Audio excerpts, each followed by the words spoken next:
Now that they are fighting separately and BJP is sitting at 60% vote share, and this will increase because you add another 2-3% of the RLD, then this goes above 60%.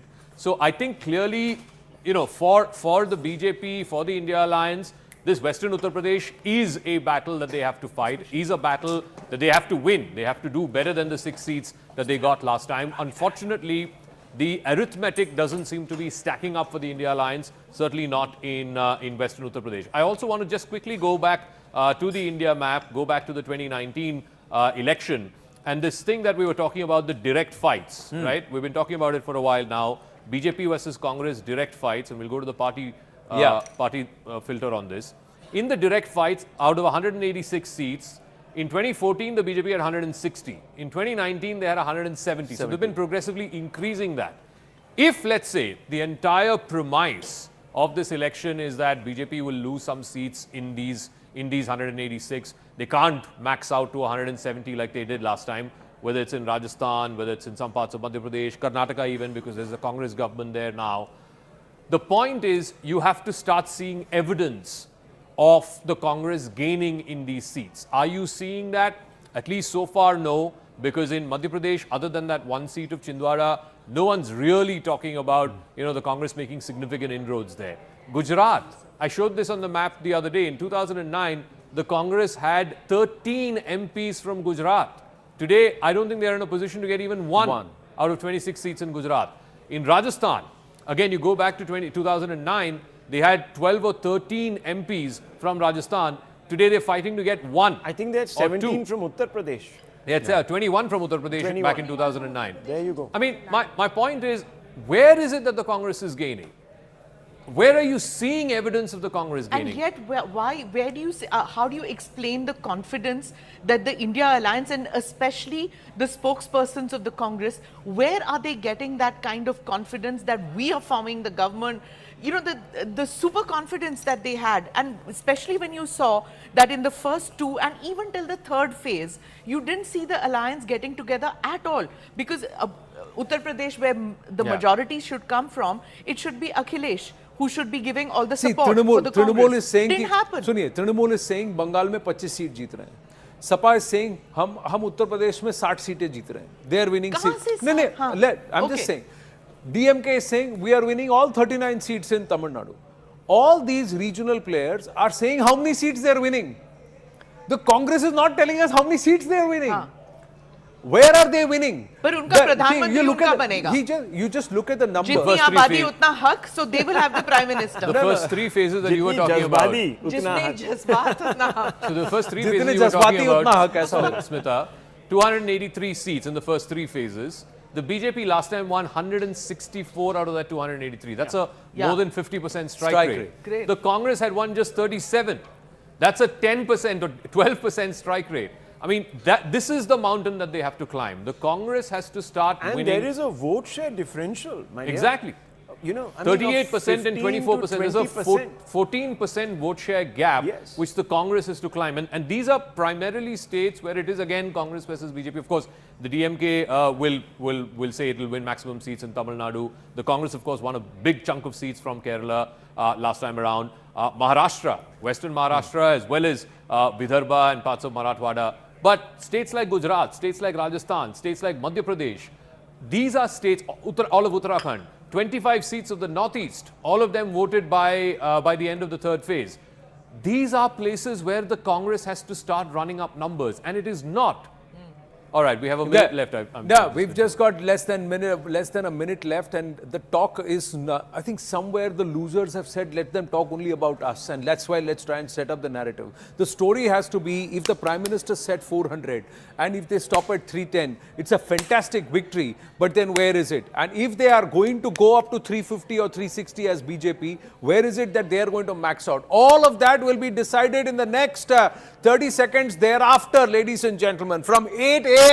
Counting will get underway. The postal ballots will start coming. The numbers, the scoreboard will start ticking. Already the BJP is up on the leaderboard with that no contested victory in Surat in Gujarat. So Gujarat has already given 1 seat to the BJP even before counting has begun.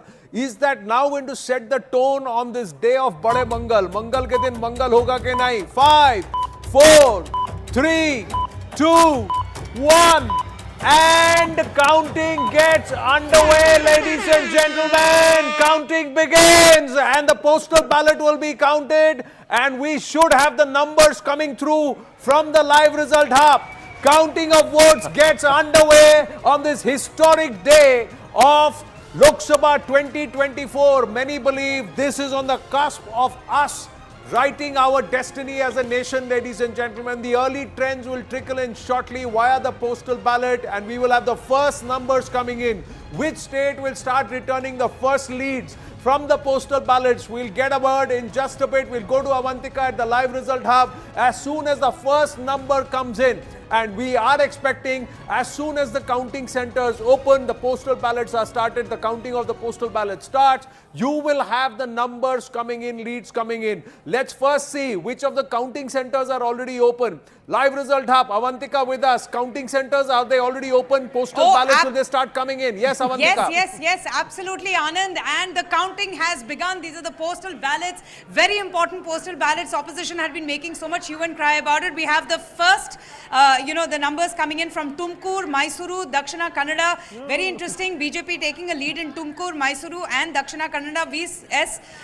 Somanna, in fact, taking a lead in Tumkur. In Mysuru, we have Yaduvir, who is taking a lead in Dakshin Kannada. We have Captain Brijesh, who is also taking a lead. Just take us through these numbers. Very important. So first three leads coming in from Karnataka. In Tumkur, BJP is leading. BJP candidate V. Somanna is leading against the Congress candidate Mudda Hanambekauda. It is and in Mysore also. Some Yaduvir Vadayar also leading in postal ballot vote. In Dakshin Kannada, the BJP stronghold, BJP Captain Chauta is leading in postal ballot vote. So the first three leads coming in for the BJP from the state of Karnataka. Yaduvir Chamaraja is now he's leading in Mysuru. There is a lead that's coming from Dakshina Kannada also, and we also have a lead coming in for V. Somanna, again of the BJP. The leaderboard has already started ticking. 2 leads for the INDIA, 5 leads for the NDA. And the early leads are coming in. All 5 leads are for the BJP. All 5 leads are for the BJP within the NDA.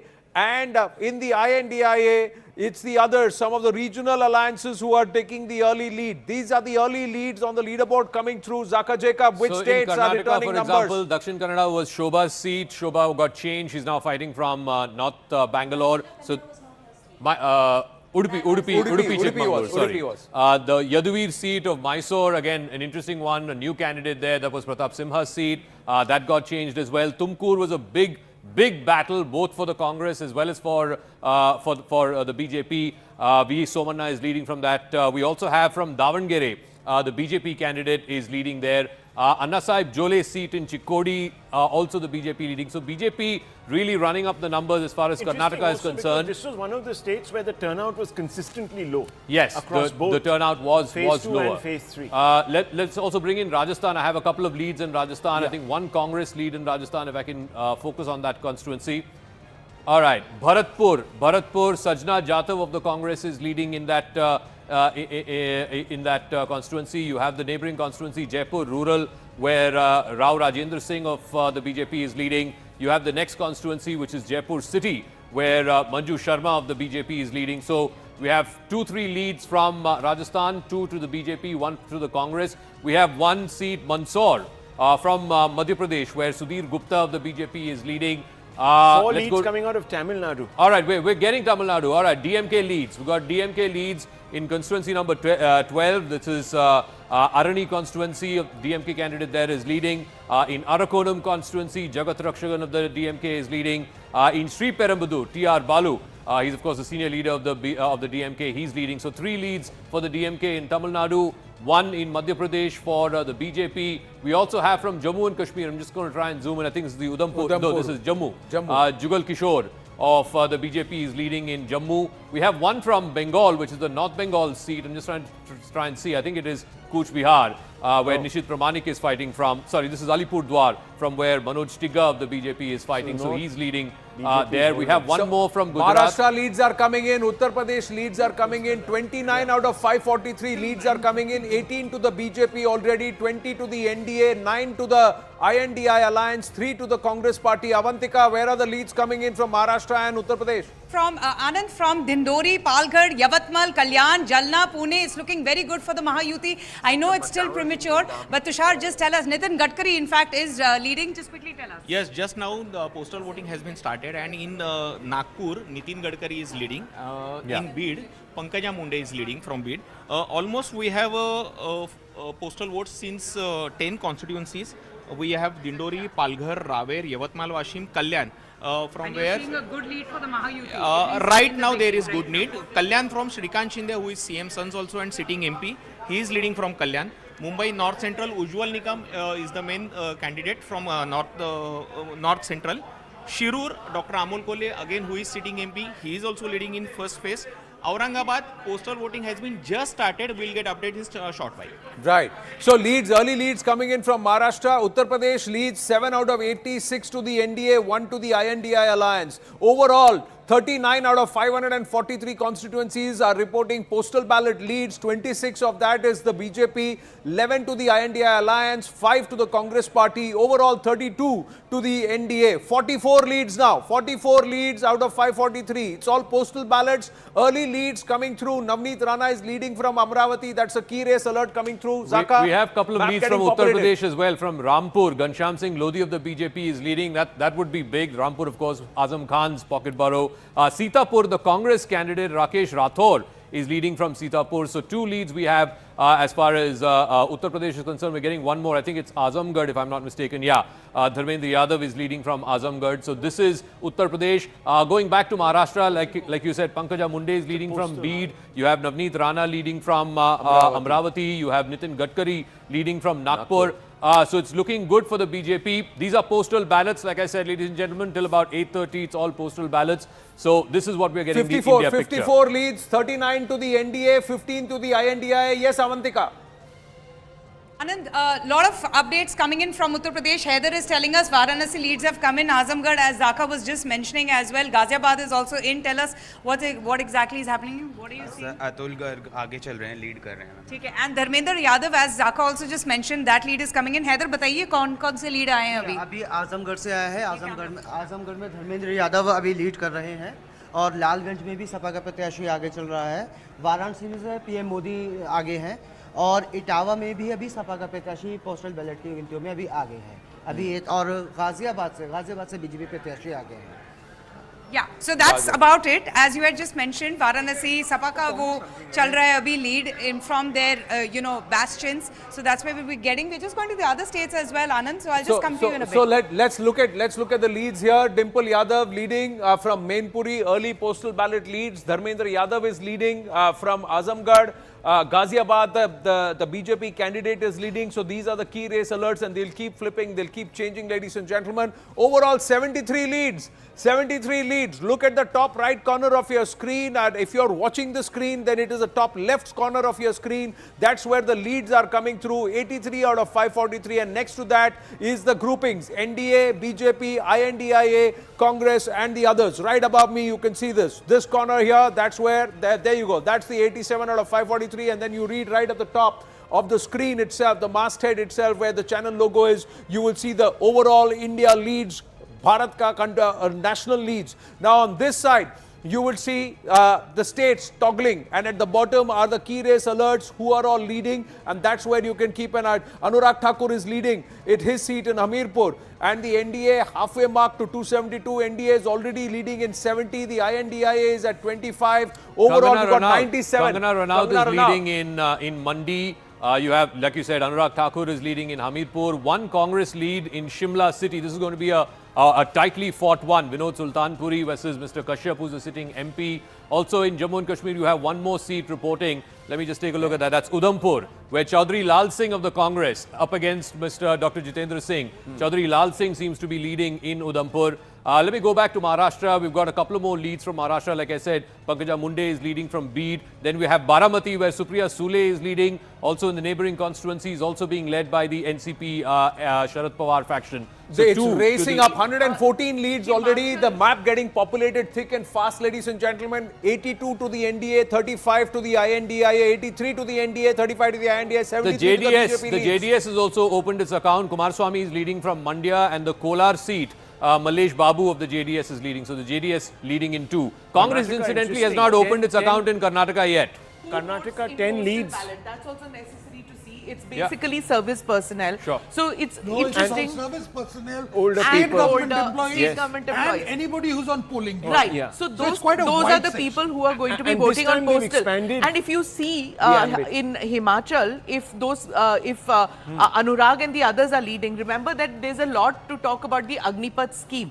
So there's a huge, That's a good point. service personnel who are voting in, and there was this talk that the Agnipath scheme, which Rahul Gandhi kept talking about, that Agnipath hata denge. But if service personnel and government officials are voting towards the BJP, that means that messaging probably did not work. If Himachal, you're talking about even Kangana leading out. Yeah, NPA Kangana is is leading, okay, Anurag Thakur is Old leading. pension Again, scheme. Even early Mr. days, Anand of Sharma course, is trailing early from days, Kangra. so- Rajiv of the BJP is leading. So out of the get 4 ahead of seats in Himachal, 3 seats BJP is leading in. Madhya Pradesh also all reporting. Let's look at Vidisha. Shivraj Singh Chauhan is leading. No surprises there. From Khargon, Gajendra Singh Patel is leading. From Ratlam, Anita Nagar Singh Chaudhary is leading. Then you have, again, from Mandsaur, was one of the first seats that reported. Jhalawar, where Dushyant Singh, Vasundhara Raje's son, he's leading in Jhalawar. Let me see if we can get Jalore. From Udaipur, the BJP candidate is leading.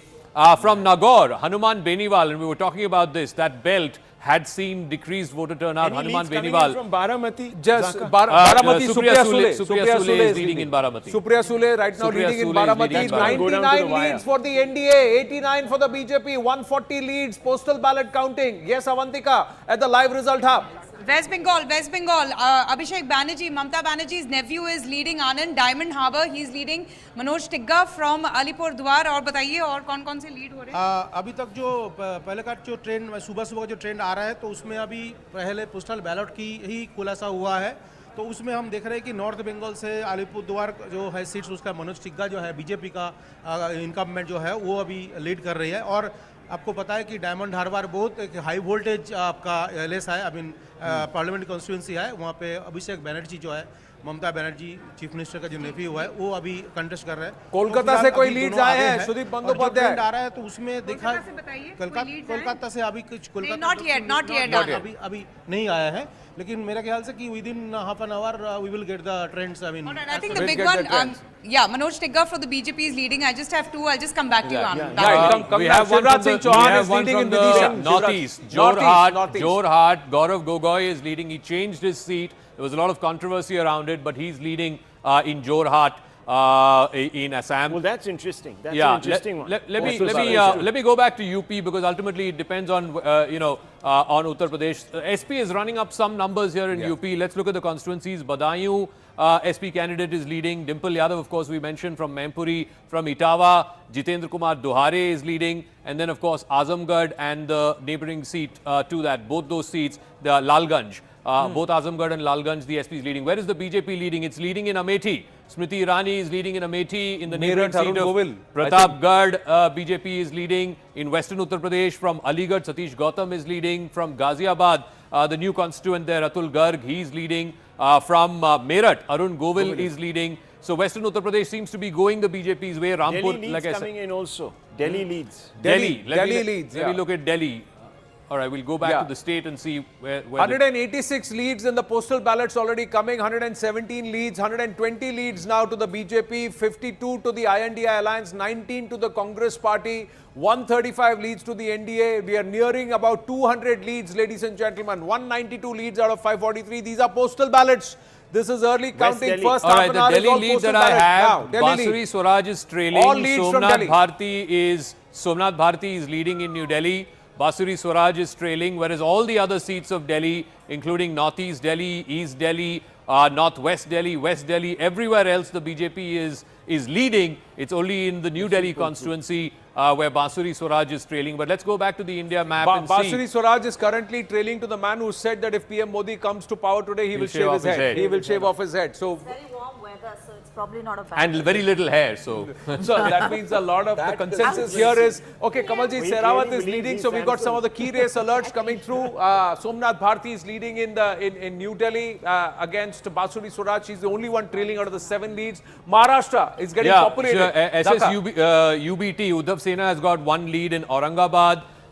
So that's a seat that Chandrakant Khaire is fighting in. Shrikant Shinde is leading in Kalyan, so that's again an important one, the son of the Chief Minister. In Sindhudurg, Ratnagiri, Narayan Rane is leading. This was a gamble that the BJP took because they were hoping that the dominance of the Sena UBT in Konkan will be neutralized by Narayan Rane. Narayan Rane, of course, is leading in Ratnagiri, Sindhudurg. Let's look at some of the Mumbai constituencies as well. I'll try and bring up the state.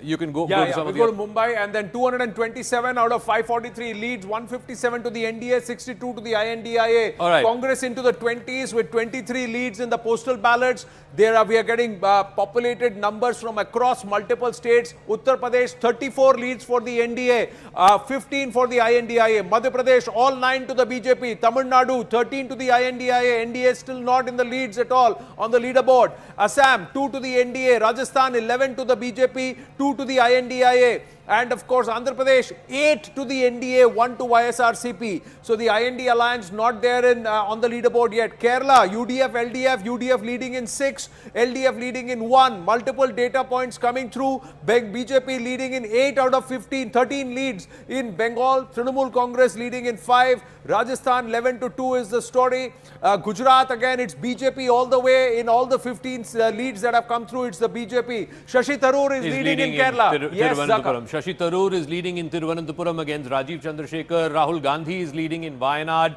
Of course, the question of which seat will he give up. Raebareli is not reporting just yet. But like I said, Amethi is, and Amethi... Rahul Gandhi, Wayanad, he is leading. Shashi Tharoor is leading in Thiruvananthapuram. Thrissur leads have not yet come in. Anand, at least on postal ballots, the BJP's conversion rate is higher than it was last time. Yeah, much higher, and the Congress is still not leading in the postal ballots. It's not breaking in with nearly about 270, say 220, 230 seats leads coming through. All right, now we have reports from Mandi that Vikramaditya Singh is leading. So out of the 4 in Himachal, in Mandi, the Congress is leading. In Shimla, the Congress is leading. So it's going to be interesting. It's going to be a long day of counting there. SP seems to be getting some numbers in Uttar Pradesh. Yeah, Uttar Pradesh. All right, let's take a look at the non-Yadav belt. Of course, we start with Mempuri, where Dimple is leading. Etawah, the SP candidate, is leading. Kannauj is where Akhilesh is fighting from. He's leading there. From Unnao, again, the SP is leading. So SP seems to be running up some numbers. Congress also has some leads. Congress has a couple. I think this is Raebareli. Yeah, this is Raebareli.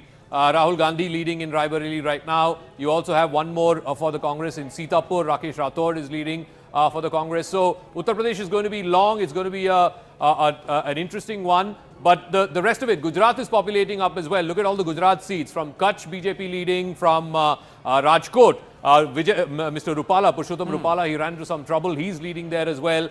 Neighbouring constituency of Mansukh Mandavia is leading from Porbandar. So all the numbers running up for the BJP as far as Gujarat is concerned. Also in Rajasthan, other than 2 Bhupendra seats. Yadav is leading in Alwar, Rajasthan numbers. Dushyant Singh is leading in Jhalawar. Those are the numbers Any coming updates through. coming from Odisha? Jyotiraditya Scindia is leading in Guna. That number. Gajendra Shekhawat leading in Jodhpur. So, so in Rajasthan, other than 2, the Junjunu seat where the Congress is leading, and the Bharatpur seat where Sanjana Jatav is leading. Those are the only 2 seats for the Congress. All the other seats that are reporting in Rajasthan, it's the BJP that is leading in those seats. From Odisha, we have one. From Odisha, we have one. Sambalpur, Dharmendra Pradhan of the BJP is leading in Sambalpur.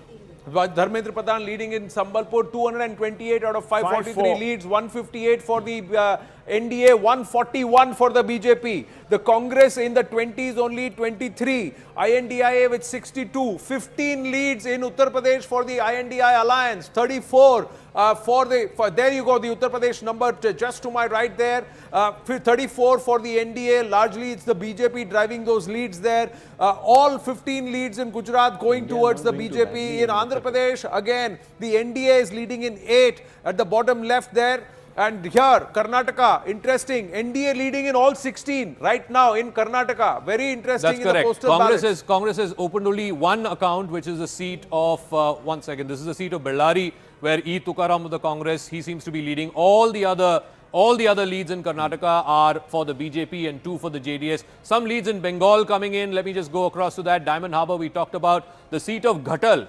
Ghatal is being led right now by the TMC. Deepak Adhikari of the TMC. Jadavpur, Shaini Ghosh of the TMC is leading. In Birbhum, the BJP is leading. Deptanu Bhattacharya is leading. And like I said, in Alipur Dwar, Mr. Tiga of the BJP is leading. One of the states where the Congress said they will make inroads and they will make gains is Madhya Pradesh. Avantika, what are the leads in Madhya Pradesh and who's leading in them in the postal ballots?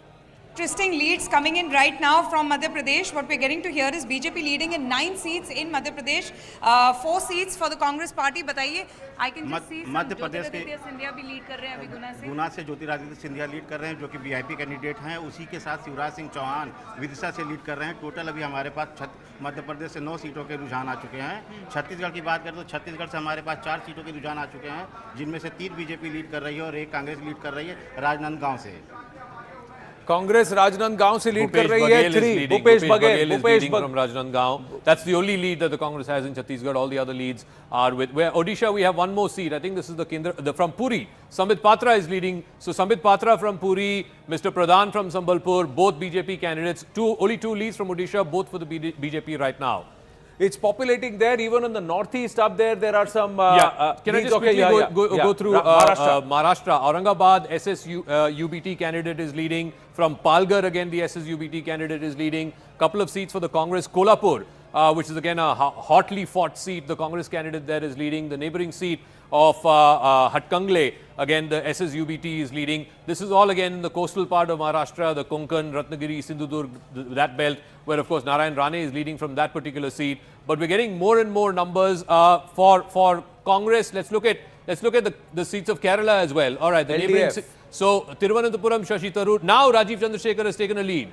Now Rajiv Chandrasekhar has taken a lead in Thiruvananthapuram. Neighboring seat of Attingal, it's V. Joy of the CPM who's taken a lead. The next seat of Kollam, M. Mukesh, who's a film actor of the CPM, he's taken a lead. Then you have the seat of Alapura, where K.C. Venugopal is fighting. There again, the CPM seems to have taken a lead. So all right, now Attingal has flipped. Now Adur Prakash of the Congress is leading in Attingal. The left also leading, Joyce George leading from Idiki. This was again a Congress seat. Dean Kuriakose. Patanam Titta, Dr. Thomas Isaac, former finance minister, he's leading. So the left seems to be running up numbers far more than what the Congress did. They had just 1 MP last time around from Kerala. This time they seem to have a lot more, at least in the postal ballots. Let's look at Tamil Nadu for example. We haven't got reports from Coimbatore yet, but from Erode, DMK candidate is leading. From Thoothukudi, Kanimuri is leading. Then you have a bunch of seats in the north of the state. From Arani, DMK candidate leading. From Arakonam, Jagat Rakshagan leading of the DMK. From Kanchipuram again the DMK leading. Sri Parambadur, TR Balu is leading. Shashikant Senthil, who's a close associate of Rahul Gandhi of the Congress party, he's leading in Tiruvallur. Let me take a look at Telangana. We got 1 seat, Mehboobabaad, where that we have reports for, where the Congress candidate is leading. In Andhra Pradesh, again, constituency number 13, Guntur, where the TDP candidate is leading. So Andhra Pradesh, I suspect, will take some time to report. But again, let's go back to Bengal. We have more reports in Bengal. The seat of Asansol, Shatrughan Sinha seems to be leading. The neighboring seat of Birbhum, the BJP candidate there is leading. And then, of course, I reported the 2 Calcutta seats, Diamond Harbour and Jadavpur, where the TMC candidate is leading. In Arunachal West, Kiran Rijiju is leading. So that's the 1 seat from Arunachal that's reporting. From Nagaland, the NDPP is leading. So that's the 1 seat we have from that state. From Manipur, Inner Manipur, Mr. Basanta Kumar Singh of the BJP is leading. Manipur also should be watched out for the 2 seats, Inner and Outer Manipur. We'll see how that plays out. Gujarat, all the numbers in favor of the BJP except in Sabarkantha, where Chaudhry Tushar Amar Singh of the Congress. So out of 20 odd seats that are reporting, 1 for the Congress lead and the rest for the BJP. Again, go back to Maharashtra. Maharashtra is going to be the election defining state in many ways this time around. From Palghar, the SSUBT candidate is leading. In Baramati, Supriya Sule is leading. Shiv Sena, NCP candidate also leading in the neighboring seat. Then you have in the Konkan belt where Narayan Rane is leading in Ratnagiri, Sindhudurg. In Kolhapur, the Congress candidate is leading. You have one more seat reporting from Western Maharashtra. From Shirur, again the NCP Sharad Pawar faction candidate there leading. Let me just quickly look at if we can get the city seats as far as Mumbai is concerned. Piyush Goyal is leading in North Mumbai, so that's on expected lines. You have the North Central seat, Ujjwal Nikam leading again on expected lines. Mumbai Northeast, where the SSUBT candidate Sanjay Patil is leading. And then, of course, you have Kalyan, where again, no surprises. Shrikant Shinde, the Chief Minister's son, the incumbent MP, he's leading. So Maharashtra seems to be a bit of neck and neck. NDA 18, India 12. The map and the live result hub will get populated faster than some of the grids on the screen, ladies and gentlemen, because the numbers are going to get updated. It's a matter of just a few seconds, but that's how it is. Key race alert that's coming through. SS Ahluwalia is trailing in Asansol. There is Navneet Rana who's leading in Amravati. Let's go across to Avantika Singh joining us with details from multiple states where the leads are populating thick and fast. Yes, yes. Absolutely, Anand. Thank you so much. So a lot of updates coming in. Rahul Gandhi is leading right now from Raebareli. Very interesting. बताइए हैदर कौन-कौन lead कर रहे हैं जल्दी बताइए. जी सबसे जी से है रायबरेली से राहुल गांधी लीड कर रहे हैं जबकि अमेठी से स्मृति ईरानी अभी भी लीड कर रही हैं. उसके अलावा गोरखपुर से रवि किशन लीड कर रहे हैं. मेरठ से अरुण गोविल लीड कर रहे हैं और उसके अलावा उन्नाव से अनु टंडन है. बदायूं से आदित्य यादव लीड कर रहे हैं. कन्नौज से अखिलेश यादव लीड कर रहे हैं और मैनपुरी से डिम्पल यादव लीड कर रही है. So SP Bastions, I'm just very quickly going to go to Kerala. अर्पित हटिए जल्दी बताइए केरला में क्या हो रहा है. Kerala. What's happening in Kerala quickly? Contrary to the exit polls now, LDF is leading and UDF is trailing. That's what's happening here. All right. So yeah, LDF is leading in how many seats? LDF is leading in how many? LDF is leading in how many seats? 10 seats. 10 seats. LDF leading in 10 seats. Wow, Quick update on Karnataka if Karnataka is close by. Leading in 10 seats. Yeah, if Karnataka is close by, quick update on Karnataka. Update on Karnataka. बताइए जल्दी बताइए. It's a very, very tight contest in Karnataka. In fact, they're saying Siddaramaia's guarantees were these Modi's charisma. Let's see which wins, who wins. 20 leads for the NDA, is it? BJP is leading in 18 constituency, 18. followed by BJP alliance, JDS leading in 2 constituency.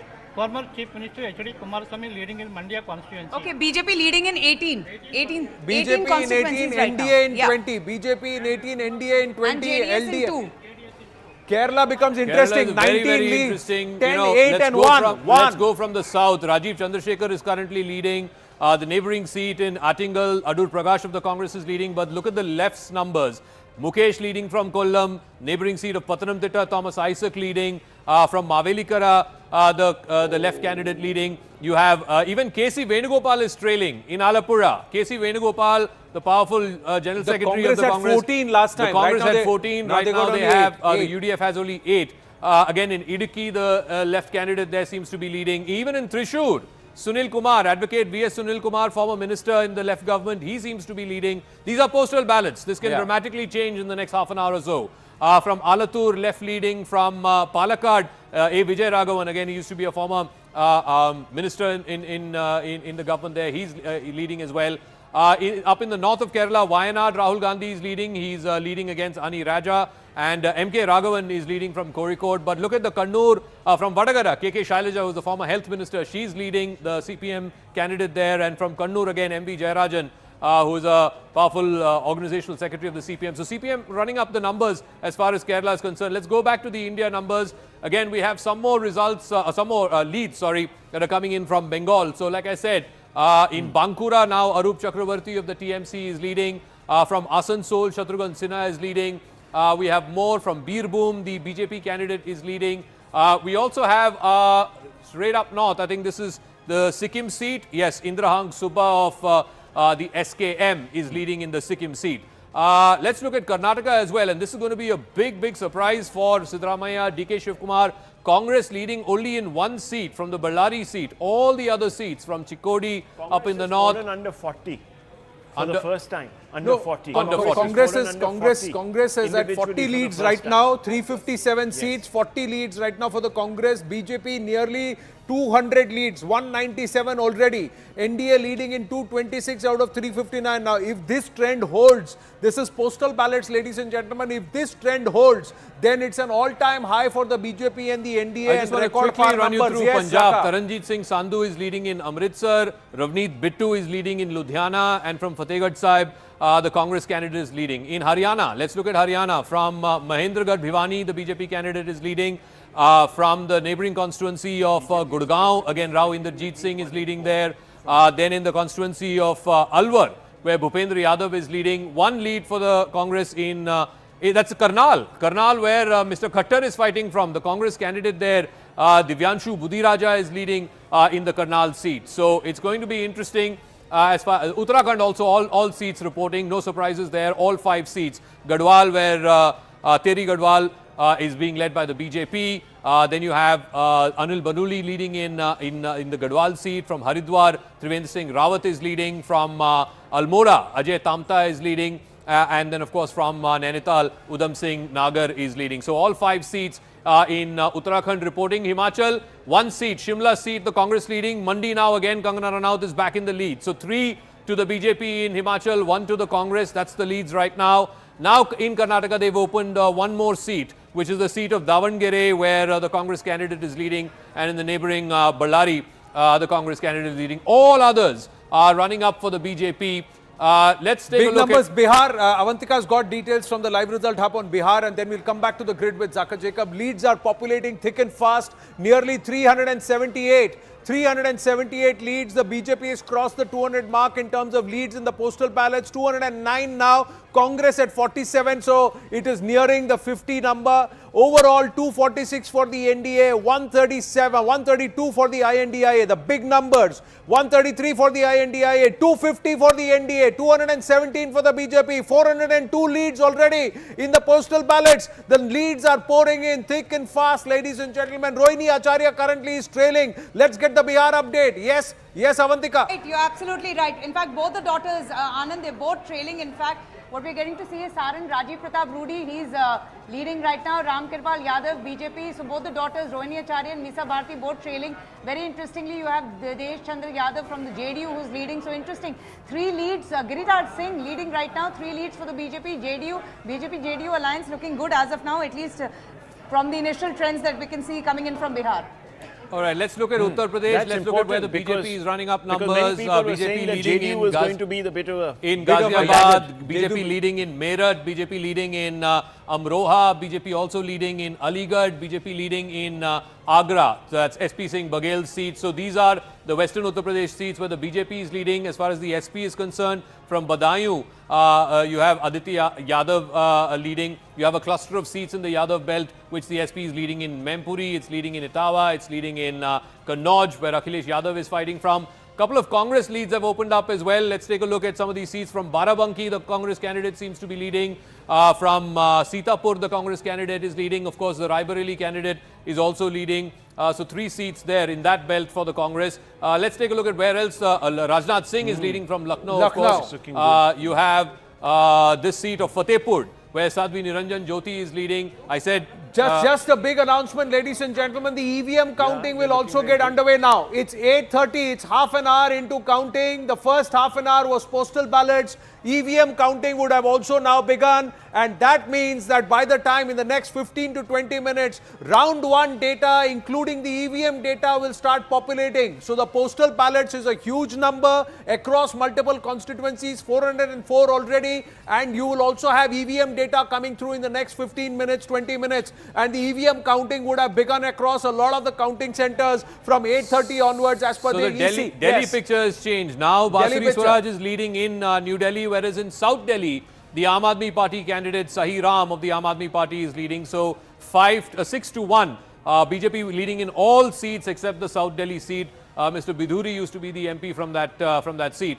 Let's go back to the All India picture. Let me also bring you up with Haryana. Let's take a look at some of the seats there. Kumari Selja is leading from Sirsa. That was expected. Rohtak is not reporting, where Dipinder Hooda is fighting. Like I said, Karnal, where the former Chief Minister is fighting. He's trailing right now. The BJP leading in Bhiwani Mahendragarh, in Gurgaon, and of course in Faridabad. These are the 3 seats that are reporting. Interesting story in Telangana. 5 seats to the NDA, 4 to the Congress. BJP is leading in 5. BJP leading in 5. Congress in 4. And once again, if the BJP emerges as the single largest party in Telangana, is that a big story? That Coromandel story is going to be interesting. Let's take a look at Avantika is joining us with more. Yes, Avantika. Rajasthan is looking very interesting for the BJP, leading in 11 seats. Jalore, Ashok Gehlot's son is trailing right now. We're getting good leads there for the BJP. Just take a look, 11 seats right now, right? बताइए. अभी अशोक गहलोत के बेटे वैभव गहलोत पीछे हो गए हैं. Just अभी आया है वहाँ का रुझान. सीकर जालौर सीट से अशोक गहलोत के बेटे वैभव गहलोत सीट लग रहे हैं. उन्होंने सीट चेंज की हुई है. पहले जोधपुर से लड़े थे चुनाव, इस बार उन्होंने सीट चेंज की है. वो जालौर से ओवरऑल रुझान 20 में बीजेपी आगे है. 20 में एनडीए आगे है. 14 seats, Anand, 14 seats. BJP is leading in 14 seats in Rajasthan out of 25. 14 out of 25. And the BJP is leading. Rajasthan 20 out of 25. The leads are on the board. 16 for the BJP, 4 for the INDA alliance. Yeah. The Hindi heartland is causing a little bit of heartburn for the BJP. No, Rajasthan, there were going to be losses. Our exit poll also said about 4 to 7 seats could go away from the Congress, from the BJP. Yeah. Yes, but I'm saying in Uttar Pradesh, you can see a little bit of traction. It's quite tight, yeah. They may not even get 62 if these leads hold. This is early days. Very early days. But the SP is there in with a contest. Yes, there seems to be a contest. That's the interesting part. And Raebareli, Rahul Gandhi is leading. Wayanad, Rahul Gandhi is leading. Anupriya Patel is currently leading in her seat of Mirzapur. That's the lead. NDA opening up in Tamil Nadu. They're on the leaderboard. Yeah. All right. Let me just take a look at which that seat is. I'm trying to... 2 seats. All right. It's the seat of Tirunelveli. Tirunelveli, where Nayanar Nagendran, he used to be a former minister when Jayalalitha was in power. He switched to the BJP. He's leading. So NDA leading in 1 seat in Tamil Nadu. That's the seat of Tirunelveli. I want to look at some of the others. From Trichy, Durai Vaiko is leading.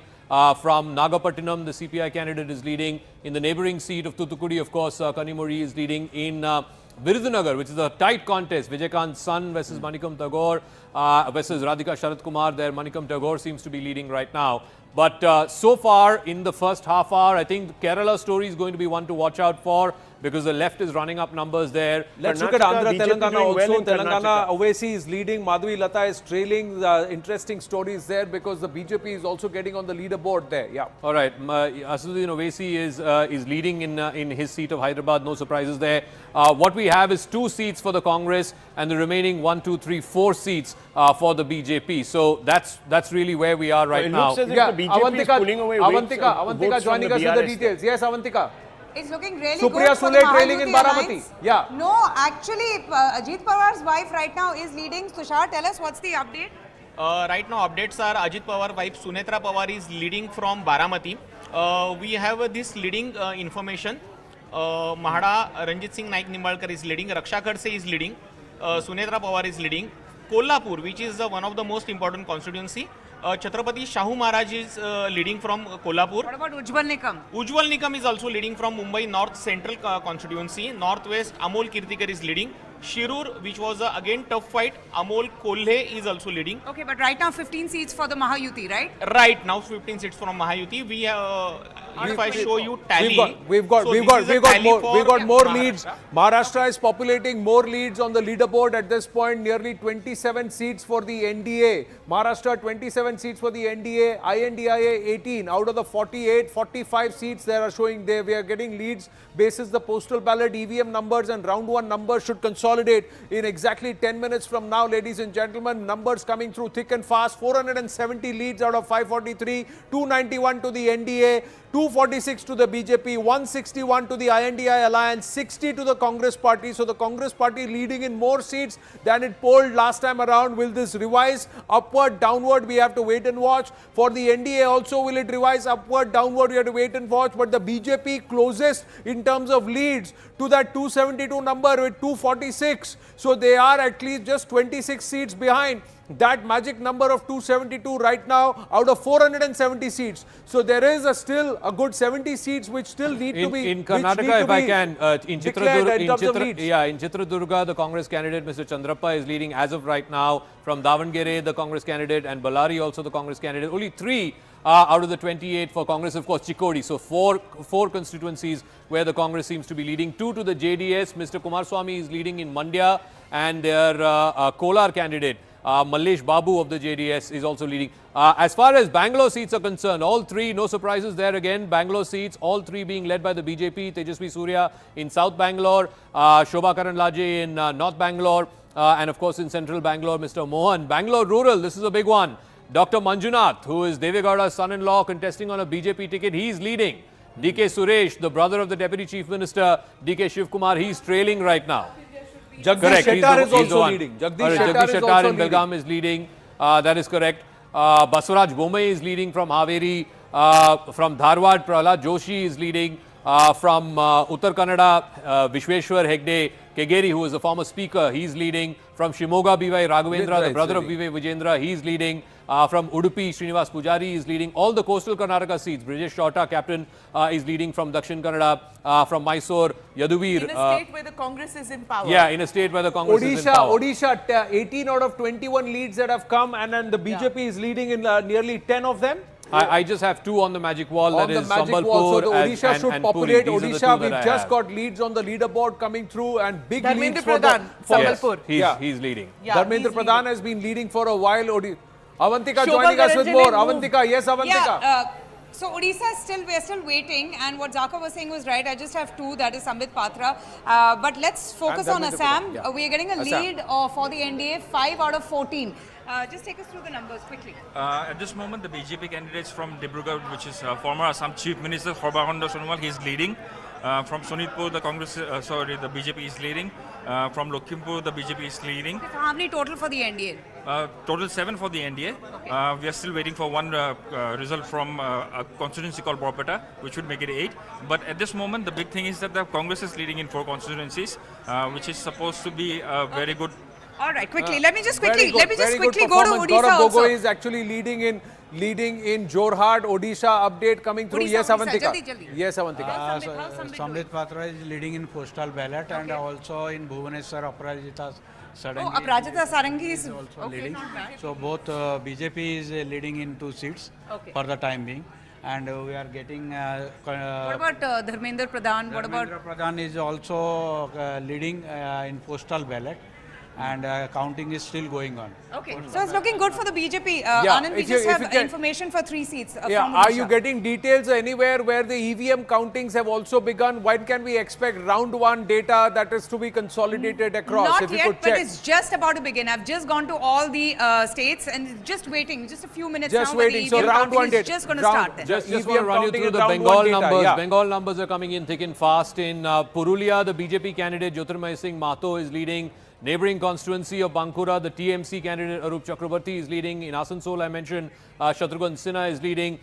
In Bolpur, which used to be Mr. Chatterjee's seat many years ago, Asit Kumar Mal of the TMC is leading. In Bashirhat, Sandesh Khali, Haji Nurul Islam of the TMC is leading. BJP has 1 lead in Malda Uttar, where Khagen Murmu is leading. 1 lead, of course, in Alipur Dwar, where the BJP candidate there, Mr. Thiga, is leading. And in Birbhum, Devtanu Bhattacharya. So 3 leads for the BJP in Bengal. 4 postal ballot lead 17 out of 34. That's the postal ballot number. Yes, Avantika, some big news from the live result hub. Coming in from West Bengal. बताइए जल्दी.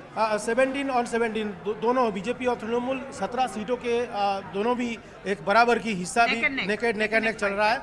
और जो सबसे बड़ी खबर अभी तक आ रहा है कि बसीरहाट संदेश खाली मुद्दा जहां से जो पार्लियामेंट्री कॉन्स्टिट्यूंसी शुरू हुआ था, तो वहां पे तृणमूल का जो कैंडिडेट है वो आगे चल रहा है और रेखा पात्रा जो बीजेपी कैंडिडेट वो पीछे चल रही है. 17 in Bengal. Thank you for that. 297 for the NDA, close to 300 already in terms of leads. Postal ballots, EVM data has just started counting at the counting centers, ladies and gentlemen. EVM data along with the postal ballot and the consolidation will start happening over the next 20 20 minutes to half an hour. By about 10:30, 9:30, beg your pardon, you would have more of the round 1, round 2 data of the EVMs and some more consolidated leads and more of the leads populating. All 543 should start populating by 9:05, 9:10 a.m. 477 leads so far, 295 to the NDA, 248 for the BJP, 60 for the Congress, 165 for the INDI alliance, 19 to the others. That's the leaderboard right at the top. And of course, the NDA way past the halfway mark in terms of leads on postal ballots. It's already at 294, so 1 seat less. That's where it slipped down. 294 and 168, it's a jostle and tussle that's happening.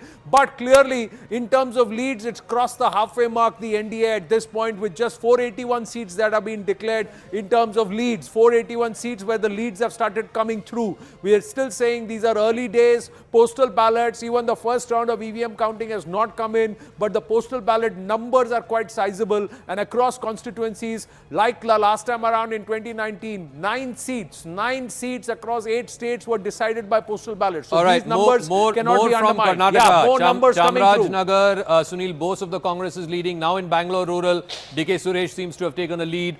In Kolar as well, where it was a very, very personal battle. Now KV Gautam of the Congress has taken a lead. So some seats for the Congress as far as the southern part of Karnataka is concerned. Let me also quickly just run you through Haryana because we're getting more. Mr. Khattar has now taken the lead back in Karnal seat. BJP leading in the Ambala, Kant seat. But the Aam Aadmi Party, Sushil Gupta leading from Kurukshetra. He's leading against Naveen Jindal. Then you have from the Sonipat seat where Satpal Brahmachari of the Congress is leading. Rohtak, Dipinder Hooda is leading. From Hisar, the BJP candidate is leading, Ranjit Singh. From Mahendragarh, Bhiwani, again the BJP candidate leading, and so they are in Gurgaon as well as in Faridabad. Let me also quickly run you through Rajasthan. From Junjunu, Brijendra Ola of the Congress leading. From Jaipur Rural, Anil Chopra of the Congress leading. From Bharatpur, Sanjana Jatav of the Congress leading. Only 3 to the Congress out of 25 in Rajasthan. All the remaining seats except 1 going to the BJP. From Barmer, and this was again a rebel BJP candidate, Ravindra Singh Bhati, fighting as an independent, was denied a ticket. He's now leading in the seat of Barmer. So clearly lots of interesting. Gujarat, surprisingly, let's take a look at Saurashtra. Jamnagar, the Congress candidate seems to be leading. In Porbandar, the Lalit Vasoya seems to be leading. That, of course, is where Mansukh Mandavia is fighting from. And in Junagadh, also the Congress candidate seems to be leading. So in Saurashtra, the story is not over just yet. Also in Patan, Chandanji Thakur of the Congress seems to be leading. From Mehsana, Ramji Thakur of the Congress leading. Mehsana is where the Prime Minister hails from. Sabarkhanta, which is a reserve seat. There. The other coast, Bengal, we'll go to the very tight. Just as he sets that up, Avantika has got an update from the live result hub. Yes, Avantika. Yeah, so very quickly, Anand, from Tamil Nadu, DMK is taking a lead, 32 out of 38 so far, AIDMK 2. Very interesting, Tirunelveli is looking very interesting for BJP.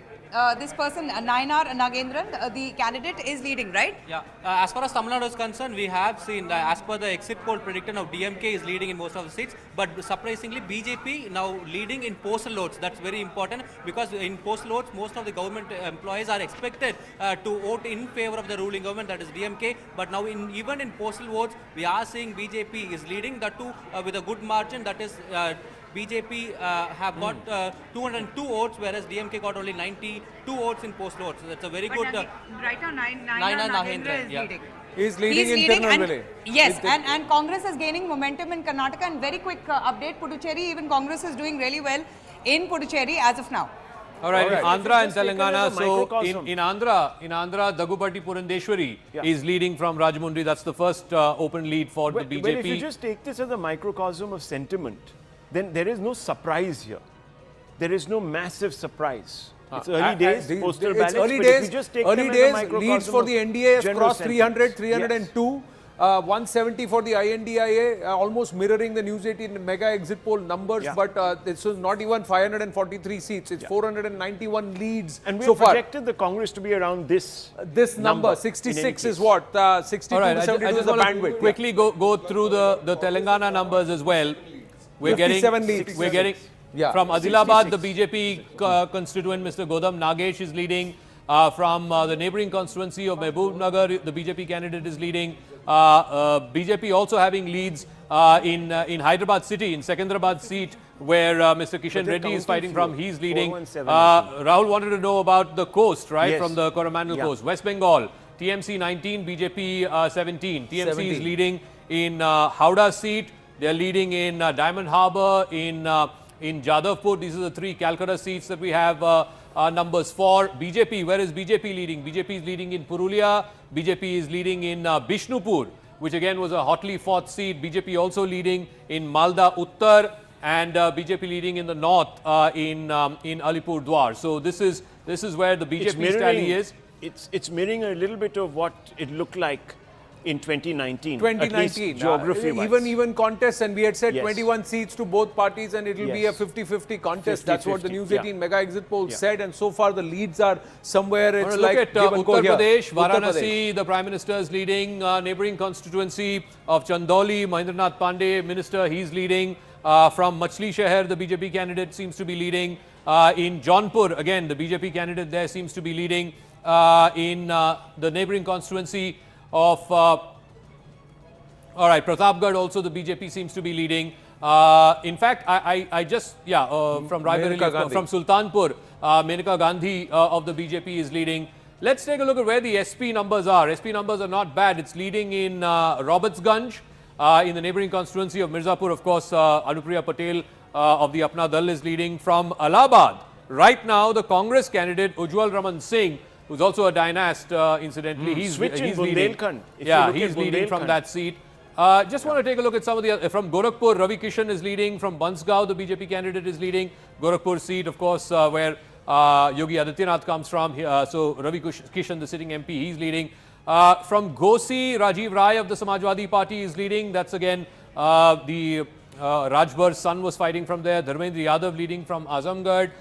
From Lalganj, the SP candidate leading. From Ambedkar Nagar as well, Lalji Verma of the Samajwadi Party. Some more details leading. coming through with Avantika at the live result hub. Yes, Avantika.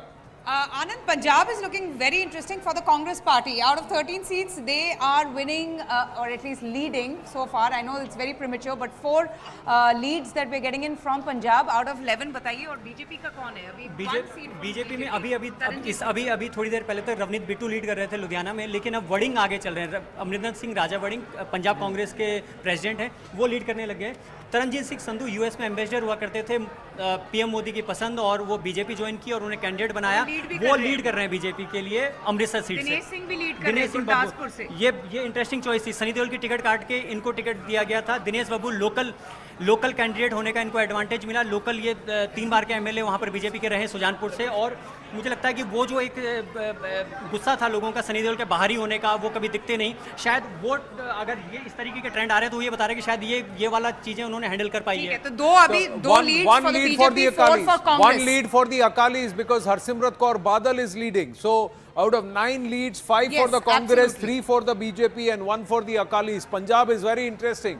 Yeah. Gains for the BJP and also some setback for the Aam Aadmi Party. It's nowhere in the reckoning so far. I think one seat. It's measured just come now. It's just come, one seat. I just want to look at Telangana and Andhra Pradesh. Telangana, this is where the BJP is hoping to run up numbers. It's leading in some of the northern, from Adilabad. It's leading from Mahbub Nagar. It's leading from Nizamabad.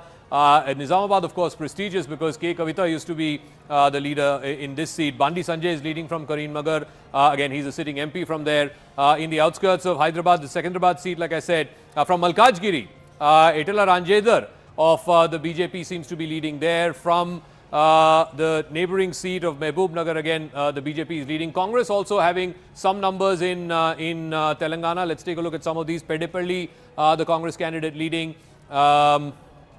Vamsi Krishna Gadam, that's his name. He's leading from that constituency. So Congress running up numbers in Warangal, in that belt. That's where the Chief Minister hails from. In fact, if you look at it, Malkajgiri at one point of time, Revant used to be the sitting MP from there.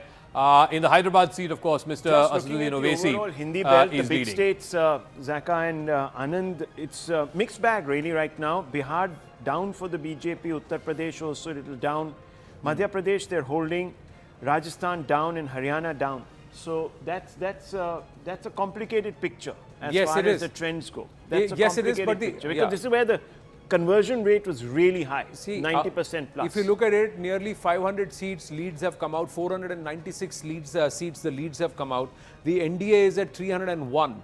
So with just about I 45, expect this 50 to seats to change. go, I think this they was are sort of- 60 seats less than what the News 18 mega exit poll actually predicted for the NDA. Well, in the Hindi belt, Yeah. specifically, the Especially leads UP. the leads are 50% plus. But as I'm saying, this could be a barometer, microcosm Coromandel sentiment. But Coast numbers haven't come in Coromandel that Coast much. numbers are coming in. There are gains for the It's BJP slower. there, but in Uttar Pradesh itself, if you're leading in only 50 odd seats right now, you should be leading in 60 plus seats. The SP INDIA is actually leading in about 23, 24 seats in Uttar sentiment Pradesh. barometer- That Uttar Pradesh story itself can turn a lot of things. But it could turn also. The picture there could turn because Yeah, this is remember early days. This is early vote- days. vote Postal share ballot difference. round one The counting, vote there share will be about 10 difference to is 12 huge. rounds of counting minimum across all vote counting I think centers. 20 more minutes maybe, then we kind of No, I think this will No, take a I little think longer. it'll Will take half longer. hour. I don't think we will Yeah, I we'll think get maybe a clear another picture hour. before 11 a.m. No, 11:30 rounds. a.m. is what it's going to Yeah. take because it will take at least 6 to 7 rounds of counting Yes. before the numbers start really settling in and Just, consolidating. just want to run you through the I think Punjab after the numbers. fifth Just round we'll get the a sense. Punjab numbers. So two leads for the BJP. Gurdaspur, which was Sunny Deol's seat.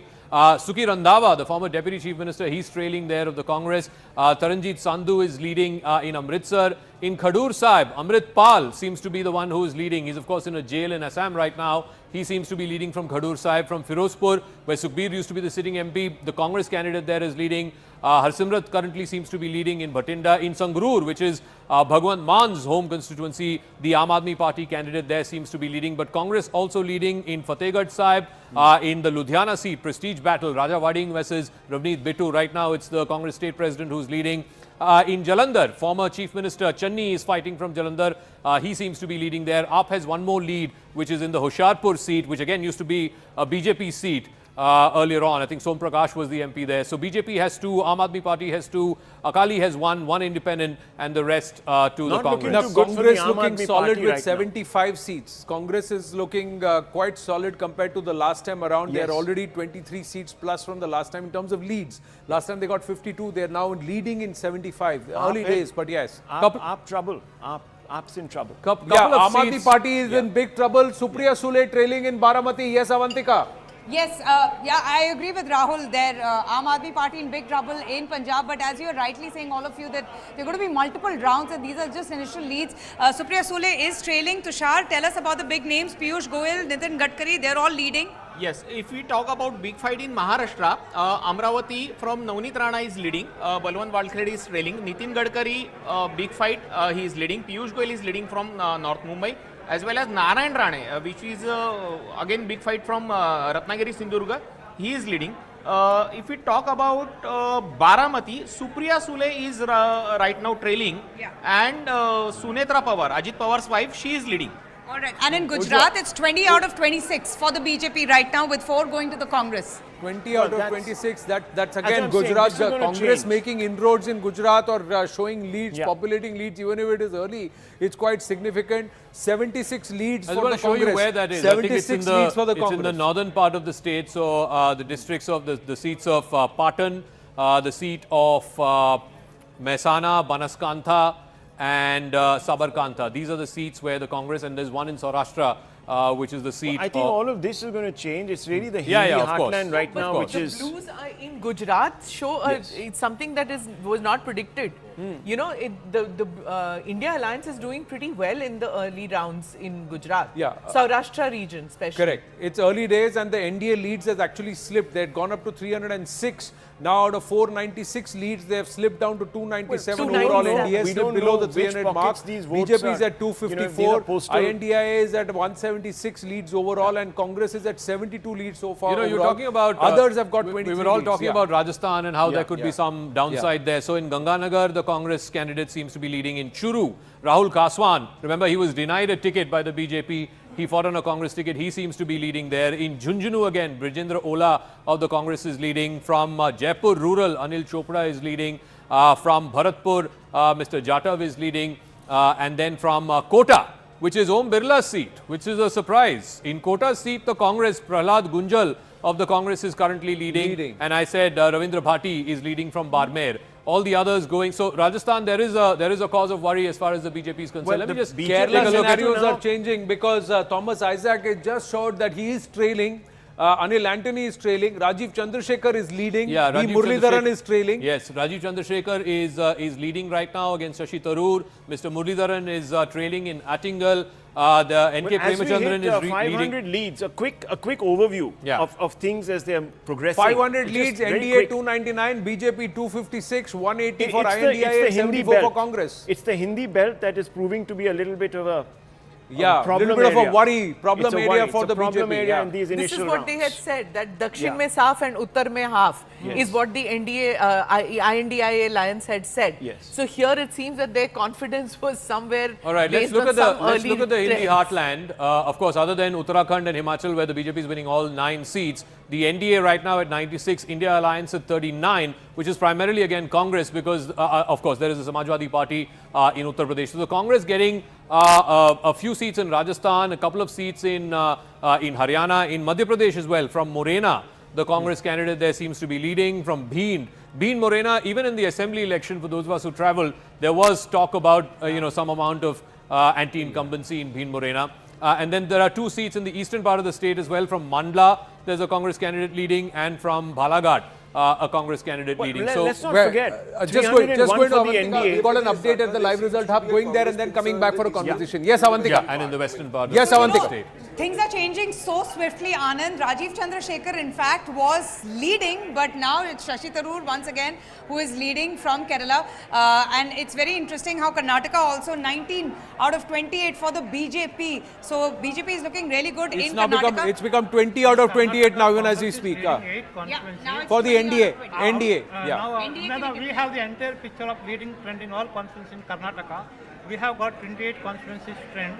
Out of 20, tell me for NDA quickly. NDA BJP is leading in 19 and JDS is leading in 1 constituency. So 20, yeah. For the combined, it's 20 out of 28 right now for the BJP JDS combined. So in they got Karnataka. lead trends. They got Prajwal trends for the Revanna entire is state. trailing. Prajwal Revanna is trailing against Shreyas Patel. This is again an old family rivalry. Shreyas Patel is the grandson of Puttaswamy Gowda, who of course was a rival to H.D. Deve Gowda. But in this Prajwal state, Revanna is There trailing. doesn't seem to be a difference between phase 2 and phase 3. Remember the Prajwal Revanna Yes, scandal that's broke correct. right in the middle of it. Right in the middle and of the phases North 2 and 3. is holding There doesn't at seem least to be for the But the BJP. Much of a BJP and change the there. BJP overall, BJP Yeah, and India 20. are 5 minus in That's true. Karnataka Yeah, as they of were now. 25, they're down They to were 20 now. 25, they're down It to is. 20 now this time All around. 3 Bangalore seats, BJP candidates are leading. Shobha is leading in North Bangalore. In Central Tejaswi is leading in South Bangalore. Again, that's a very deeply personal fight. Soumya Reddy, you remember the stuff from the assembly election. Central Bangalore, PC Mohan leading. In the outskirts, Bangalore Rural, this is going to be a big one. Dr. Manjunath is still leading against DK Suresh. Of course, in neighbouring Hassan, Mr. Kumaraswamy is leading. Then you have the seat of Tumkur, I think. Again, V. Somarna is leading there. In Kolar, from Chikballapur, Dr. Sudhakar, former health minister, he is leading there.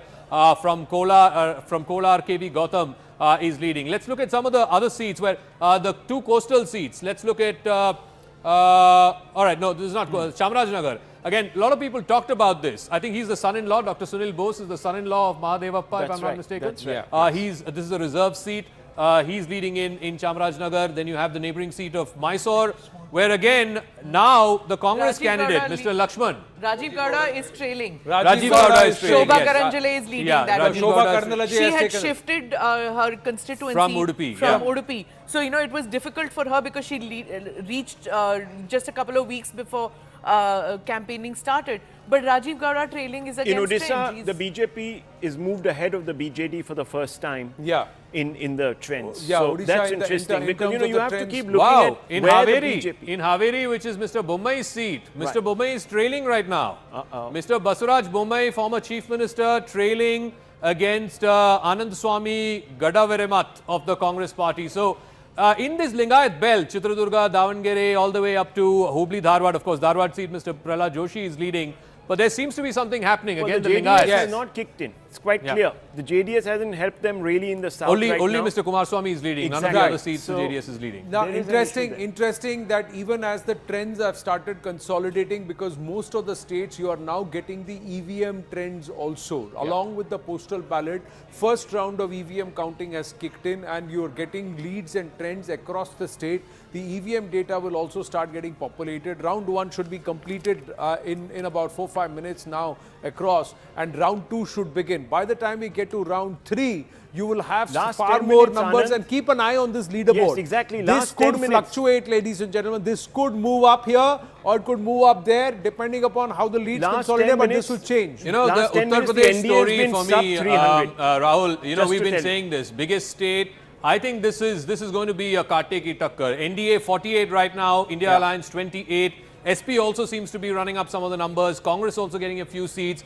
But BJP still ahead, more than twice. But we're not looking at the 70 plus or, you know, but they are 14 down from the last time. As exactly. Of now. They are 14 down So I think there is a contest happening in this election. They were expecting to be 12 up from the last time. They are 14 down from the last time. And Uttar Pradesh as a scenario could also be the reason why the NDA has now been less than 300. And the other concern is Rajasthan. You know, they swept last time all 25. Right now, BJP leading in 15. So it has to pick up there somewhere. are, it has to start picking up seats from somewhere. Gupta, Nalin Mehta, Nistula Hebbar, as you look at these leads?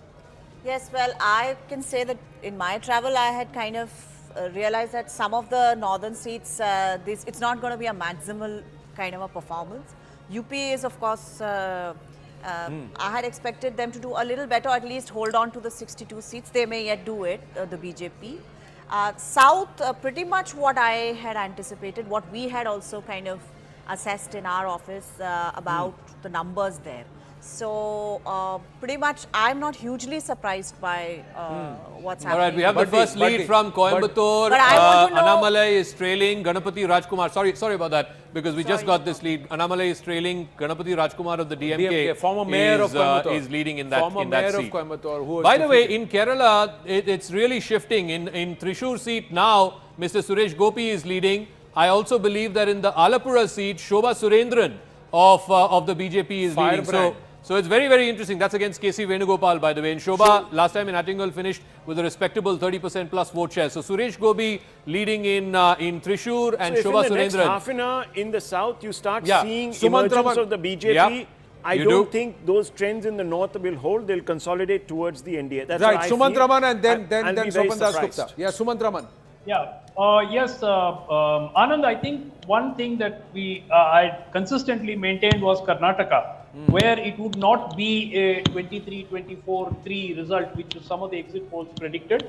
I think the Congress is going to hold on to 8 to 10 seats there. BJP will still, NDA will still win about 18 to 20, but it's not going to be a clean sweep.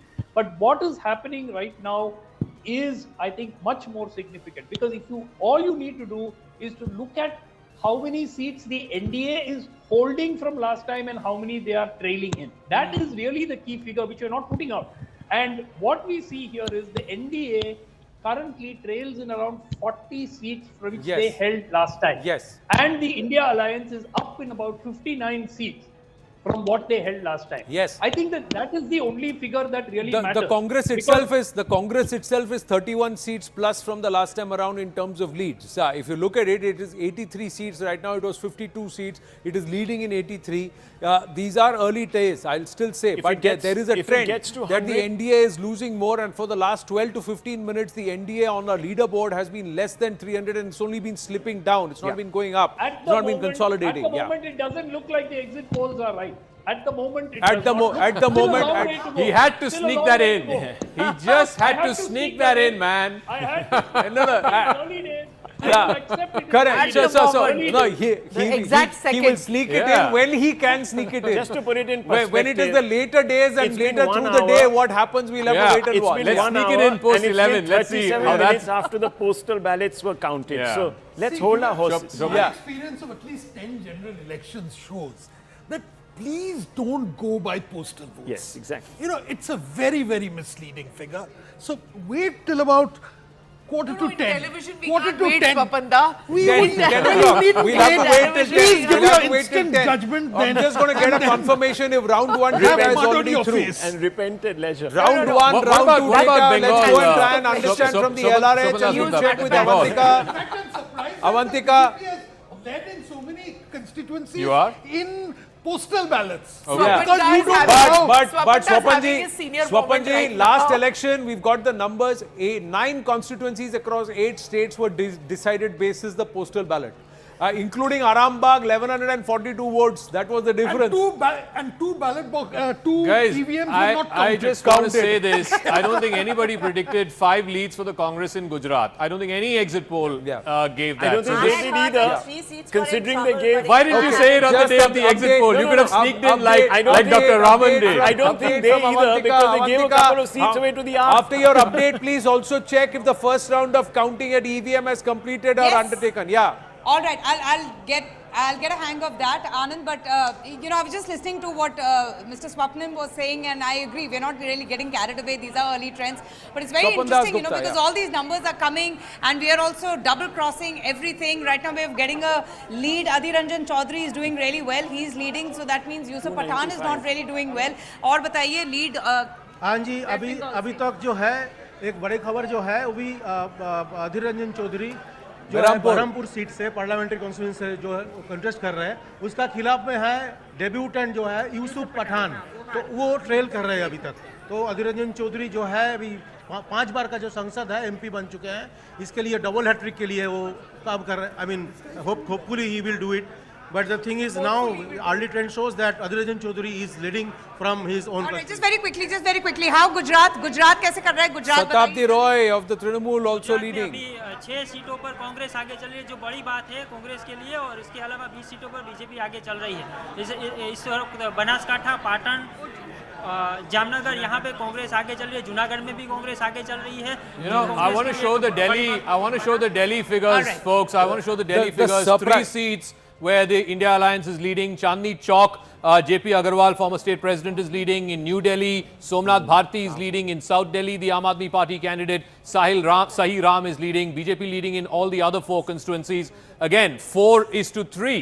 It's sort of even Stevens as far as the national capital is concerned as of right now. As of right now, NDA leading in 290. So it's slipped down about 14-15 seats Let me in the also last take a look 10 at minutes Haryana, itself. Swapan Das where Gupta. again 10 seats. It seems to be even Stevens. Let's take a look at where the India Alliance is leading. In Sirsa, Kumar Sialja is leading. Sushil Gupta leading in Kurukshetra against, of course, Mr. Jindal, who switched sides just a few weeks before. Sonipat, Satpal Brahmachari is leading. Rohtak, Dipinder Hooda is leading. Let me take a look at Karnal. Yeah, Karnal, So Mr. they have 4 Mr. seats Khattar is minus back. in Haryana, the Yeah. BJP. Last time they got all 10. They got all 10, so it's 6-4 as so far 4 as seats Haryana minus, is concerned. Yeah, 4 seats minus in Haryana in So terms Uttar of leads Pradesh already. is proving to be a bit of a Yeah, stumbling Uttar Pradesh block is quite right a bit because. All right, 45-32. Yeah. That's far closer. That's Yeah. far closer, That is. 45-32. I don't know if I have the exact breakup of the Samajwadi and Congress seats. Samajwadi has 24, Congress has 6. Samajwadi is plus 21. Yeah. Congress is plus 5. They had just 1, which was Rai Bareli last time around. Let's look at the NDA figure. NDA was 62 last time. They're 45 right now. They're down 19. So essentially, you're not looking at a 70-plus election here. Yeah. This is Now, proving if this to be a holds, problem. then this is a big story. Yeah, If this is a this big holds, story. then for the NDA and the BJP to get past that 272 or even the 300 number is going to be very tough. I wanna The just BJP look at Bihar BJP is- is hovering between Yeah. 244 and 248 seats again last 20 Just minutes. UP and Bihar, right? Bihar, last time NDA had 39 out of 40. This time they have 31 leads. The BJP leading in 7, that's down 3. JDU leading in 7, down 3. Harm has an increase of 1. Let's look at the India Alliance seats and who's leading where. The RJD is leading in 3, that's up 3 from last time. Congress leading in 1. I want to see which that seat is. That, by the way, is Anshul Avijit's seat. Yeah. Ravi Shankar Prasad versus Anshul Avijit. But Like I said, this could potentially change as well. But right now, anything that they get from these states, from UP, from Bihar, is a gain for the India Alliance. You go back and check the overall number, it's 31 for the NDA and 7 for the India Alliance. So there seems to be pickups. Let's look at Rajasthan as well, because that was a state where we were expecting there would be some dents for the BJP. It's 14 to the BJP, 10 to the Congress and the India Alliance. Let's just take a look at where it is. In Jalore, where Mr. Gehlot's son is fighting from, he's of course leading there right now. There's an independent candidate in Nagaur, Mr. Beniwal, who's leading. Just want to quickly run you through the can I Churu just make a Janjanu quick belt. point? If you really look at this as a sentiment catcher, then in Kashmir, Omar Abdullah is trailing. Yeah. And so is one other person. So I didn't expect that. Omar So is Abdullah Mehbooba Mufti. She Mehbooba was fighting Mufti. from Those are- Anantnag Rajouri. One She's can understand trailing that, as but well. certainly Omar Abdullah trailing. Yeah, Mia Altaf of probably the going to National change. Conference is leading in Anantnag Rajouri, and of course from Srinagar again, it's the NC candidate who is leading in Baramulla. Sheikh Rashid. This is Engineer Rashid. Is that Yes, Abdullah that's right, Sheikh his Rashid? son. He Yes. is the guy who's leading Yes. in the seat of Engineer Baramulla. Rashid is actually in jail. In jail. And his sons have been campaigning for him. Yes, and there is a lot of talk that Engineer Rashid will give a run for the money to someone like Omar Abdullah, who's contesting from Baramulla. And he is trailing. And it's quite interesting that Engineer Rashid is actually leading at this time. He's actually in jail on acts of aiding and abetting acts of terror. And his sons have been doing the campaigning on ground, and they had a lot of traction in Baramulla. First-time voters, and this Maharashtra whole, down to the wire yeah, right and this now, whole 25, conversation 20. happened. I was over on Hindi, and Rifat Abdullah was having this conversation with Omar Abdullah outside a polling station which had been torched and which had been Maharashtra and pelted Uttar with stones Pradesh, the last time around in 2019. Between them have a Interesting. 128. On the markets. Yeah. The Sensex, the Prio is down 84 points. The Nifty is down 84 points and the Sensex is down 183 points. 183 as a reaction to Good, Rahul early Shivshankar, numbers. that you didn't put your non-existent money in the markets. You should just think about You know, perhaps getting into the market today. intraday. Maharashtra is going to be very interesting. Maharashtra is very interesting. It's almost evenly split, 25 to the NDA, 20 to the India Alliance. Let's break up in terms of the allies. Are the allies dragging? BJP down 10 from last time. BJP had 23. They're at 11 right now. Sena Shinde down 6 from last time. Ajit Pawar NCP, I think it's the Baramati seat where Sunetra Pawar is leading. Yes, that's the gain of 1 for the NCP Ajit Pawar faction. Let's look at the India Alliance. Who is gaining where? The Congress gain of 10. Wow, gain of 10 from last time. Sena UBT gain of 4 from last time. Let's look at some of the Mumbai seats. In Mumbai Northwest, Amol Kirtikar is leading. Of course, in Bombay South, Mr. Arvind Sawant is leading. These are the two Bombay seats as far as Sena UBT is concerned. But really, I think Mumbai, Maharashtra, the second biggest state, is really going What's the neck combined and number, neck. Uttar Pradesh and Maharashtra for the NDA It's 80 right and now? 48. That's 128 seats in all. 128 seats across. in all. I know, but what's the combined That's where the number numbers are for? coming What's from. the combined number for the NDA? For the right now NDA, from them? 25 in Maharashtra. And 54 there. And 54 in. 54 there, yeah, so that is 79. exactly how much the BJP itself got in Uttar Pradesh in 2014. The largest Yeah, states, yeah, right, for that's numbers. exactly what Yeah. they got in 2014. Now, You look at this in map one and it's state. not, you want to do So- a comparison, you want to do a straight check comparison, how this map is different from 2019. This is the map right now, 2024. Look at the map in 2019. Yeah. What do you see? Yes. Oh, wow. I think it's a Eastern complete, Uttar Pradesh. yeah, there is Big change. reasonable amount of greens that you're seeing this Yeah. time around. It's a big change. It's a complete change in the state of Uttar Pradesh. It's a big change. Uttar Pradesh and Maharashtra are the two aspects, and right now, if these leads hold, if they stay on this, the BJP is actually positive losing from a there lot is of that ground in a Maharashtra. number of seats still haven't Losing been 10 called seats out in in Uttar Maharashtra is not a Pradesh, so- problem. Yeah. Again, look at Gujarat. I keep coming back to this. 6 seats. No one quite predicted this. Congress party leading in Junagadh, leading in another seat in Sabarkantha, in Saurashtra, Jamnagar seat where the Congress candidate seems to be leading. Whole bunch of seats in the northern belt. Also one seat of Anand, which is of course the home to the cooperatives. The Anand seat, the Congress candidate there, Amit Bhai Chawda, seems to be leading in Patan, the Congress candidate, in Sabarkantha, in Banaskantha, and of course in Banaskantha, Sabarkantha and Patan. These are the three seats India in the right northern now part of the 100 state. short of what they predicted. Yeah. 295. 295, they are at 197, so 98 short overall, 291 for the NDA, 245 for the BJP. So they've just gone up 1 seat now in the last 5 minutes. Going across to the live result hub, Avantika has got the details on Odisha, where the BJD are not yet on the leaderboard. Yes. Absolutely, Anand. You know, you said it so right, and I'm quite surprised because all these constituencies, Kyonjhar, Balangir, Kendrapada, Baragarh, Sambalpur, Puri, Bhubaneswar, all going the BJP way. I mean, I can just only see saffron all along right now in the seats that are taking a lead. Aprajita Sarangi, Sambit Pradhan, Dharmendra Pradhan, the poster boy for the BJP. You have Jay Panda, who's also leading from Kendrapada. So this is the update that we're getting in from Odisha. All the candidates who are leading are from the BJP. How many rounds are done? Has round 1 been completed across constituencies? Can we get an update on that? Not yet. It's just about to finish. I just got a confirmation on that. It's just about to get over. So we are just at round 1. Overall, we should have at least 12 to 14 rounds of counting. So we are just... One is that there's a problem in the Hindi belt for sure. But in the Coromandel coast, in Orissa and in Bengal, they're holding. And if you especially look at the 2021 assembly election, and then you look at Orissa where they're gaining, in Telangana we'll just have to quickly see because that's an important area where they can pick up. Maharashtra is another problem so it's area. 9-5, BJP 9 and Congress 5 in Telangana, BRS 0, of course Asaduddin Owaisi being the one other seat. So it's even Stevens almost. So that I mean, means of course, the 15% of the BRS vote has shifted. Yeah, the BRS is getting 0 seats, including Medak, which is the home district. 15% of the BRS vote is shifted, but this is still round 1. Round 1 data has not yet been completed across counting centers. We just got a confirmation on that. Early days. We got to wait for at least 5 rounds minimum before we see changes. So is this going to change further? We got to wait and watch. It's going to happen. Postal, exactly. Round 1 is postal ballot. Postal votes. So let's the actual EVM starts from round 2. No, postal plus EVM, round 1. Round 1 this time around is postal plus EVM. Postal data, EC is not coming out. We are doing it from our counting centers because 770 I just want to look at the Northeast. We don't talk about the Northeast so much. Let's look at Assam. Couple of interesting developments there. The Dhubri seat, Congress seems to be leading. Neighbouring seat of Barpeta, the AGP seems to be leading. I don't know when the AGP last won a seat. Kokrajhar, there's an independent from the UPPL leading. Nagaon, Pradyut Bordoloy, who's the state chief, he seems to be leading.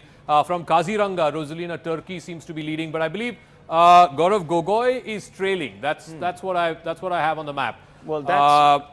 If you look at that, then Gaurav Gogoi trailing. In fact, Tapan Kumar Gogoi of the BJP is leading in that particular seat. Let's look at some of the other Northeast seats. I think these numbers are going to now start changing. Stabilizing. You're going to start seeing. You're going to now see a little bit of a regression. Prajwal Revanna is leading in Karnataka. Well, we just got an update. Prajwal Revanna is leading. Now these numbers may shift or consolidate. Which way we have to wait and watch because early on there has been an even Steven consolidation. The NDA and the BJP losing traction in the Hindi belt in some key states like Uttar Pradesh and Maharashtra. The Congress and the BJP and the INDIA alliance consolidating. The Congress actually nearly 30 seats plus from the last time around so far in terms of military votes. Then look, there is a division within the military about the Agniveer and all of that. So look, let's your number is very close to the election commission number. Votes only very small percentage is military. 0.3, 0.4. It's state government and central government employees. And it's also old age people. Yes. So here's the thing, the election commission numbers will come and settle closer to our numbers. We'll be a little ahead because we have presence across every counting center. 720 reporters across the 717 counting centers nationally, and these are people with experience who are not only watching the counting of the ballot boxes. 281 is the election commission number. Yours is 291. 291. Yeah, so it's not too and different. This is 510 out of 543, 291 and 245. Ladies and gentlemen, the round 1 of the EVM counting will conclude now in about 4-5 minutes, and thereafter round 2 begins. These numbers could change either ways. There will be a fluctuation over the next hour and a half. By the time we come to round number 5, at least 12 rounds to of make counting. a point. I'm sure it's about the exit poll. By the time we come to round number 5, there could be certain leads, certain victories also called out because of the margin of victory. Yes, Suman, I'll concede this. I think this is a far closer election than we all thought. I think at least after the first hour, As of now, the key figure, NDA is down 53 seats, the India Alliance is up 75 seats. I think that is the only figure. So if you take the NDA's tally from last time, you're looking at 50 seats lower for the NDA. For the BJP, it's close to 40 seats down from what it was last time. So that As of now, potentially, and I know these are early days, but potentially that brings it. it's more than 40 seats for the BJP. Sumant Raman, it's Yeah, more right than now. 40. Right now, More than 40. right now it's more than 40 seats, but also Nalin there are has some still about numbers. 33 seats to be declared. 33 seats, the leads have not yet come out. So out of 510 seats, they are at least about 32 seats or 30 seats minus right now. I want to add something on numbers. Yeah, please. When I'm looking at the Election Commission data, like you said, is slower than what we are showing. The BJP is ahead on 144, the Congress is ahead on 53, the Samajwadi Party in 27, which is a huge number in UP. That's all UP. They had 5 last time. So, it's a big jump. So that's one measure. But now look at the vote share. The vote share numbers are fascinating. Because the BJP on vote share right now is at 41.76% nationally. Well, that's going to change. And the Congress is at 29.9, which is just... Last time they had 19, so it's a 10% exactly, jump. 10%. Yeah, but the BJP is also up by 4%. Yeah, by 3 or 4%. We're expecting the Congress vote share to go up. Even the exit polls have sort of shown that. But if the BJP holds on to 40%, there's no way that this number is going to be 246. Yeah. At a 41% vote share, this number will because go up that by means at they're least gaining another in a lot of 70-80 places where they haven't really had a presence, which means that there will be incremental gains.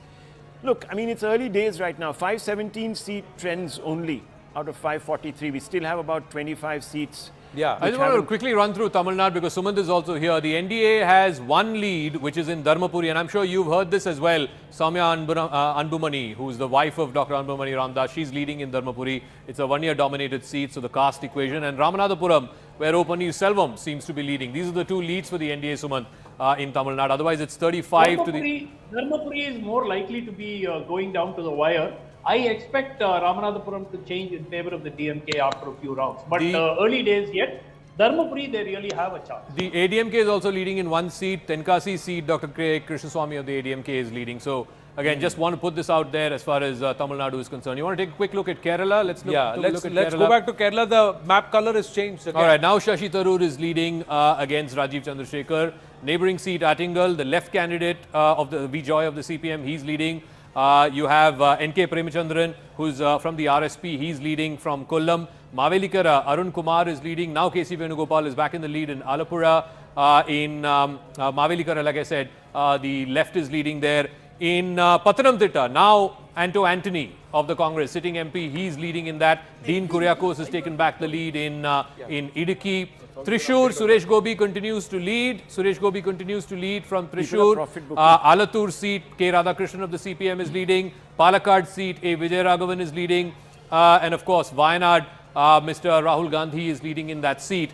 M.K. Raghavan is leading from the Congress in Kozhikode seat. From Vadagara now, Shailaja has slipped. India numbers Shafi have gone up Parambil. a little bit, past 200 mark. Yeah, India passed 200, 207. 207 for the INDIA, 290 for the NDA, 243 for the BJP. So again, slipped down. No, actually it's been holding steady, 243 for the last 20 minutes. 244. As these numbers are changing on the markets, the Sensex is down 2,000 points. It is slipped below 74,500. All BSE sectoral indices are at the moment in the red. The market breadth is a bit weak. About 819 shares have advanced. 1,572 shares have declined in the last since the market has opened. The Nifty was down about roughly around 1.5%. The Sensex was down about 1.6% till about 5 minutes ago. Mudde pe aao, buy, sell, what? Hold. Hold. Please hold. Buy, sell what? Buy, sell, hold. No.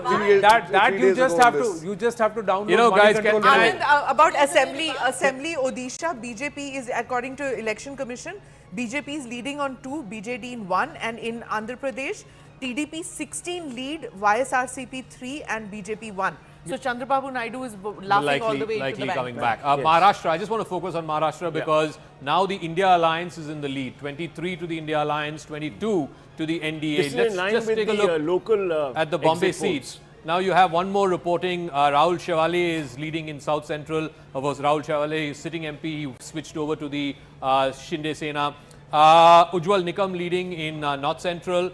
In South Bombay, Arvind Sawant leading. Anmol Kritikar in Northwest Mumbai leading. Piyush Goyal leading in North Mumbai. And Shrikant Shinde leading in Kalyan Dombivli. We don't have the number from Thane for some reason. We don't know who's leading in Thane, but anyway, we'll await that. Yeah. But I think this is a big story. Congress is running up good numbers in the Vidarbha region. In fact, if we look at Vidarbha, other than Nagpur, this small dot where Nitin Gadkari is leading, almost all the other seats, the Congress seems to be doing well. I was Bhandara told Gondia that this Samvidhan Badal Denge and seems to be reservation working thing here. landed quite sharply there. Landed quite sharply, so- just signposting the fact that the markets are down by 2,000 points. Nalin Mehta had just called that out sometime back. Yeah. So from Ramtek, from Varda, now in Amravati also the Congress candidate is leading against Ms. Rana. From Akola, the Congress candidate Abhay Kashinath Patil is leading. Sena UBT is leading from Yavatmal, Washim. So it seems like, you know, Maharashtra, like I said, is the second biggest state. Last time Shiv Sena and BJP had 41 out of 48. This time the state is almost evenly split. But let's talk about the biggest state, because I think the biggest churn UP seems to be happening in the biggest state, Biggest in state, Uttar yeah. Pradesh. 46 to 33. 46 to 33. Yes. I mean, no one quite expected this Everybody kind of a... expected Maharashtra to be a humdinger, but Absolutely, not but not quite Uttar Pradesh. So something was happening in Uttar Pradesh, which I guess we didn't pick up. In Western UP, the BJP seems to be doing okay. It's really running up. The SP is running up numbers in Eastern Uttar Pradesh. Where are these white patches? What are these? These are not seats These that are are being not reported? reporting yet. These are not reporting yet. Leads have come in via postal ballot, but the Samajwadi EVM Party reporting is has not yet kicked doing in pretty all of good. these Yep. places. Yeah. Just getting an update from the live result hub. Yes, Avantika. Quickly update you, Anand. Suresh Gopi was leading all this while, but he's trailing now. Annamalai is still trailing. Rajiv Gowda is trailing. Prahlad Joshi is leading. Prajwal Rivanna leading. Rahul Gandhi leading. Tejaswa Surya is also leading. Menaka Gandhi, I'll just shift focus to UP. She's trailing. Interestingly, Arun Govil was leading, but now he's trailing. Jiten Prasad, the new entrant from Pilibhit, he's trailing.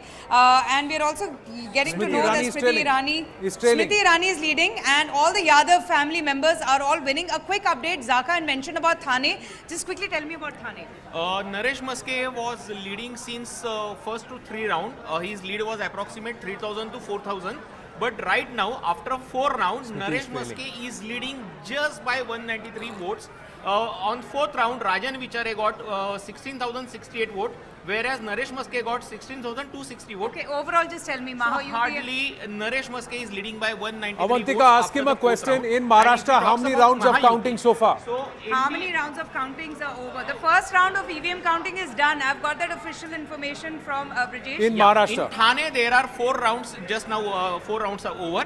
And if we talk about overall structure of Maharashtra, out of 48, we got trends of 45 seats, out of which NDA is leading on 25 seats, whereas India is leading on 20 seats. 26, 25 All right. and 26. Can Three we bring it rounds back to and Thane Uttar already. Pradesh? I think there's some fascinating Yeah. stories happening in Uttar Pradesh. Yeah, Smriti Irani is trailing. Yeah, and Smriti Irani Irani is trailing. Yeah. Amethi as of now. Remember, KL Samajwadi Sharma. Party gave a large number of tickets to non-Yadavs Yeah. this particular election. So No, their ticket this selection Amethi was 5 Yadavs, yeah. Yeah. Which were their family. That's a Broad-based to major other upset. non-Yadav That's a OBCs. major upset if it happens, which is Smriti Irani trailing would be a major upset. So this would be Yeah. the This David is the Goliath barometer. moment, because KL I'm Sharma going was to add this. a couple of again. numbers You know, to the yeah. UP discussion. Shoe in. The election commission is actually showing Samajwadi Party is ahead of BJP right now, 32 versus 25. Look, but the vote share numbers are again very similar in terms of proportion to what the national numbers are showing in terms of vote share. Because that is in UP. In UP But as then well. last time UP BJP had 49%. Just very quickly, So right now the election 297 commission right is showing now. 41% Yeah, so for it's down. BJP in UP. It's down. But 32% for Samajwadi Party. Party, yeah. But another point which is important, The NDA the gained by absolute number 7. of votes counted right now is minuscule. Yeah. For example, it's showing 6.3 lakh votes for BJP versus 4.9 lakh votes for Samajwadi. That's Samajwadi, of minuscule. course, I that mean, will change. Well, that is NDA exactly what I'm Yeah, saying. no, So no, this the is 25 still crore very, base very of the early. voters, If you look at the absolute number, of which right? about 18 crore, 19 crore will go to polls. Yes, key Well, rates alerts have that. NDA was at 290. It's picked up 7. Yeah, it's picked up 7. See, This might these be numbers, coming ladies from- and gentlemen, will change. There will be changes that will happen. Early on, the early leads, it looked like that the INDI alliance and the Congress have really gained a lot of traction. And the NDA is in a spot of bother. And the NDA and the BJP, and especially at least about 50 to 60 seats minus Let me just overall add a quick pan-India. caveat. Yes, Let me add a yes, quick Rahul. caveat here. We all expected vote shares to come down in the Hindi heartland. How much we don't know as of now. We'll try to look at those vote shares. I'm going to be looking now at vote shares very, very closely. We all knew that. We all knew that certain contests were going to get tighter. And right now, if we've only reported a minuscule amount of votes, we don't even know which areas they are coming out of. There could be areas of dominance of one particular formation over the other, and that's why you're seeing this tight, close contest. If they are going to be close contests, you might actually see things changing. So let's hold our horses on Uttar Pradesh also. It is an important state, but it's a state where obviously margins are coming into, Interestingly, I just want to run you through Chhattisgarh, where again, last time, the assembly election 6 months ago, BJP swung an unexpected victory. Now it's much more even Stevens. Rajnandgaon, we talked about how Bhupesh Baghel is leading in that particular seat. I want to look at some of the other seats. Mahasamund, again, Tamraj Sahu, who used to be a former deputy CM, I think he was. He's leading in that seat. From Korba, where Jyotsna Mahant is also leading. She's leading against Saroj Pandey of the BJP. And in Congress picking up against the BJP. In Sarguja, that's what this in is telling you. Sarguja, again, the Congress is leading. So this is as far as Chhattisgarh is concerned. I want to quickly look at Madhya Pradesh as well. Madhya Pradesh is entirely BJP. There are 4 seats for the Congress. It's not showing here on the magic wall. Just quick check of Rajasthan. Again, it could, it's 13-12. It's 13-12, a state that the BJP just swept, 6 months ago. It's even Stevens. And like I keep going back to this is the most fascinating for me. Now it's come down. It's come down to 4 seats to Congress in Gujarat, 22 to the BJP. See, this leaderboard is very important because the story that we said is that if the INDI alliance had to get to that 295 number or even 272, the Congress had to pull its weight and the Congress had to get above 100, nearly 120 seats. Right now at 92, the Congress seems to be pulling its weight early on in terms of the trends, and that too, most of these seats have come in straight fights with the BJP. So if the Congress is improving its strike rate against the BJP, they won only 50 Haryana now, Congress has 6, BJP has 4, JJP has 0. India Alliance has 6, out of which 1 is AAP, Sushil Gupta from Kurukshetra, but Congress so it's the same story that's happening, that the Congress is improving its strike rate in bastions where the BJP actually beat it the last time around. BJP versus Congress straight fight comparison, because that'll give you an idea of where things stand.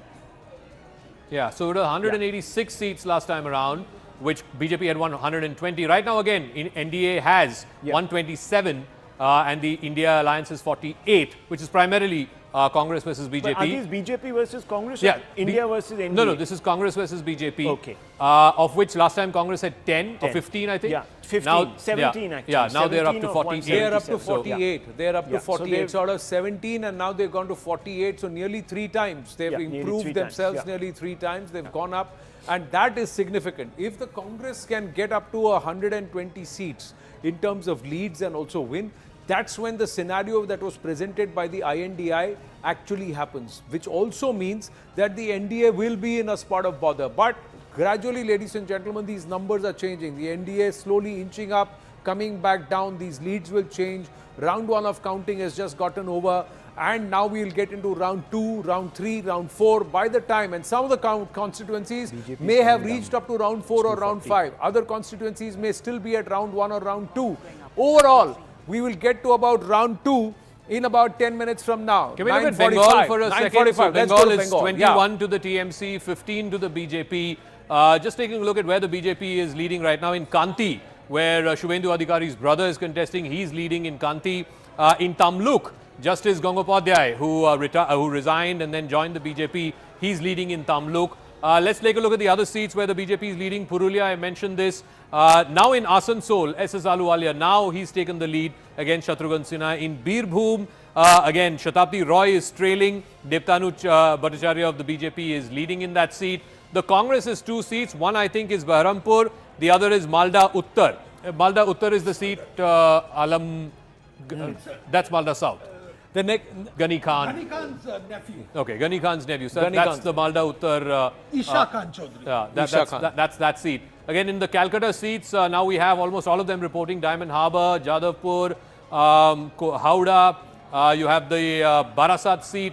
All the Calcutta seats and the greater Calcutta seats, the TMC seems to be leading. No changes there. Cooch Behar, TMC seems to be leading. This is Nishit Pramanik's seat.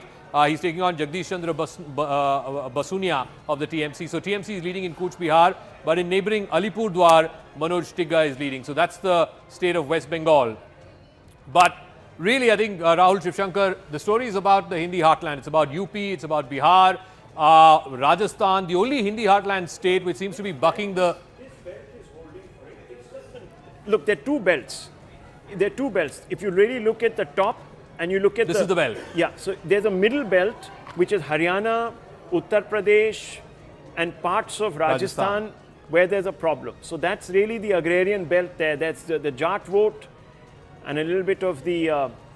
So Madhya Pradesh seems to be okay for that's right. for which the is BJP. surprising to me. Yeah. Which is surprising because, you know, individual states in the heartland are showing different trends. Yeah. So there are probably local factors at work, but the Samajwadi Party proving to be a bit of a bone. No, on the leaderboard, big slip now. 6 seats slip for the NDA, 290. BJP 5 seats slip for the BJP. This is Uttar Pradesh. This is Uttar Pradesh. It's 40 to the NDA, 39 to the India Alliance. This is a massive shift, This is folks. like a 2004 let's take a look. So BJP is down 25 from last time around. It's down 25. RLD has won. A gain of 1. I think RLD was fighting 2 or 3 seats. I think Let's never forget the axiom. If you can't control Uttar Pradesh, you've got a problem. And look at the Samajwadi Party. They're leading in 32. That's a gain of 28 from last time. Congress leading in 7, gain of 6 from last time. So it's neck and neck. Nalin Mehta, you want to weigh in? Uttar Pradesh, NDA 40, India Alliance 39. I mean, look at the map. It's just... there's a lot more green than there was 5 years ago. This map, it's very early days, but if this map holds, then it's a return to the UP of 10 years ago. Yeah, it's a return to, do we have the 2009 Mayawati, mind you, has not taken a single lead. Yeah. Not a single lead. She had 10 seats last time. Consolidation. Clearly, some of her vote has gone to Samajwadi Party. Vote is transferred. Do we have 2009 UP? At the moment is very low in the election commission's website. So this is the 2024 UP situation. Let's look at the map as it existed in 2009. It's a similar picture. It's a similar picture. But look at 2014 and 2019. It's complete saffron sweep. There's very few pockets of green and blue.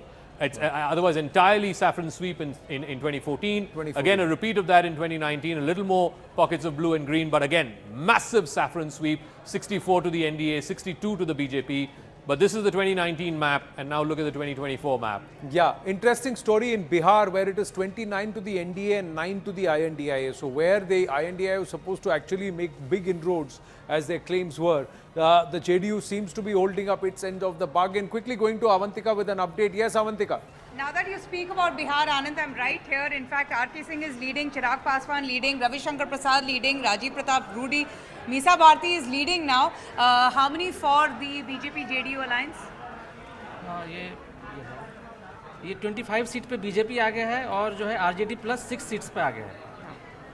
RJD ये जो है गिरिराज सिंह अभी फिर आगे चल रहे थे, पीछे चल रहे थे, अभी फिर आगे हो गए हैं। मधेपुरा से दिनेश चंद्र यादव आगे हैं, गोपालगंज से प्रेमनाथ चंचल आगे हैं। ठीक है। All right, so that's the count. I just want to give a quick update. Annamalai is trailing by 10,000 votes. Dayanidhi Maran is leading by 10,000 votes. Karthi Chidambaram is also leading. He's doing really well. And a very quick update from Jammu and Kashmir. Mehbooba Mufti, she's trailing. And the National Conference is leading. And very interestingly, all the 4 seats for the BJP is doing really well in Himachal Pradesh, Anand. All 4 seats well in Himachal now Pradesh. In Delhi as well. I think all seats are reporting for the BJP, including in South Delhi, where Sahi Ram, Ramveer Singh Biduri, now the BJP is leading. Sahi Ram of the AAP was leading for the longest time. But now, if you look at the India map, Gujarat again, BJP's pulled one more seat back. It's 23. They're leading in 23 out of 26. Yeah, so there is only 3 seats where the Congress is leading. 23 out of 26. Well, the Gujarat BJP is beginning to turn for Gujarat the BJP is beginning to turn. Yeah, I think we've got to be a little more. Add a few more caveats there. Delhi swinging towards the BJP bellwether. Don't forget that in about since 1989, 1999. All elections. All elections. Delhi has. Yeah, but Delhi में I think थोड़ा सा touch and go हो रहा है. वो South Delhi वाला seat थोड़ा सा. Look, Uttar Pradesh is a problem right now, and it is a problem because many people will say that look, there has been distress, this, that, the other, and there was obviously this talk about 400 par and the way the opposition sort of construed it. So there could be a bit of a problem there, but if the BJP starts picking up in some pockets and gets closer to the 50 mark, then things will change even in Uttar Pradesh, and that will have a bearing on the overall number. Yeah. Trouble for Annamalai, 10,000 votes. He's trailing by 10,000 votes already. That's the update from Coimbatore. Dayanidhi Maran leading by 10,000 votes. Comfortable lead for Karthi Chidambaram. Very confident of retaining that seat, and he should do it by a big margin. That's what the indications are. Let's come back and look at the state of Tamil Nadu and see where are the possibilities. To get a number of how many votes people are leading by in Uttar Pradesh? Can we get that sort of? We could. We'll try and get if we can get Avantika to tell us what is the lead margin for some of the how many votes have been counted? Some of the key candidates in some of the big seats. But ladies and gentlemen, the scenario could change, will change. Either ways, these numbers will not hold. These numbers will change either in favor of the NDA and the BJP or in favor of the INDI and the Congress party. But this is after the first hour and 15 minutes of counting. The first hour and 15 minutes of counting, where some of the counting centers have gotten into round 4. Some of them are getting into round 2. These are the status. This is the status. The big story is that the INDIA, the alliance, the opposition has closed the gap with the NDA early on, and the BJP is slipping. The BJP is slipping on UP because Uttar Pradesh is the story. Uttar Pradesh is the story. Just on Western Uttar Pradesh, I want to run you through some of the seats where the alliance is leading. Saharanpur, Imran Masood is leading. In Kairana, Ikra Hassan Chaudhary is leading. In Muzaffarnagar, Harendra Singh Malik of the Samajwadi Party is leading against Sanjeev Balyan. And then you have Baghpat, which I think the RLD was fighting from Baghpat, if I'm not mistaken. Again, the Samajwadi Party candidate there is leading. In Sambal, Ziaur Rahman of the Samajwadi Party is leading. Let's take a look at Nagina from Bijnor. Again, Chandan Chauhan of the RLD is leading. Of course, RLD is now with the BJP, with the NDA. Taking a quick look at the centre part, Amethi, Congress candidate is leading. Raebareli, Rahul Gandhi is leading. Barabanki, Tanuj Punia is leading, and then in Sitapur, Rakesh Rathod of the Congress is leading. So, where the Samajwadi Party is running up numbers, obviously in their belt, the Yadav belt of Maipuri, this Itawa. was phase 2. This was phase 2. Maipuri, Itawa, this belt, which is the Yadav belt, some in Western Uttar Pradesh, in the Jat belt, and a large number of seats here in Eastern Uttar Pradesh. A large number of seats from Robertsganj, even in Mirzapur, which is Anupriya Patel's seat, the Samajwadi Party is leading. This is the non-Yadav. The Election Commission website is currently showing that Ajay Rai is leading against Prime Minister Narendra Modi in Varanasi. That the votes counted are about 10,000. Oh, I see. So it's votes counted at 10,000. No, in that constituency. In a lot of constituencies, the total number of votes counted is not so much. Sample is too minuscule right now.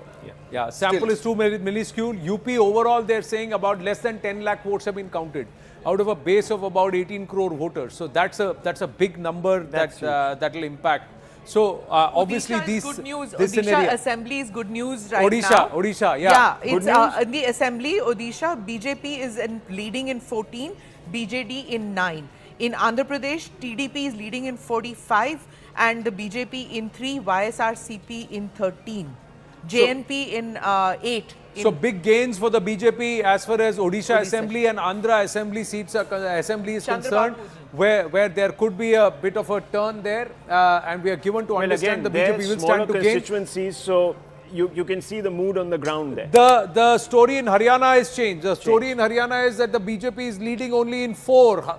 INDI, Congress is leading in 6 seats. Yeah, so that includes one of the Aam Aadmi Party. One of the Aam Aadmi Party. One of the Aam Aadmi Party. BJP has gained. The NDA alliance has gained. The Congress has now come down under 10. So it's in single digits. So it's in 19-9. But remember, last time NDA had 25. So they're down 6 from last time. But as I said, if these are very early days, then that Congress number might come down. I don't know. Correct. But we have also gone to 526 leads. 526 leads out of 543 that are currently reporting. The BJP is at 239, 291 for the NDA, 216 for the INDIA and 94 for the Congress. 94 leads for the Congress party. So they are clearly about 40 seats better than, 42 seats better than the last time around.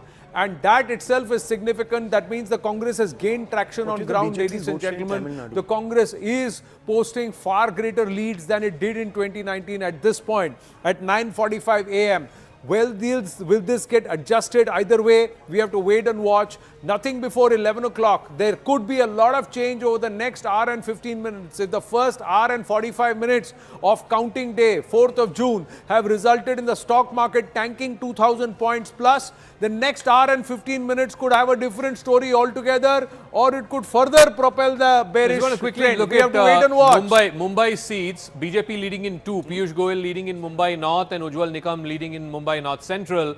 3 seats to the Sena UBT. So Uddhav Thackeray will be happy if the result stays this way. Mumbai Northwest, Amol Kirtikar is leading. Mumbai Northeast, Sanjay Dina Patil is leading. And Arvind Sawant leading in Mumbai South. Shinde Sena, Rahul Shewale leading in Mumbai South Central. So it's, as far as the Mumbai region is concerned, it's 2 to the Shinde Sena, 3 to the Sena UBT and 2 to the BJP. So in terms of trying to prove a point, I think Uddhav Thackeray. Quick check on the Odisha and Andhra Assembly numbers. The leads have come in out of 65 for out of 147 seats in Odisha.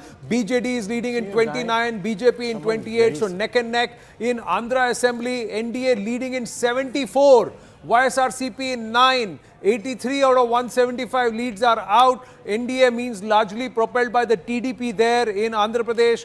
BJP and BJD, it's neck and neck in Odisha. The Congress with just 6 seats, so not in the fray there as far as the assembly elections are concerned. We'll get you more details on that front. There are also by-polls happening in Himachal, and the assembly by-polls could also determine the fate of the local government there. Sambit Patra right now leading in Odisha, Aparajita Sarangi leading in Bhubaneswar in Odisha, Sambit Patra contesting from Puri. Kendrapara, it's a tight fight. It's going to be a really tight one. Jai Panda there, he is leading in Kendrapara. So Odisha leads, key race alerts coming through. The BJP doing well in Odisha, but there are serious concerns as far as Rajasthan, Haryana and Uttar Pradesh is concerned. Swapan Das Gupta, do you think this will hold or do you see this changing? Well, it's quite obvious that, what's significant is that the BJP figure has come down to 239. That's substantially below the 270 mark. Now that has a very important overall implication for the nature of the government if it's formed. And I think that's what we need to look at. But the NDA number is above 272. So no, but it has, in terms of the balance. Okay. Whether we are having a single party government or we are having a coalition government. It has a definite meaning. So single party with multiple alliances and that look, pushes the just number to throw it further, out there, or is it a coalition some government? of the newly acquired allies, there could be a reorientation.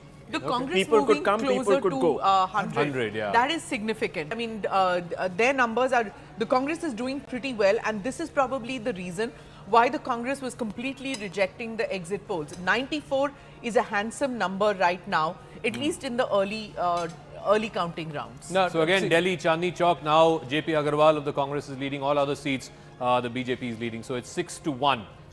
Let's go back to UP. Is there a change in the leads? And also let's look at Bengal. 21 and 16 is the story right now. So Uttar Pradesh is pretty much neck and neck. I don't think we're getting too many numbers out of Uttar Pradesh. The counting might be slow there. It's 40 to the NDA and 39 to the India Alliance.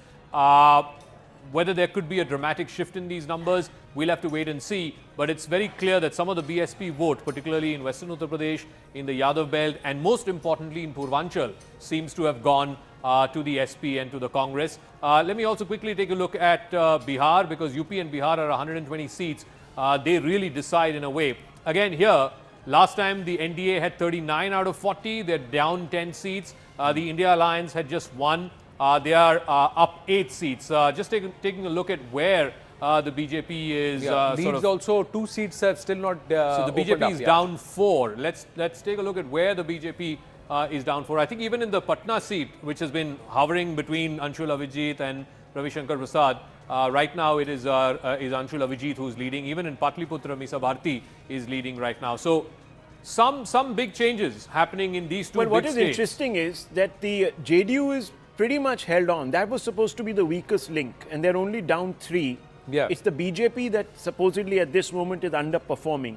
Now, I don't know if that is actually a factor of the fact that there are fewer votes being counted as of now. Apparently 10,000 votes per constituency. That's very little. Maybe this is that entire thing that Zaka was talking about in the morning, that this time around we'll see slower counting because all the returning officers would be under that much scrutiny. Yeah, we'd also have to see over the next hour and 15 minutes, hour and a half, 90 minutes, does the counting actually pick up and do these numbers actually change? I think Nalin was talking about it some time back. Right now, the magic wall is showing Ajay Rai leading Narendra Modi in Varanasi. Yeah. He was talking about it some time I was also saying the same thing. But they said only 10,000 votes have been polled in that very constituency or counted so far in that constituency. Me of that time, you know, when railways began computerization and you took money to the booth to book a ticket.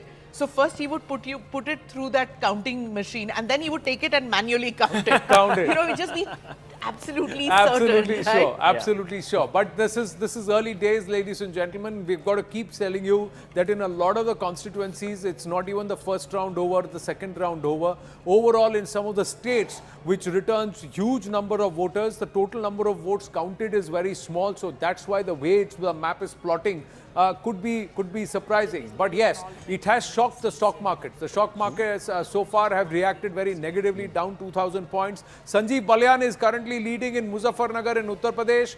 291 for the NDA, 216 for the INDI alliance. The BJP slipping below the 240 number to 239 leads. The Congress going above the 90 number to 94 leads. So it's becoming very interesting in this election. Hema Malini, another key race alert, leading from Mathura in Uttar Pradesh. So far, the NDA is in position to form government as a coalition government because they are above the halfway mark of 272. In terms of leads, they have 291 leads, the NDA. But the BJP would want to be the single largest party. They would want to do better than 2019. The exit polls said that the BJP will do 310. Right now, they are way below that number. Right now, the BJP is at least 71 seats behind that 310 projection of the News 18 mega exit poll. Will this change in the forthcoming rounds? We'll have to wait and watch. As of now, counting continues. Anupriya Patel is now trailing in Mirzapur. So big change there. So fluctuations are quite few. Uttar Pradesh is a story, Maharashtra is a story, Karnataka is a big story. In these states, the INDI alliance is doing very well with the Congress gaining traction. In Rajasthan also Congress gaining traction. Any change in Maharashtra? Let's look at Maharashtra again. Zaka. All right now again it's neck and neck. It's 23-23. Like I said, the NDA running up the numbers largely in the Marathwada region. So if you look at Konkan and the coastal belt, the NDA seems to be down on numbers. Vidarbha, and this is important because Devendra Fadnavis comes from Vidarbha, he comes from Nagpur. There again, the BJP is leading only in two constituencies. One is Nagpur, where Nitin Gadkari is fighting from, and the other is Bandara Gondia. But all the other seats, it is the non-NDA parties who are leading in Vidarbha, possibly because of either the Dalit issue or even the farmers' distress issue. There was a lot of talk about farmer distress there. Again, in Konkan, and in the coastal belt in Western Maharashtra. In Western Maharashtra, the BJP currently is not leading in a single seat. The BJP, in fact, the Shinde Sena is leading from Hatkangle, but all the other seats, of course, the Ajit Pawar NCP is leading from Baramati. There is one seat, of course, Pune, where Muralidhar Mohol of the BJP is leading. But BJP is not able to run up the numbers in significant regions of Maharashtra. Yes, in the Marathwada belt, they're getting. I want to just check on Nanded, and in Nanded, the BJP candidate is leading. So there was a lot of chatter around after Mr. Chavan joined the BJP, but Nanded, the BJP candidate seems to be leading. But other than in Marathwada, even in Mumbai city, the BJP leading in two seats, in Piyush Goyal's seat, that is North Mumbai, and in Ujjwal Nikam's seat, which used to be Poonam Mahajan seat. These are the two seats where the BJP is leading. The Sena UBT leading in two seats, which is Mumbai Northeast, Sanjay Dina Patil, and Mumbai South, Arvind Sawant. Now the Shinde Sena has clawed back in Mumbai Northwest as well, where Amol Kirtikar was leading for a long time. Uttar Pradesh, that's where the story is. Let's also go to the hub and get a sense of how many rounds, etc. Yes, Nalin, you have a point. On Banaras. Banaras. Modi is now leading in Banaras. Okay. But to give you a sense of the scale, at the moment, the Election Commission website is showing 28,719 votes for Modi and 28,283 votes for Ajay Rai.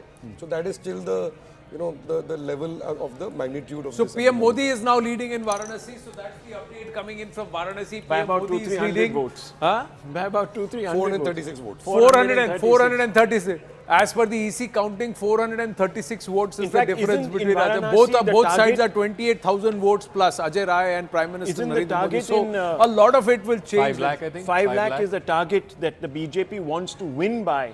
And if they're only counted, what is it? Quickly do the math. About 56,000 votes. 56,000 votes. Less than 60,000 votes is the votes that have been counted. Varanasi will return at least 8.5 lakh voters, if I remember correctly. More than 8.5 lakh voters. No other candidate so far has got more than 500 votes. Now In it's Varanasi, there's in 500 Gujarat, it's and- all seats reporting, all seats going to the BJP. So this is business, normal business resumes Normal as far as Gujarat is concerned. It's all saffron. I think I'm just going to check. Like what I think we happens, have Saka? Anil, Some of the Anil tribal Antony. seats, How I can think. blue turn what to happened orange was- within a couple of minutes? Then do you we have discovered Anil Antony with us? that the mud pack, you decided to hide yourself behind a mud pack. Mud Now, pack. why did you have to do that? It looks really strange how Do we, suddenly. I'm just checking. Do we have Anil Antony with us? Yes. Yeah. Anil Antony, good morning. Morning. This is Anand Narsimhan with Zakat Jacob and Rahul Shivshankar in the studio. But what's the sense? Right now, the trends show that you are trailing in your constituency in Pathanamthitta. Yes, at the moment I am trailing early. There were a couple of occasions I was leading also. Yes. These are very early rounds. The postal ballots are almost over. At the same time, I think we are in the second round. In one constituency in Kerala, Thrissur, we are substantially leading.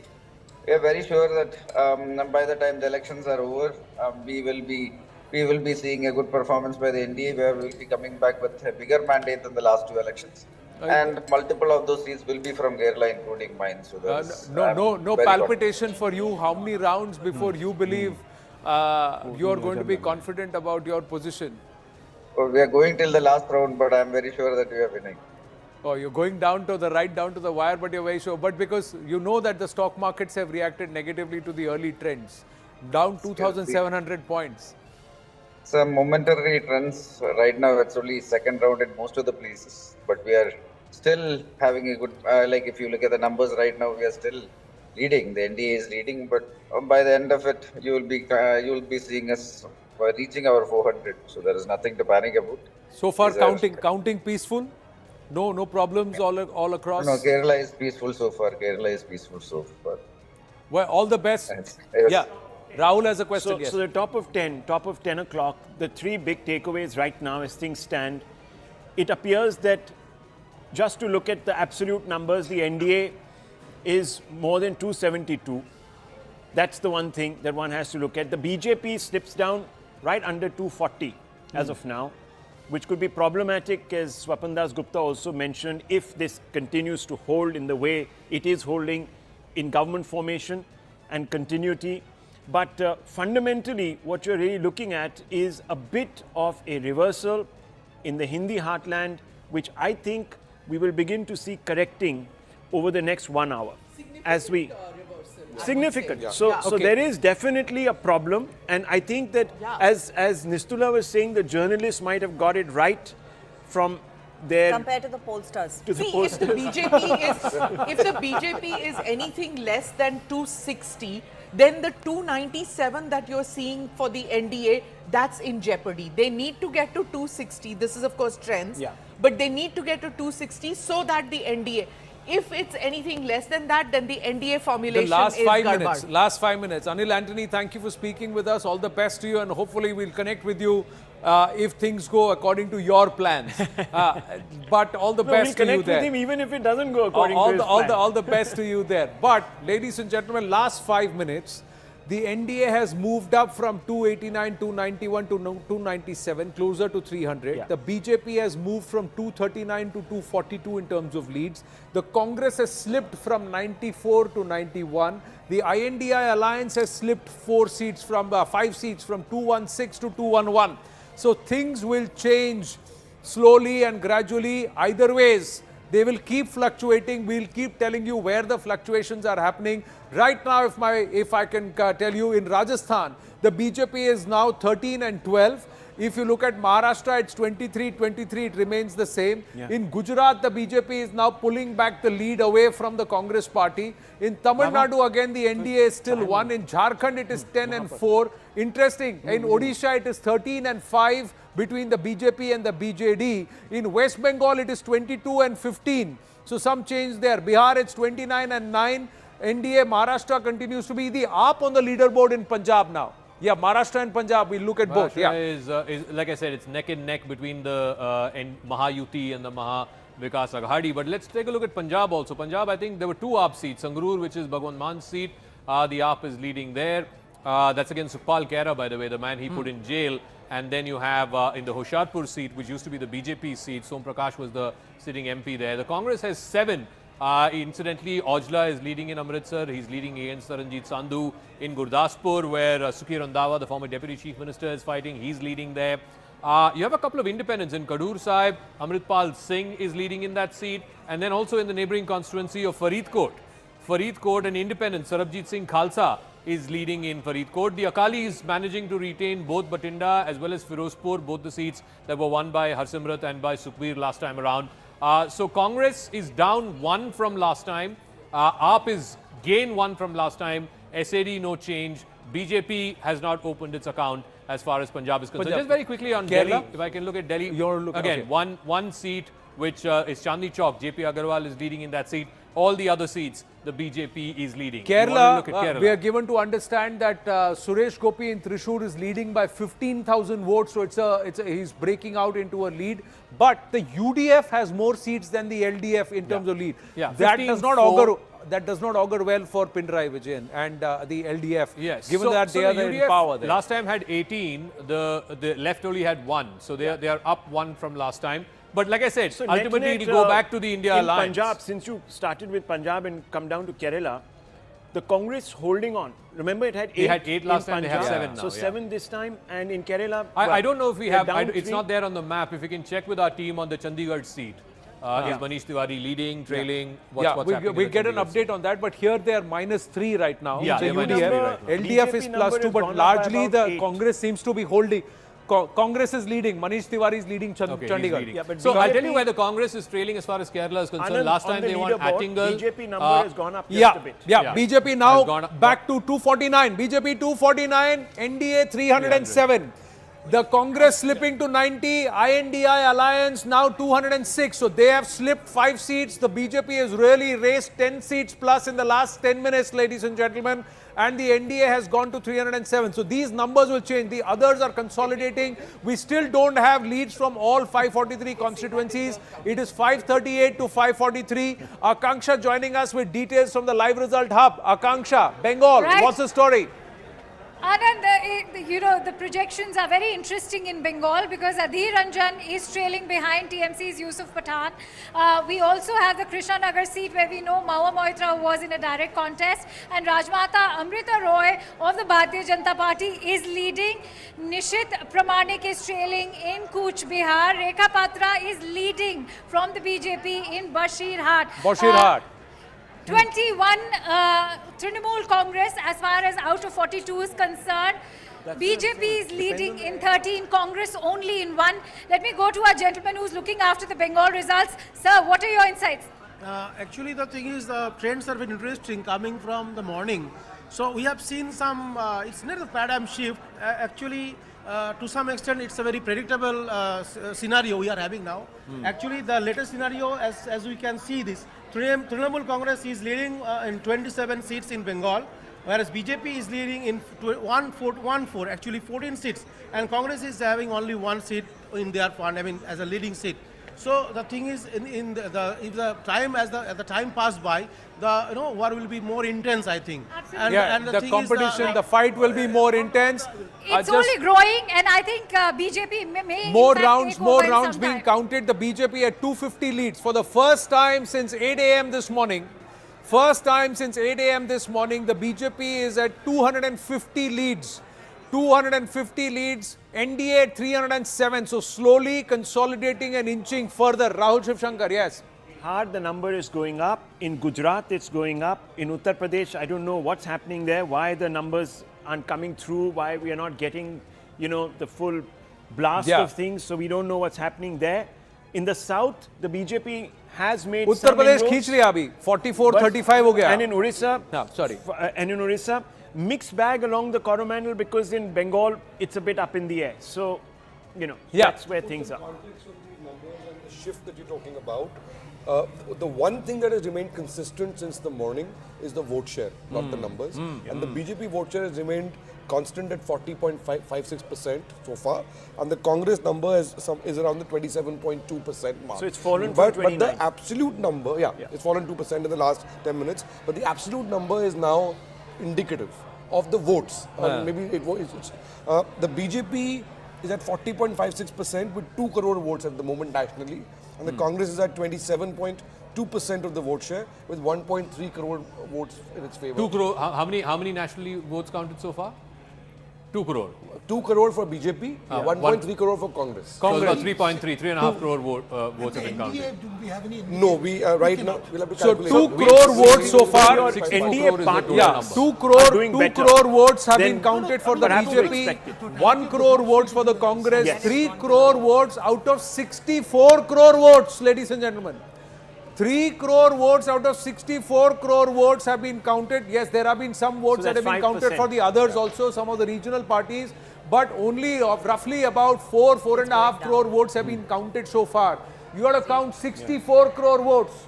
And so far in these 4 crore votes, the BJP has been holding on to about a 41% vote share. So these numbers will consolidate further and they will change further. INDI going back up into 212, Congress going back up to 96 leads, BJP slipping from 250 to 247, NDA leads from 307 to 303. So it's going to be a little topsy-turvy over the next 1 hour before it starts consolidating. If this is the broad trend in Uttar Pradesh, I keep coming back to Uttar Pradesh because let's face it, this is where the election is made or lost, right? If let's say NDA goes up to 50 and India Alliance comes down to 30, it's a direct two-way fight, right? If it's 50-30, what are we looking at? Are we looking at, potentially, election changing sort of dynamic, or are we looking at NDA with a reduced majority? What are we looking at? Not at that number, but if that number were to go down for the BJP to the 20s, the late 20s, because that's what happened to the BJP in 2004. 9. Yeah, and 4, yeah. And 9. Actually 9, you're right. And the other two were in their 50s, so that could be a problem. But that window of 20 seats, because BJP was expecting more than 62 that they got last time. Of course. Nistula Nalin. If that comes down to around 50, they were expecting to do very well in Uttar Pradesh, especially on the back of the Pran Pratishtha of the Ram Mandir and all of those things. And but towards the end of the election cycle, Eastern UP was said to be pretty tight, and there was a lot of micromanaging that was going on. In fact, around Varanasi, look at the number of green pockets. So I myself had gone to Jaunpur and Machli and all these places. But here's the thing: if the BJP does not win 50 seats in Uttar Pradesh, they will not be they will not have majority. They will not be past 272. So the BJP will not be past 272 if it wins less than 50 seats in Uttar Pradesh. That's very, very clear. It will be a coalition government. NDA may form government, but it will be a coalition government, not a single party driven. The fulcrum of BJP's power has been is of course, UP. Is UP. So if you get this number in UP and if this number holds, then basically it means A, the BJP loses its majority as a party. B, in some sense, the Iqbal and the kind of pure dominance it had in the heartland, that kind of comes down. Then you're I getting just want into to add a older caveat, mean, if you like. Nalin, just a caveat. Look, in 2014, the BJP had about 71. And that came down by about 62. Yeah, so about 9 or 10 or whatever it is. But the absolute number did go up. Yes. Because the vote share did go up. Right now, what we're reporting is a 40.6% or 2% so the or vote something share like that. in UP at the moment for the BJP is 42.3%. Yes, so the worry for the BJP right now is conversion.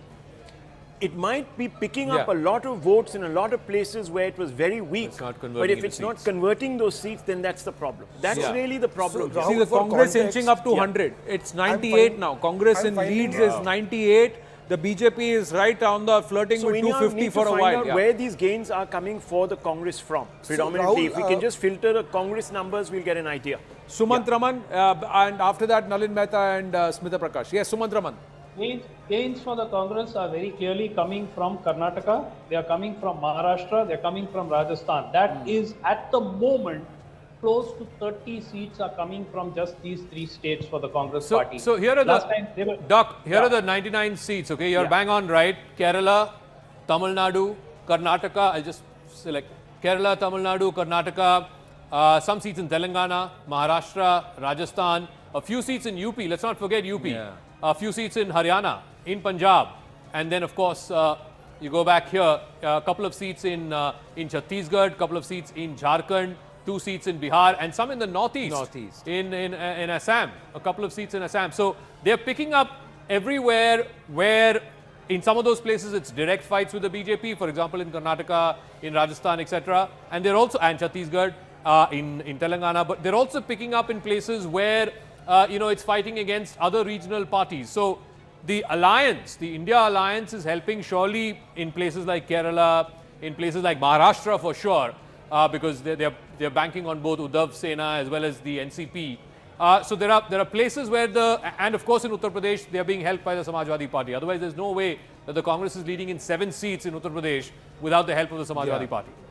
True, but like you said, some of the seats are also in Haryana. Haryana, it's a 6+ for them. They had nothing last time around, Sumant Raman. So the Congress is gaining there. Yeah, it's slipping. It's been flirting with that 100 number for a while, just like the BJP has been flirting around with 250 for a while. Yeah, that's really been their catchment. That's really been their area of dominance.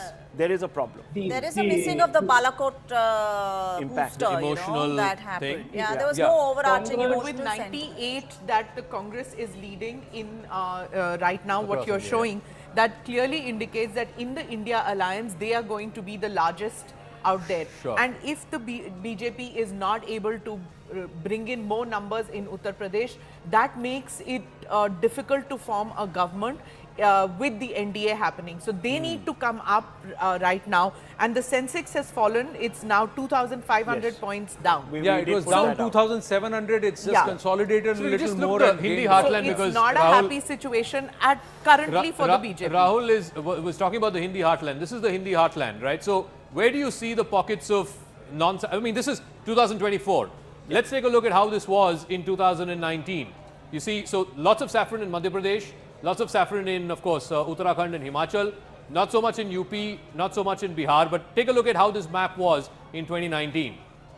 This is how this map was in 2019. There are 200 seats out of 240. That's 225 seats in the Hindi heartland, and this is what it's looking like right now. It is a 90% conversion rate. Right now, that's not. So if you look at the conversion rate right now, looks an impossible. They are down 44 seats. Down they are 44 down from 44 seats. So that itself is a big one. Sumant Raman was saying something. Yes, Sumant Raman.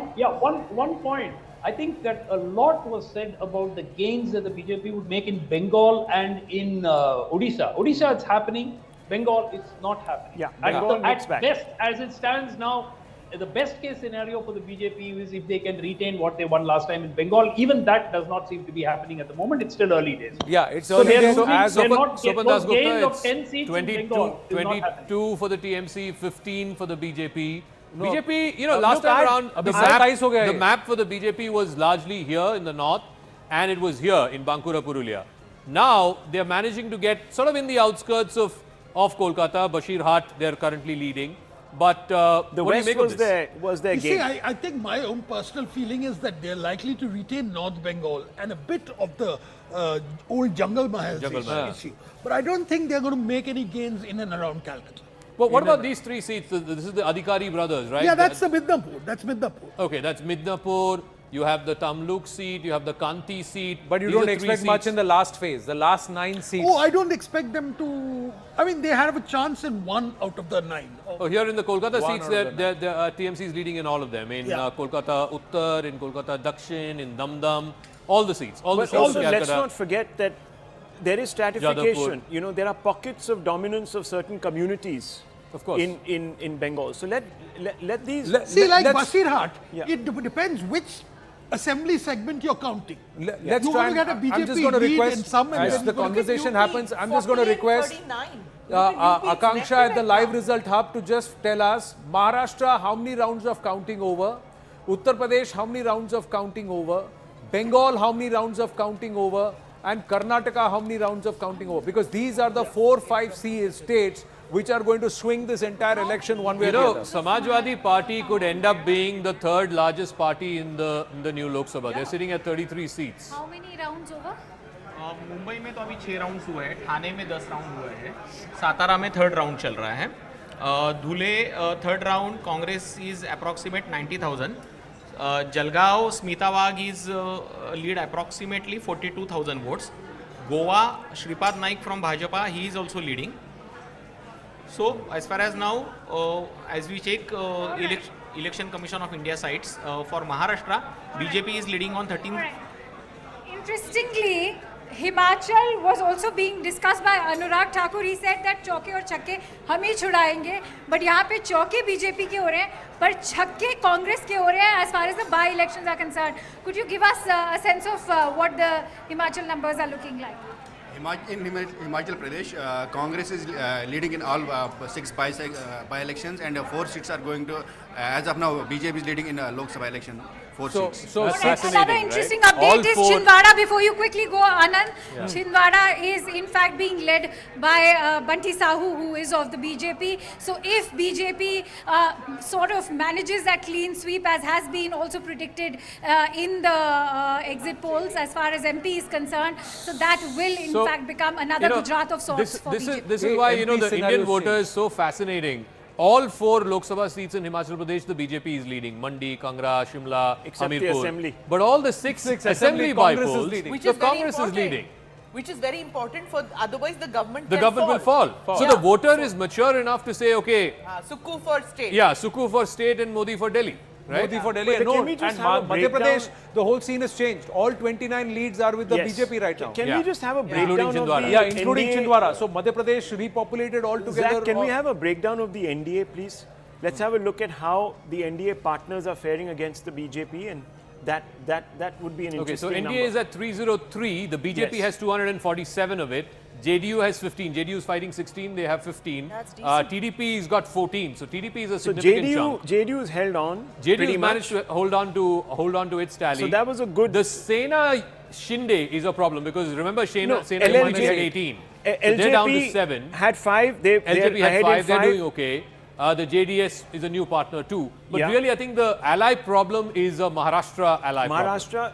Maharashtra ally, but BJP is also not holding ground in Maharashtra. The BJP is not holding ground. And in Uttar Pradesh. So this is where the issue is. 13-12. So Rajasthan also, it's not bringing in the numbers. Rajasthan was expected to be a bit of BJP is not bringing in the numbers in Rajasthan so far. So the idea was that Uttar Pradesh would have offset Rajasthan. That was the calculation. There are more losses for BJP in Karnataka than what the exit polls had predicted as well. So it's all kind of adding up.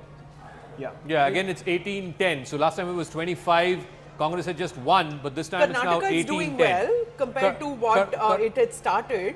It's now BJP leading. Yeah, Karnataka it's picking up 20 leads. By the way, there's one Bengaluru closer city. To the exit polls, unlike what Suman. One Bengaluru city lead for the Congress. I think it's the first time in 10 years that Congress is leading in one seat in Bangalore. It's Mansoor Ali Khan is leading against PC Mohan. PC Mohan is I think a 3-time MP from Bengaluru city. How many rounds? Central. How many rounds of counting do we know? That we'll have to check with the Karnataka, I think LRH. everywhere it's an average of two rounds. So there is a definite, this is a definite grievance vote now taking shape a little bit against the BJP. Specifically, its allies are doing better than it when it comes to converting. So a bit of a grievance vote taking place. Now we don't know how this is going to play out. Haryana 6 leads, 6 leads. It's doing better. Let me just check with Akanksha. Yes, Akanksha, what's the update? All right, so you were discussing the numbers as far as Karnataka is concerned. The latest is that Congress is less than half of BJP. BJP placed at a comfortable 17 at the moment. Congress at 8. Prajwal Revana still taking this lead in Hassan. Can you share the other seat details? Yeah, Jagdish Shettar and Prahalad Joshi. Both are BJP prominent candidates. They are leading in their own constituency. Jagdish Shettar from Belagavi and Prahalad Joshi, Hubballi Dharwada constituency. He is leading from the Hubballi Dharwada constituency. What about Bangalore? How many rounds of counting in Karnataka? How many rounds of counting so far? Already 4th round is over. Fourth, the fourth round is over. 4 rounds in Karnataka are over. Right. 4. Yeah, back and So forth. back and forth. Again, in Thiruvananthapuram, slender lead for Rajiv Chandrasekhar. Suresh Gopi continues to consolidate his lead. Yeah, I think Suresh Gopi he seems to be on a better wicket, certainly, because I think his lead is now in the 15,000 plus range. A larger concern which the BJP should have is firstly their own numbers if it's falling below 270. And secondly, who are the constituents of the NDA who are doing well? It's So the JDU JDU, yeah, JDU seems to be and doing okay. TDP, both of which are rather fickle parties. Let's put it Yeah. that's Didn't Nitish Kumar meet Mr. Modi yesterday? Yes. He did, right? Okay. Yeah, he did. He called on the Prime Minister yesterday. Very interesting. Now again, the NDA numbers are slipping. 302. BJP numbers are slipping. 4 down, 4 short of 250 now. The Congress also went up to 98. Now it's come down to 92. The INDIA, which went down to 206, now has come up to 219. So the allies are doing well for the INDIA. The BJP not doing well for itself, especially in Uttar Pradesh. They have had huge reversals in terms of the leads as of now. There are reversals in Rajasthan, reversals in Haryana for the BJP. There are also certain reversals, or 5 seats at least minimum in Karnataka, which the BJP is losing as of now in terms of leads. Can I just point out one thing? So obviously the India Alliance is gaining at the cost of the BJP, no doubt. But where is the other half coming from? The other half is coming from other parties, BRS, YSRCP, which had 22 MPs last time. The BJD had 15. So all of those also are, some of which is going to the India Alliance, because otherwise where do you explain the gain of 90? Only half of it is coming from the BJP and the NDA. Where is the rest coming from? That's right. I think Sumant Raman wants to say something. Telangana has proven to be a bit of a... Yeah, Sumant Raman. Look, Zaka, YSRCP, that gain has gone only to the NDA. Whatever YSRCP has lost has not gone to India Alliance. Similarly, whatever BJD has lost has not gone to the India Alliance, it's gone to the NDA. So those two parties, so that 42 is going to be interesting. We've got to figure out where those 42 seats are being lost, because it's not from Orissa or Andhra, where all those gains have directly gone to the NDA. So Maharashtra, I think, would be one part of it for sure, as far as I can tell. Maharashtra, Gujarat, again the BJP is back on 25 and 1 now out of 20. Are 25 EVMs on to be 1. trusted at this point or not to be trusted? Are EVMs to be trusted or not trusted at this point? So far the EVMs are trustworthy. So far they're trustworthy. Four rounds, the EVMs are trustworthy. So far at 4 rounds the EVMs are trustworthy. Can I just look at the Northeast as well, because we don't pay enough attention to the Northeast. So let's see where, BJP is now really running up the numbers in the Northeast. So NDA Alliance is 17, India Alliance is just 5. So they are at par with what their performance was last time. It was 24 out of 25. They were 24 out of 25. Right now they're par. Right now so both the Arunachal seats the BJP is leading in. Just want to quickly look at the Assam seats. Which are the ones the BJP is not leading? So in Jorhat, Gaurav Gogoi back in the lead. In Nagaon, Pradyut Bordoloi back in the lead. In Dhubri, Rakibul Hussain is in the lead. From Barpeta, AGP is leading. So 4 plus 1, 5, which is... AGP is NDA, but I think you'll find that AUDF will probably get the lead in Barpeta. AUDF could get the lead in Barpeta. Yes, Sumant Raman. Zaka, what is happening in Jharkhand? We haven't been there at all. The arrest of the former Chief Minister. Let's look at Jharkhand. Has it had an impact? So Jharkhand is 11-3. Last time around, I think BJP, almost. it was 12-2. Yeah, I think so it's more or less the same, except let's look at, Sita Soren. That's an interesting constituency. Sita Soren, sister-in-law of the arrested Chief Minister. She's leading on a BJP ticket from Dumka. Sita Soren was the one who rebelled against Hemant Soren at Nishikant the time. Dubey is leading in Goda. From Giridih, the AJSU is leading. The AJSU candidate is big leading. news coming in that Mr. Hazaribagh, Tharoor is Manish trailing. Jaiswal of the BJP is leading. In Ranchi seat, again the Mr. BJP Tharoor is leading. trailing from Which is said, Rajiv Chandrasekhar has a slender lead in Thiruvananthapuram. From Kunti, Arjun Munda is trailing. Arjun Munda is trailing from Kunti. It is the Congress candidate against him who is leading. From Chhatra, again, the Congress candidate is leading. So, Jharkhand more or less the same, one pickup seat for the India Alliance, but by and large, it is really for Well, at least we are leading. Well, one thing we can say, we don't know who's going to lead eventually and how, what by what, but we are leading, ladies and gentlemen, and thank you very, very much. हमने तो We got 300 only पार कर thank you. दिया. हमने 3 lakh पार कर दिया. It is 3,42,000 live views right now, and we would like to go across to, we want it to be 5 lakhs. What the PM wants, we also want.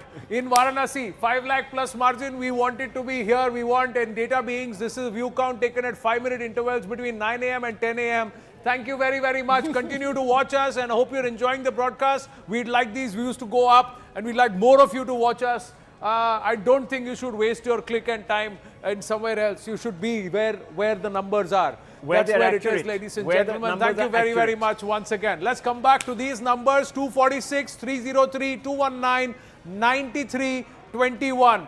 The story in 3 or 4 states, ladies and gentlemen. Uttar Pradesh, what is going to happen?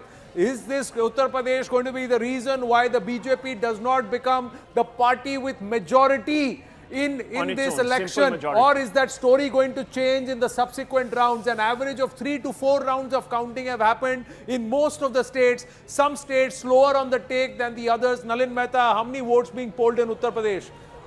Just give me another 2 minutes on that. Doesn't look like Naveen Patnaik is going to be forming government in Odisha. Odisha, we'll just put out at the bottom of our table on our screen, we'll put out the assembly scores also. Andhra Pradesh and Odisha will put out. And it's going to be Chandrababu Naidu forming government in Andhra Pradesh, and well, the BJP 59, so far. 59 out of 113 leads that have come in Odisha are to the BJP. BJD is trailing at 38, nearly 19 seats behind. And in Andhra Pradesh, 118 to the NDA, YSRCP 16. It's a rout. 134 leads out of 175. It's a rout out there. It's a rout. Chandrababu Naidu steamrolled Jagan Reddy there. I think the arrest was the turning point. Yes. It was on the morning of the G20, Jagan deciding to arrest Chandrababu Naidu. He kept him. I mean, the prevailing feeling was it was all flimsy cases. And when Naidu came out, the day he came out, there was this visible difference in just his... So, Zaka, can I ask you a question? Were the other arrests that have taken place of other opposition leaders so far in Delhi, no. In Delhi, no. Let's take a look at Delhi. In Delhi, no, but in Punjab, yes. No, but in Maharashtra, it has had an effect, the splitting of parties and things like that. No arrests have happened To answer your question, Rahul, in Delhi, no, Aam Aadmi Party is not leading in any of the constituencies. In Punjab too. But in Punjab, I just want to run you the Punjab number. They've got 3 now. 3, okay. They had only 1. They've got 3 now. Let's take a look. Anandpur Sahib, which was Manish Tiwari's old seat, AAP is leading there. In Hoshiarpur, old BJP seat, AAP is leading there. And of course in Sangrur, which is the Chief Minister's former seat, the AAP candidate is leading there. So this is where Maharashtra and UP are the 2 states, beg your pardon, which are going to hurt the BJP the most. Because it is 27 and 20 there in Maharashtra. That's a big setback. 25-22. This is within the NDA right now, it is a BJP problem. Let's be honest about it. It's the BJP problem. The BJP really needs to start kicking in the next, 3 or 4 rounds if it's in any way going to sort of be in a commanding position. And see, if they really kick in, it's got to be a massive turnaround. From 244 to about 320. It's a big jump that they need to make in the subsequent rounds. I think right now this is about 272 first. To give context on the UP battle, the BJP's vote share at the moment is 42.68%. The Samajwadi Party's vote share is 31.5%. In terms of the magnitude of votes counted, BJP has 41.1 lakh votes at the moment in UP. And the Samajwadi Party is at 30.4 lakh votes. Oh, not even a crore. So not even 1 crore votes have been counted in Uttar Pradesh. Ladies and gentlemen, UP can change because not even 1 crore votes have been counted. So which way? It's not even, in fact, not even 80 lakh votes have been counted. Can you say that again, Nalin? What was the BJP vote share? What is the BJP vote share right now? So the percentage of the percentage is 42.6. So they had 49. That's remained constant since the morning. So they've had 49 last time. This is 2019. They had Also, 49 last time. Madhya Pradesh has become the new Gujarat. Complete sweep and one more. so So far. what did you say was the Samajwadi Party? Samajwadi Party is at 31.5. They were at 17 last time. Yeah. So they've almost doubled. So they've almost doubled. That is so for the BJP, let's just put it in perspective. Only SP. We're just looking at SP for the right BJP now. to get to 272, Uttar Pradesh right now is crucial. Forget about 300 right now for the BJP. Absolutely. It's 272 that they really have to focus on. What Sumant is making a point is that SP plus Congress is 42%. So it's the same as what the BJP is getting. Congress That's is the about point. That's a good Congress point. is at Good about point. That is a good 11% point. or 10%. That is a good 10.9. 10.9. So 10.9. 11%. the So same, if the more or less Congress the is same at vote share. 11%, so then it's even keel. And is it on all? But we have to say that nearly 18 crore voters in Uttar Pradesh were Pradesh, silent not even right. 1 crore votes have been counted so far. And the BSP has dropped to below 10. It's dropped to 9.2%. Yeah, it is so on that's a very It significant. is Last on time a in the base of assembly 80 election, lakhs. they were around It is on a 12.5. base of 80 lakh votes counted so far. 80 lakh votes. I agree. I agree. West Bengal, TMC is at 31. Yeah. BJP is at 10. And Congress is at 1. Adhir Ranjan Chaudhary is trailing right now. But Mamata Banerjee seems to have really made a big comeback, if these numbers hold. Yeah. She had 22 last time.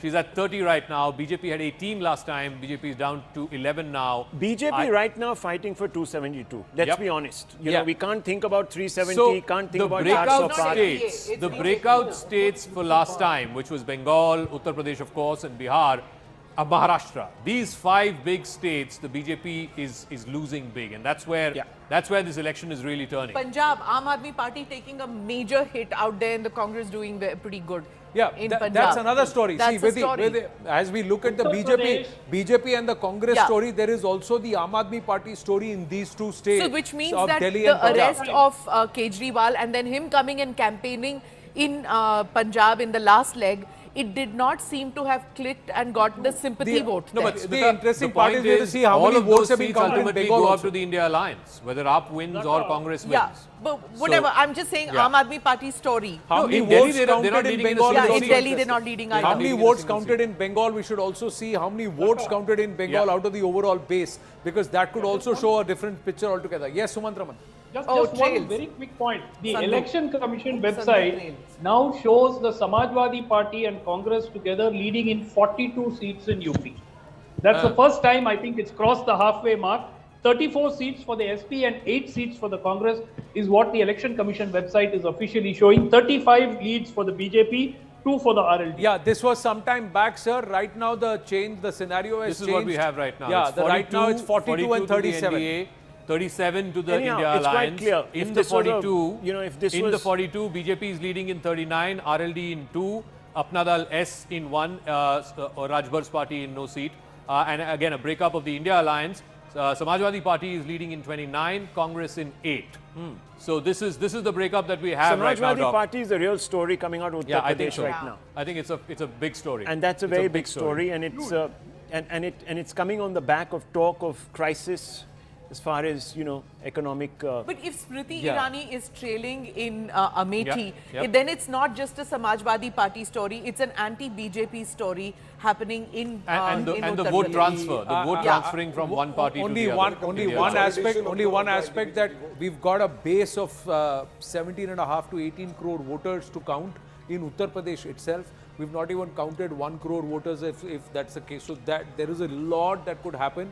And somewhere we got to hand it to Zaka But to this say is really that the the counting largest- will be slow, it will be steady, and they will want to make Yeah. it sure. That means we are going But to Anand, be in this it is the for a largest- longer time. It's, the results are not going to be called anytime soon. Okay, ladies but and this is gentlemen. the It's going to largest take live at least exit to poll. gyan till 1 denge p.m. I think Till it's 1 going to p.m. be- if not more. Till Okay, 1 this is p.m. the largest- I have Hey, a feeling hang that on. Subhalas Gupta is right. I think we So, might go hang into on, the this is the afternoon. largest- Go into this the is the afternoon largest till live about- exit till about poll, 4 okay? p.m. Till On about Uttar 4 Pradesh. p.m. before the results consolidate. Anand, 250 for the BJP now Market again. update. Yes, Market leads. update. The Sensex is down 1,700 points or 2.3%. So it's And recovered a bit. So it's Yeah, recovered it's recovered a 1,000 bit. points. The Sensex has recovered Yeah. 1,000 points. And the Nifty is down 2.2%. Nifty is Chandrababu down Naidu is 2.2%, heading but towards down absolute 528 majority. 116 out of BJP 175. Yeah, let's call out the statewise leads at the bottom if we 251 can. right now. Yeah. BJP 251 right now. So Yeah, it's, Odisha and Andhra Even in Pradesh. Telangana, Odisha it's is interesting. BJP. It's flipped now. Congress is 8, BJP has 7, Yeah. BRS has 1, and MIM has 1. So it's again changing. A lot of changing that's happening in many of Jammu these states. Kashmir, interesting. Mehbooba 8-8. Mufti is trailing Mia Altaf. Mehbooba Mufti trailing Mia Altaf. in And that- Omar Abdullah is trailing Engineer Rashid. Yeah, Omar Abdullah trailing Engineer Rashid. Mehbooba didn't even come for that India Alliance meeting if you yeah. remember. Nor did Omar. Farooq came, but Omar Abdullah So did not both come for Omar that. and Mehbooba are trailing. Yeah. But Omar will, I think, anyway come Yeah, up. National Conference is strong, but the challenge there was not from the PDP, it was from somebody who's in jail, Engineer Rashid, Sheikh Rashid. So, very interesting this one. Yeah. If you're looking at the regional parties around the country, looking at the larger message, this may be the end of the Naveen Patnaik era in Odisha. Yeah. With others, MK Stalin has been reaffirmed, Thackeray has been reaffirmed, Mamata Banerjee has been reaffirmed. Akhilesh is the big story. Akhilesh is the big story. Akhilesh Yadav, big story. Mamata Banerjee, somewhere one So see. the early assessment of the exit polls that the regional parties are going to take a hit does not seem to be borne out by the actual results. Yeah, in fact, the regional parties have worked hard and they've also propped up the Congress nationally. In Bihar and Uttar Pradesh, the two Yadavs have been able to. It also confirms what I felt as a journalist on this thing.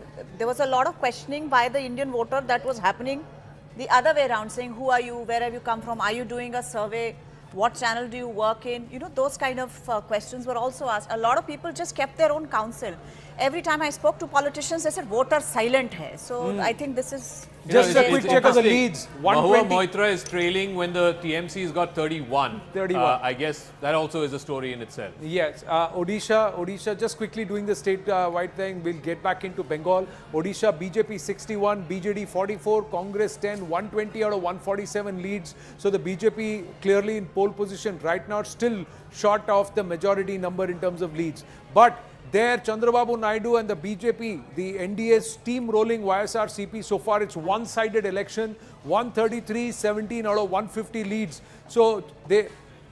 Well, Akanksha has an update from Punjab. Going to her. Yes, Akanksha. All right. So, Anand, it's basically between Aam Aadmi Party and Congress so far. BJP has 0 leads in Punjab, and that's massively disappointing news for the Bharatiya Janata Party.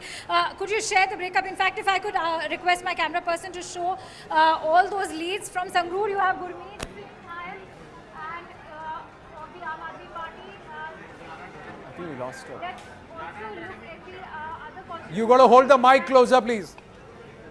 All right, if you can see, there is Dharamveer Gandhi who is leading in Patiala, and in fact, Praneet Kaur of the Bharatiya Janata Party, Captain Amrinder Singh's wife, she is trailing as far as BJP is concerned. Sukhjinder Singh Randhawa from Congress again in another lead.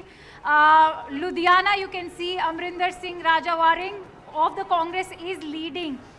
Aam Aadmi Party again leading as far as Anandpur Sahib, Hoshiarpur is concerned. Aam Aadmi Party is leading. Shiromani Akali Dal over there is leading in Firozpur. So clearly, Anand, you have that breakup for you. BJP is missing as far as the numbers right now. We have Meenakshi Lekhi, former MOS MEA. I think she's been waiting. Ma'am, thank you very much. Your first response. These are the numbers that we have right now. NDA at 303, down 47. India Alliance at 218, up 89. BJP on its own at 246. Is this surprising? Is it a shock? No, I don't think it's a shock in the sense that, of course, we had targeted for much higher numbers, and it is still early in the day, and we are hoping the trends will be more clear post lunchtime, and we will be waiting. But it's a contest, and I think what is surprising is all these people who were complaining about EVMs right from the beginning, they are missing right now. So for me personally, I think elections are a process in which we should all fairly participate and wait for what public has to say. But there seems to be a problem for the BJP in the Hindi heartland, states which had won big time last time, Rajasthan, Uttar Pradesh, even parts of Bihar, Chhattisgarh. The BJP is not able to run up the same kind of numbers it did. 54 seats down in Uttar Pradesh and some of See, the other yeah. Yes, ma'am. I see that. What I feel is when you reach a saturation point and there is, you just can't go above a certain number, you have to keep that number going and you have to build the momentum, and that's what we try to do. And whatever a public decides to do for us, we take it in a stride. And just a quick word on Delhi. Out of the 7 seats, Congress is leading only in 1. All 6 other seats are the BJP candidates are leading. very good news, because a lot of work had been done, and which is where we get the confidence of the people. All right, Meenakshi Lekhi, thank you very much, ma'am. We'll touch base with you as and when the picture becomes a little clearer. I just want to underline Just that. from I don't two think states. we can call this election just yet. No, we There's can't. a long ways to go. Just before from two states right now, Uttar Yeah. Pradesh No, not just two and states, Maharashtra. but it's Uttar so- Pradesh so- and Maharashtra, 48 seats down from last time's tally. Just to put it in perspective, just two states are beginning to eat into the BJP. You know, if you- we if were you look talking at about Maharashtra as you know the game's not known. right. There are new parties. There are 6 parties in the fray and so on. But no one quite got this on. Well, the on exit UP. polls did. The local exit polls got it right. As far they as gave Uttar Pradesh? 26. No, Maharashtra. They Maharashtra, gave yeah. 26, Maharashtra, even we were talking about Uttar it in Pradesh the has been studio a and stuff. complete. But Uttar Pradesh Yeah. was a complete Yeah, but the margin of unexpected. leads for the Samajwadi Party in most of the seats is very, very slender. that's what I'm saying. It's very early days. This is very early. Yes. One of the learnings, I think the story is going to be Maharashtra, where there could be a little bit of a flux, especially if the BJP is not able to retain the seats that it is fighting. Many would say that Eknath Shinde Sena pressure is on them, but if the BJP is not able to Can retain I just seats, add a then small caveat? Yeah. What it tells you is that the voter in Uttar Pradesh is very divided. Even if it's less than a crore, 50, 70 lakhs, it means that every other voter right now, is not voting for the BJP. So Yeah. if it's 42 and 42% each, Yeah. it shows that the It's voter neck and neck. It's neck and neck. It's and neck it and will neck. be- No, it'll be as decided far as by margins. Maharashtra is concerned, one concern for the BJP is you look at the Vidarbha region where there was farmer distress. Other than one seat of Nagpur, which is Gadkari's seat, and Bandara Gondia, which is another seat, which I think Praful Patel used to be the MP from that seat many years ago. Other than these two seats, they're not running up any numbers in Vidarbha. You look at Western Maharashtra, again now is the Congress Baramati, stronghold, actually. Supriya Sule has gone back to taking the lead in Western Maharashtra. In Konkan, other than this one seat of Sidhudurg, which Narayan Rane is fighting from, in Marathwada, some pockets for the BJP, but again, it's a mixed bag. Sena UBT has 3 seats. The NCP, larger question that you might want to pose on Maharashtra, and maybe I would like to bring you in, Siddharth Gupta, is Hindutva really now a factor in Maharashtra? Shiv Sena, the UBT, goes the other side, rejects, the iconic pillars of the Hindutva movement, and it seems to be prospering. Well, it may not be a live political issue, and it's certainly not an electoral factor any longer, but it seems to be an underlying consensus that there are certain things you can't do, and very few people have violated that.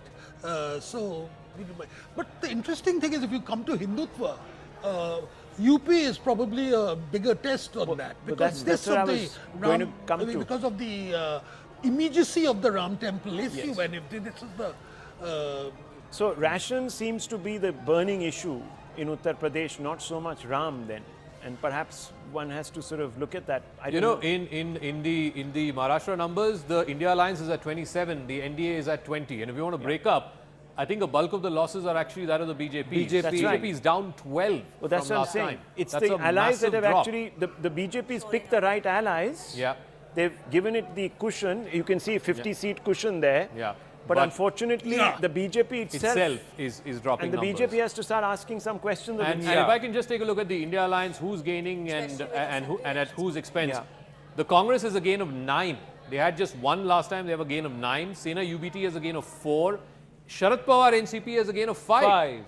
So again, it comes back to the whole point of clearly the MVA votes were transferring to and each this whole other. thing about But it's a protest Dhokebaazi. vote. There It's was very clear. There was an emotion on their side, which Sharad was Pawar very appealing, which appealed to the masses there. Look, their supporters. livelihood and bread and butter issue, there's a bit of a protest vote against the BJP, and because it's the Congress that is picking up against the BJP. So you have to ask yourself the questions that were asked No, perhaps in Vidarbha by specifically, the opposition. Rahul, I was told even by Yeah. BJP candidates who had fought from Vidarbha area that this Samvidhan Badal Denge narrative, was a that problem. reservations will come to an end, that had really landed. Maratha They found quota. it difficult, the BJP candidates to break through that. Direct fights, Congress versus BJP. It was 15 Congress last time, 170 for the BJP. The BJP's lost 35. The Congress has picked up 37. Where is it coming from? It's coming from Karnataka. It's coming from Maharashtra, of course. 1 seat in Gujarat. A lot of seats coming from Rajasthan.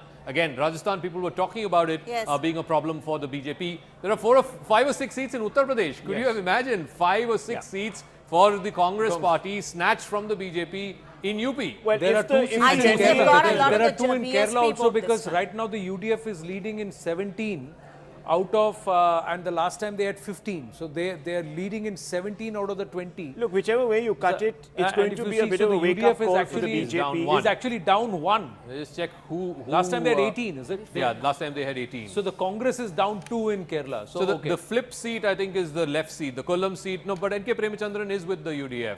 So I don't think that's the flip seat. Of course, right now Rajiv Chandrasekhar is leading, so that's one flip seat, and Thrissur is the other seat, which of course, which have Mr. moved Suresh away. Gopi So is the leading. Congress is -2 in Kerala, but it's plus in Maharashtra, plus in Uttar Pradesh, plus in let's get, Rajasthan, the Anand, numbers in from Uttar Uttar Pradesh, we Pradesh. must discuss Mayawati's data base and how it has transferred to the SP Congress, because BJP was hoping that once she comes down, then they will get the rest of the Jata vote, but it has clearly gone the other way. No, even in a place like Allahabad, it's the Congress candidate who's leading right now, which means that the SP That was vote. that famous rally where both Akhilesh and Rahul Gandhi had, couldn't that was in address the crowd Fulpur, I because think. they, Yeah, there that was just so in much crowd. Fulpur, right next to it. Let's look Well, at the Fulpur. three in fact. things that are Kaushambi, SP is the leading. three Rajasthan narratives itself is about a sto- Uttar Fulpur Pradesh. again. Fulpur SP is leading. Fulpur is Keshav Prasad Maurya's seat, by the way. Traditionally, SP has done well there. Well in and Fulpur, there's yeah. notorious Narratives- Atiq Ahmed. Wait, who's along with too Uttar No, hang on. There are Yeah, three yeah, please, narratives yeah. about Uttar Pradesh that we need to sort of home in on. The Yogi and Modi factor, the MY factor against the other MY factor. So obviously something has gone wrong there. There has been a certain peeling away, a certain protest, a certain, hey, listen to us kind of message that is coming No, through. can I ask you a direct question? Yeah. Because Arvind Kejriwal had made this a campaign issue. If this is how this state is going to break out, 40-38, what happens to Mr. Yogi Adityanath? Straight question. Well, I think it's a bit premature right now to ask that question. 40-38. It's a little premature because, you know, we saw the Samajwadi Party picking up. Just like, you know, you saw the RJD picking up in Bihar. You saw the Samajwadi Party picking up in a bipolar contest against the BJP. And there have been a couple of elections, local body elections, where you saw the Samajwadi Party forging ahead. What is worrisome right now for the BJP, and that's the second point I want to raise, is the consolidation of that big coalition that they had, the caste coalition, that seems to have been fractured. Splintered. So that's the second issue. Maneka Gandhi is trailing in Sultanpur.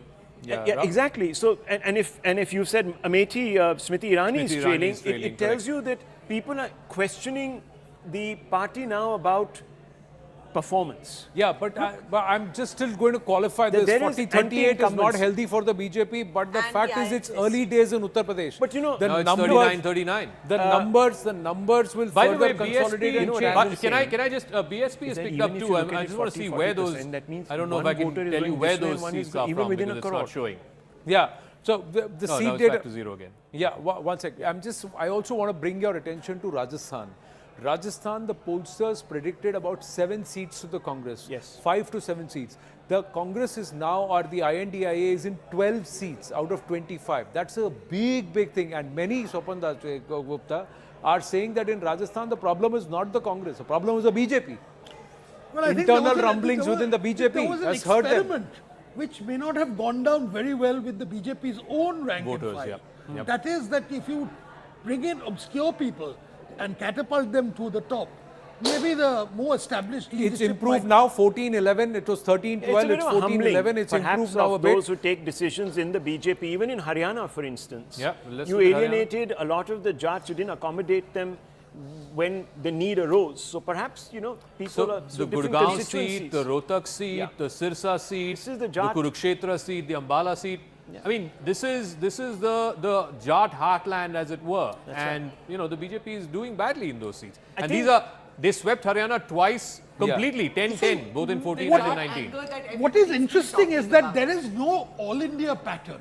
That the BJP is doing badly in Uttar Pradesh, Rajasthan, Maharashtra, but it's doing remarkably well in Madhya Pradesh, Chhattisgarh, Even Karnataka, they're doing Gujarat, very well. yeah. So there's no all India pattern to this whole But thing. I think No, but the Uttar Pradesh, BJP, when Uttar it was doing Pradesh its and number Maharashtra are, crunching, Uttar Pradesh, Maharashtra and Rajasthan together are nearly 150 seats. so when BJP was doing its number crunching, I think they over depended on this Labharti vote. It looks like that when they thought about all the welfare measures, they thought that would be good enough to get all the numbers. But right now it seems that things, when people went to vote, the Samvidhan khatre mein hai, the Jat anger, all these things factored in when people were casting their vote. So what we're going to see now is, Nitish and Chandrababu becoming kingmakers. If this is what the numbers are. I mean, I know it's a day of fluctuations. Just, One second, Rahul.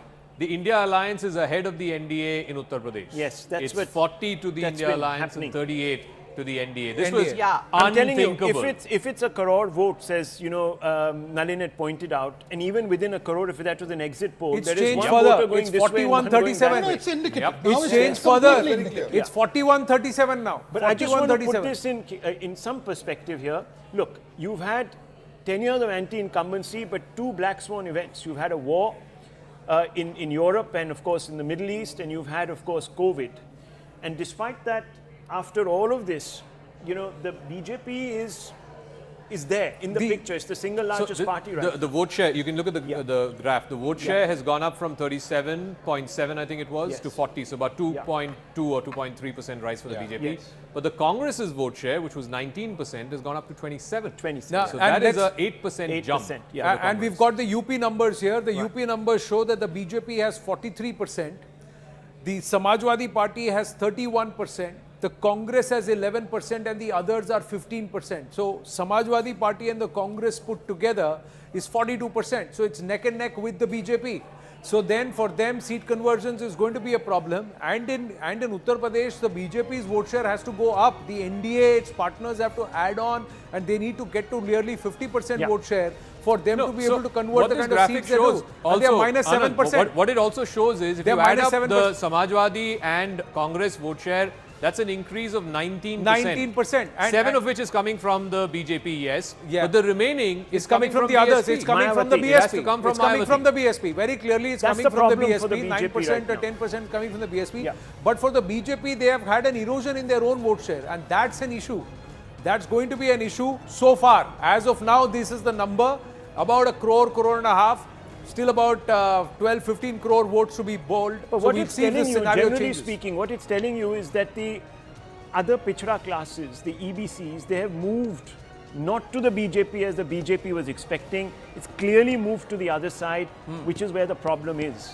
It's that caste rainbow coalition that the BJP had constructed, which is under pressure right now. Now, I don't know what See, if it'll here's the change. thing. Here's the thing. For me, unless there are at least 10 crore votes that have been counted and polled in Uttar Pradesh, I'm not willing to go out and say that these numbers will hold. True. My point is that as and when we inch towards 10-12 crore voters being polled, this scenario could change. This scenario could change drastically. But not dramatically. Yeah, not dramatically. This scenario This could is a change. protest vote. This It's scenario coming not could change. only through Uttar It's not a Pradesh, but runaway other victory parts. for I think the... we've got enough indicative Look, there is a votes to say belt. that- There is a belt now. It's a clear belt. You can see it. There are 3 belts. The north, Himachal and company have sort of held up for the BJP. Then you have this middle belt where there's been a lot of flux. And then, of Rajasthan, course, UP, there's been Haryana. Madhya Pradesh and all that, which is held up again for the BJP and Gujarat, etc. So it goes all across just till the borders of Bengal. That's what's actually fascinating because Yeah. in the Hindi heartland, a lot of people were saying earlier that if you start going down in UP, you will go down in the rest of the Hindi heartland. Yeah. But we are not seeing that. We're like Bihar is not Zaka, showing you that. pointed that out, like Yeah, Rajasthan. Generally, and I mean, UP is there's where the sort reverses of are in the it's north. a Academic Strange papers about now. it. It's a 77, strange 89. anomaly. When Yeah. UP goes down, the entire Hindi heartland goes Yeah. down, but that's not the case this time. As the numbers are consolidating, the INDI and the Congress are also consolidating their position. The NDA now at 300 and they've been hovering around this 299 to 303 mark for a while. The BJP has not gone above 250 at all. It slipped down to 244 now. So there is a lot of flux that's happening as the rounds are increasing.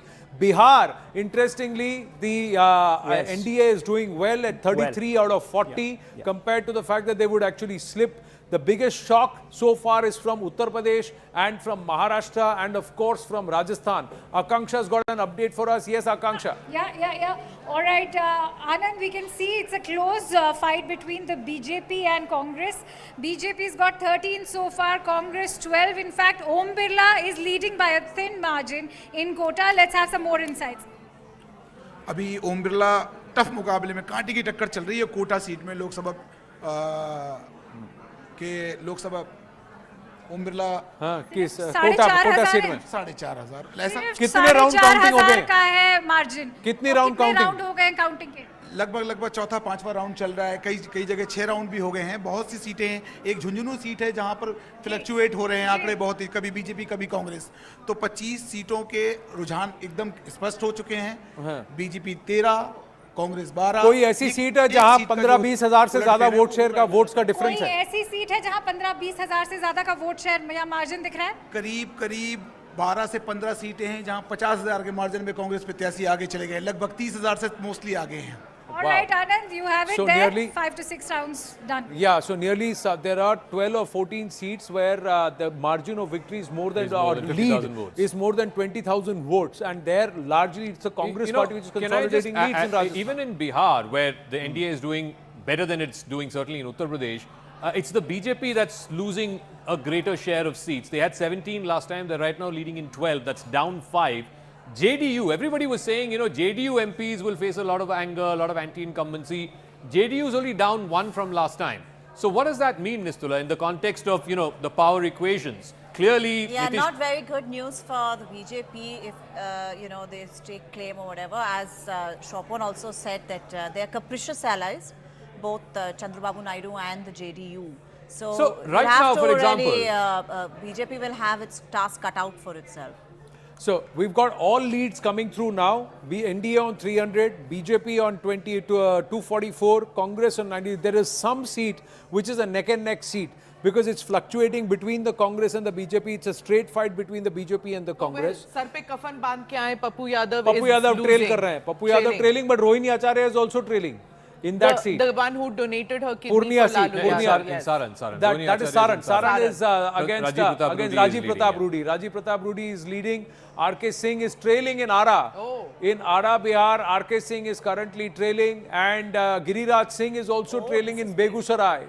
And Jitan Ram Manjhi is leading in Gaya in Bihar. Chirag Paswan is leading in Hajipur. Interesting numbers there. Lalan Singh of the JDU is leading in Munger in Bihar. Interesting campaign. Ram Kripal Yadav, who said that he had been attacked in Patliputra, is trailing. Misa Bharti is leading in Patliputra.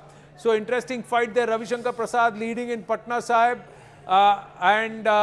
There you go. That's the Purnia seat where Pappu Yadav, who's fighting as an independent, is trailing. Radha Mohan Singh of Purvi Champaran is also leading of the BJP.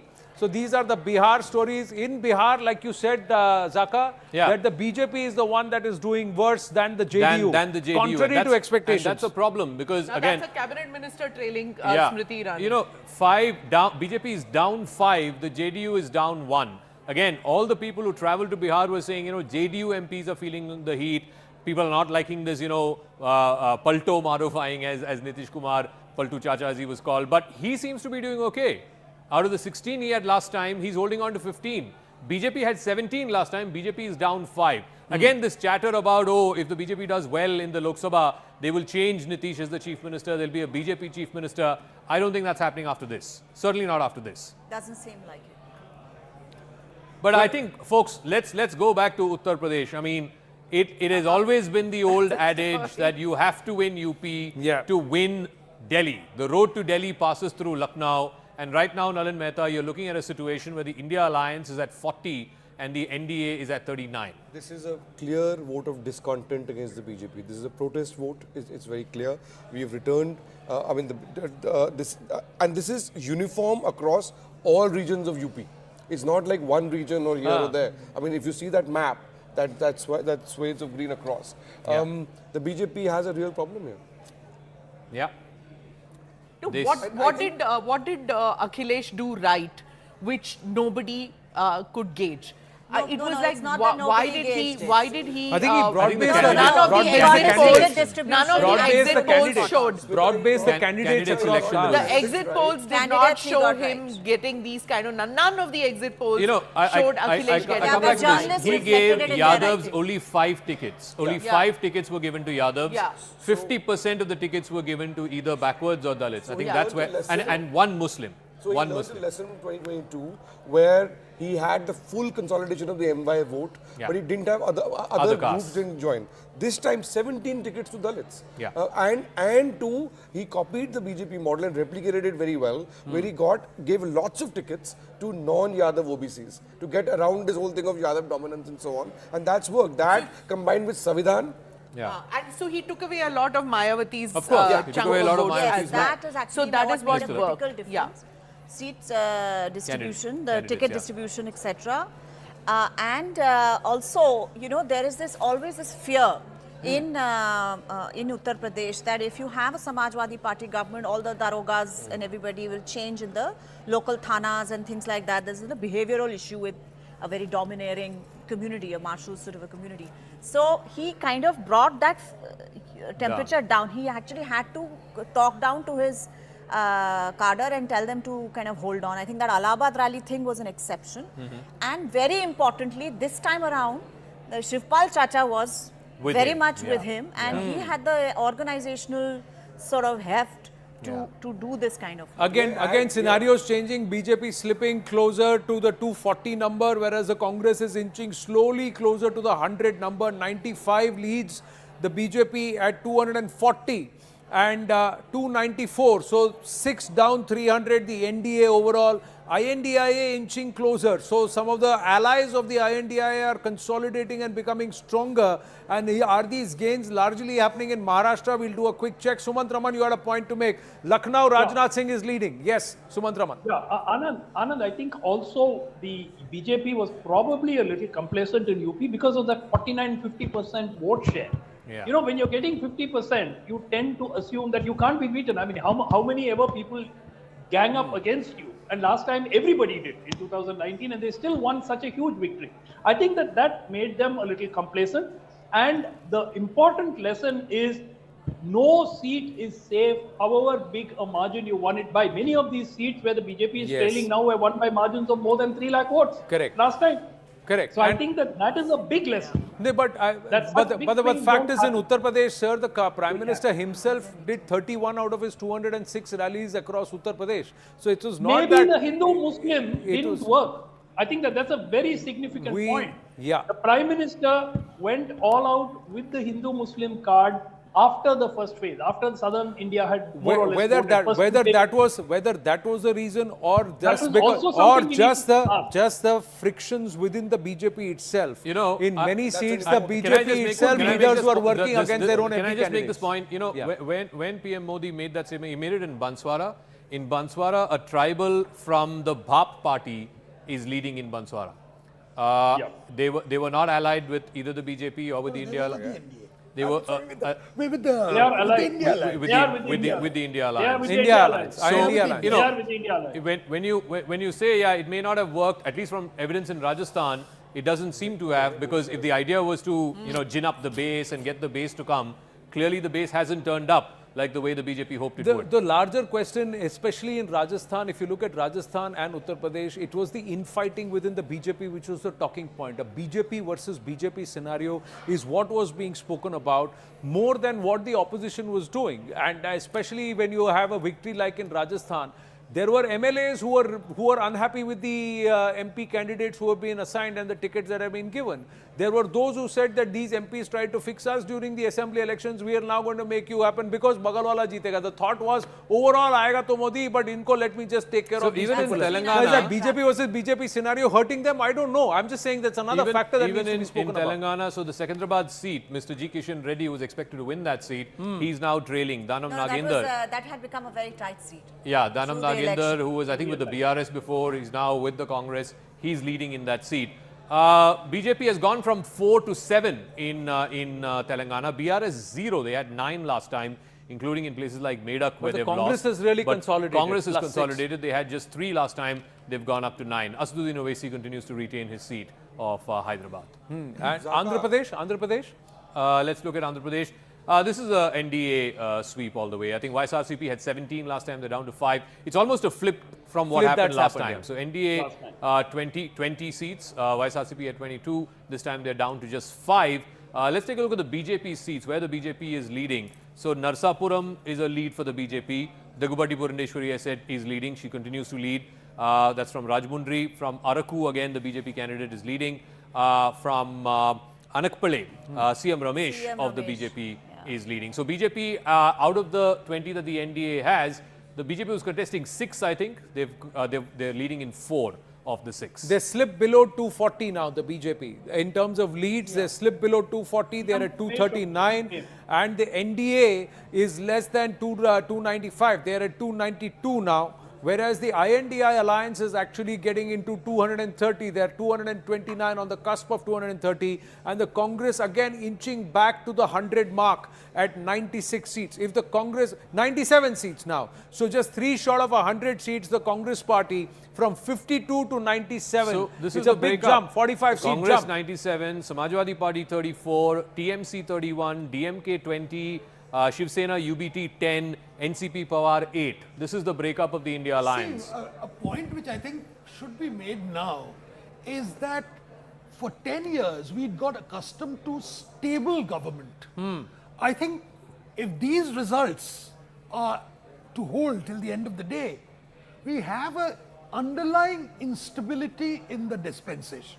Yeah. And that I think is something we need Already to think people about. are asking whether somebody like a Chandrababu Naidu and Nitish Kumar can be trusted, or will they palat again? Yeah, you can never say. And I think all eyes will be on the India Alliance, because you will see Sonia Gandhi, who has an experience of bringing in smaller parties to make a coalition, like she did with UPA 1 and 2. She has more experience in talking to allies, potential allies, as compared to the NDA, which is still one of those bully pulpit leaders of a But the NDA coalition. is well alliance. ahead of 272. In a scenario where you need allies. That is because of these Suppose two. you can't trust a Babu or you can't trust a Nitish, then at that stage you need somebody who is more pliant and who is more conducive to pulling in allies, and Sonia has more experience in that than a Modi, Amit Shah. 232 for INDI alliance, 289 for the NDA.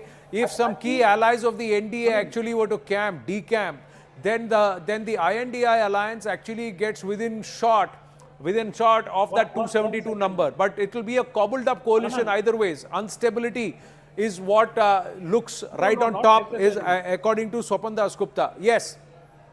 Anand, I think the important factor that we have to look at is this government, even if it is an NDA government, will be forced to be more democratic, will be forced to take in opinions from all sides. It can no longer be my way or the highway, which is what it was in the last 5 years. And I essentially see this vote as a protest vote against that kind of, when the campaign started, people were laughing when they said, saving constitution, saving, democracy, how on earth will the rural voter even relate to all this? But the results tell us that I see this fundamentally as a voter saying that he wants more, a more consensuous kind of a government. And I think that this entire approach of, concentrating power in one individual, whatever be the result, even if Mr. Modi does become the Prime Minister again, that will have to change, because there will be some level of checks and balances. Well, you're going to have an opposition in Parliament to start with. You're going to have a you're going to have a very robust, solid opposition in Parliament. You can't pass bills that will. Yeah, but no, the other thing is, in Tamil Nadu, what happens to the ADMK? The ADMK has not been able to do anything there significant, because they are just 1 seat ahead of the NDA right now. So then the political dynamic in Tamil Nadu, does it also change? Hang on, I have a different take on this. ADMK has more seats than the NDA, more vote share than the NDA. This is EPS telling the BJP that, look, you can't do business in this state without me. In 2026, it is a question mark over Annamalai, no doubt about it. But I think this is definitely good news for EPS telling the BJP state and central leadership in 2026 in the assembly election, let's put up a joint fight. We can take on the DMK. And Doc mentioned this yesterday. Had they fought together, they would have won at least 10 seats. 15 or maybe even 15 what he was seats. saying, yeah. Anand, I want Yes. to point this out. I said this point not once, twice. In fact, I You've told said it every time. You have said it every time. No, I said it at the time that the alliance broke. Yeah. That had this, and at that point, people said it doesn't matter because whether they contest together or whether they contest separately, they're going to lose anyway. And at that point, I was, I saw this writing because I knew that there is anti-incumbency against the DMK. Their vote share will come down to 45 thereabouts, and if these two people had put their eggs together and fought together, a minimum of 15 seats. And mind you, those 15 seats may be important today. It may not have been important after the exit polls, but those 15 to 20 seats could have been very important today. Today, okay. Let's try and get a sense of how many rounds of counting are over across most of the states and how close are we. Let's start with Uttar Pradesh. We'll try and check with Akanksha how many rounds are over, what's the base of votes, and are results consolidating anywhere? Is in any constituency, are the leads really consolidating? Smriti Irani is currently trailing in Amethi in Uttar Pradesh. There are other leaders. Dharmendra Yadav is leading in Azamgarh. There are many pockets where, as per the Election Commission website, the lead is very slender for the Samajwadi Party, but we've got our own reports on ground, and are some leads consolidating into victories and wins? We'll have to wait and watch. It's about 11:15. Can we also ask our We're team, still far away from at victories. the We're back still far end, away from wins. Can we ask our team at the back end, the ministers in the Modi cabinet who are currently trailing? I think we should have a graphic on that. How are they I think doing? it gives you an indication of, if there was this anger and protest and all that. There are 1.2 crore votes that have been counted in Uttar Pradesh. 1.2 crore? Yes. So, but that's very small compared to an 18 crore base. But it's representative. You see, you've got to understand that even within those 1.2 crore voters, half are not voting for the BJP. So that huge 15% gap that the BJP enjoyed, or even more in some cases, since the Can we actually say that with 1.2 crore voters is the question that I'm asking, when your base is more than 15 crore is what I'm asking. Theoretically, you're right. But I'm just saying the trend is that the voter is not following the BJP in a pack like it perhaps was. Because every Lok Sabha constituency is made up of certain assembly constituencies. Now, there could be one assembly constituency out of 5 or 6 which may have voted entirely against the BJP, and there could be 2 or 3 constituencies vote totally in favor. That's why I said, unless we get to about a 5 crore base, can we actually call Uttar Pradesh saying that this is how it's going to stay? Not if you won 56 or 54% of the vote in each constituency, or even 48%, 49%. Then it becomes a bit tricky. That's all I'm saying. But yeah, because the BJP is also minus 7% in terms of vote share out of these 1.2 crore votes. By 9 or 10, by significantly by more. 19%. That's a huge. 19% jump Out in of vote that share. 1.2 Congress and crores ST that put Rahul together. is Look at talking West about. Bengal now. It's 32-9. Trinamool Congress is actually steamrolling the BJP in West Bengal. It's not 22-18. It's far greater. Bengal scenario has changed drastically. The BJP is only leading in 9 seats in Bengal. So again, if you go back to 2019, Bengal, the north seats, Darjeeling, it is exactly half of what they won had. last They had time 18 last time, now it's 9. But again, BJP only winning in the northern part. In the southern part, let me look at the seats where the BJP is leading in. They're leading in Bangaon, which is Shantanu Thakur's seat. That was expected. In Bishnupur, where Soumitra Khan of the BJP is leading, and the 2 Mednipur seats. Angimitra Paul is leading in Mednipur, and then Kanti, where Shomendu Adhikari is leading. So in the southern part of Bengal, they're trailing in one of the these two. of the seats. Okay, So now 20% of the vote is counted by Mahua now. is in the lead in Krishnanagar. And 290 is what the NDA has, and the India Alliance has 233. So if 20% of the vote is counted, though in many of the places, the lead is very slim, 200 to 300 is the lead. So you can never tell which way the seats will go. Vote share alag baat hai. So far, but which way? 20% of the votes have been counted. 20% of the votes have been counted, and this is the scenario at this point. In Bengal, is this going to change drastically is one big question. 32 seats for the Can I Trinamool. put this out there? If we are having for the first time a non-single party majority government in 10 years, what does that mean? How is our polity going to change? Well, I think first of all, it'll be difficult for the BJP to dictate terms during government formation. I mean, I think there's going to be that, which is going to be the first impediment that they're going to face, which means there'll be a large number of people making demands on the party. There could be demands of different kinds that could be made. Cabinet berths, special Cabinet status berths, for special Andhra Pradesh, status. all I those think you'll things. have to put forward somebody like, And say, Bihar. Rajnath Singh or Nitin Gadkari. No, how who much is have that is friends going across to the aisle affect to the chat growth with, story overall, the investor confidence other overall? party. I know a leaders. lot of other questions. Markets are Policy. crashing again. Yeah. I think you will have the details now. Yeah, so- the markets are coming down further. Markets are coming down again. We'll get that update from Nalin in just a bit. Akanksha, yes, what's the update at the live result hub? NDA is in fact at 36 in Uttar Pradesh, India 43, which of course as far as the leading BJP leaders are concerned, they are in fact trailing behind. Menaka Gandhi, remember, was taking the lead, but I am learning that she is also trailing, as is Smriti Irani. Let's quickly get in some inputs. बताएंगे कौन-कौन अभी आगे या पीछे है? UP में इस वक्त सबसे चौंकाने वाली बात यह है कि 4 केंद्रीय मंत्री पीछे चल रहे हैं। स्मृति ईरानी पीछे चल रही हैं, अजय मिश्रा टेनी पीछे चल रहे हैं और कौशल किशोर मोहनलालगंज से पीछे चल रहे हैं, सपा प्रत्याशियों से आगे हैं। ये पीछे चल रहे हैं ये चारों केंद्रीय मंत्री। और अभी जो हम देख रहे हैं इस वक्त 36 सीटें हैं एनडीए के पास, जबकि 40 प्लस इंडिया गठबंधन के पास है, जो कि काफ़ी चौंकाने वाली चीज़ है। कितने राउंड्स हो गए हैं अभी? ये लगभग कई जगह पे 4, कई जगह पे 5 राउंड हुए हैं, कहीं पे 7 राउंड हुए हैं, अलग अलग जगह पे इस तरह से राउंड हुए हैं। राहुल गांधी आगे चल रहे हैं रायबरेली से, जबकि अमेठी से स्मृति ईरानी पीछे चल रही हैं। जी, What did he Akhilesh say? Yadav Kannauj से आगे चल रहे हैं। Akanksha, sorry, I missed that. He said 4 sitting ministers are trailing. Yeah, Yes, 4 sitting ministers. He did Who say are the that. Who are the 4? 4 जो 4 मिनिस्टर्स थे उनके नाम फिर से दोहरा। Smriti, Kaushal Kishore and Mahendranath Pandey. Ajay Mishra Teni पीछे चल रहे हैं। अजय मिश्रा टेनी। हाँ, Kaushal Kishore and then Mahendranath What, Pandey. what about Brajbhushan's son? What about him? Brijbhushan Sharan Singh के बेटे जो है Karan, करण Karan. सिंह आगे चल रहे हैं। वो आगे चल like रहा है। Prajwal Revanna, you have a Karan Singh also who is in fact But taking Prajwal is trailing now.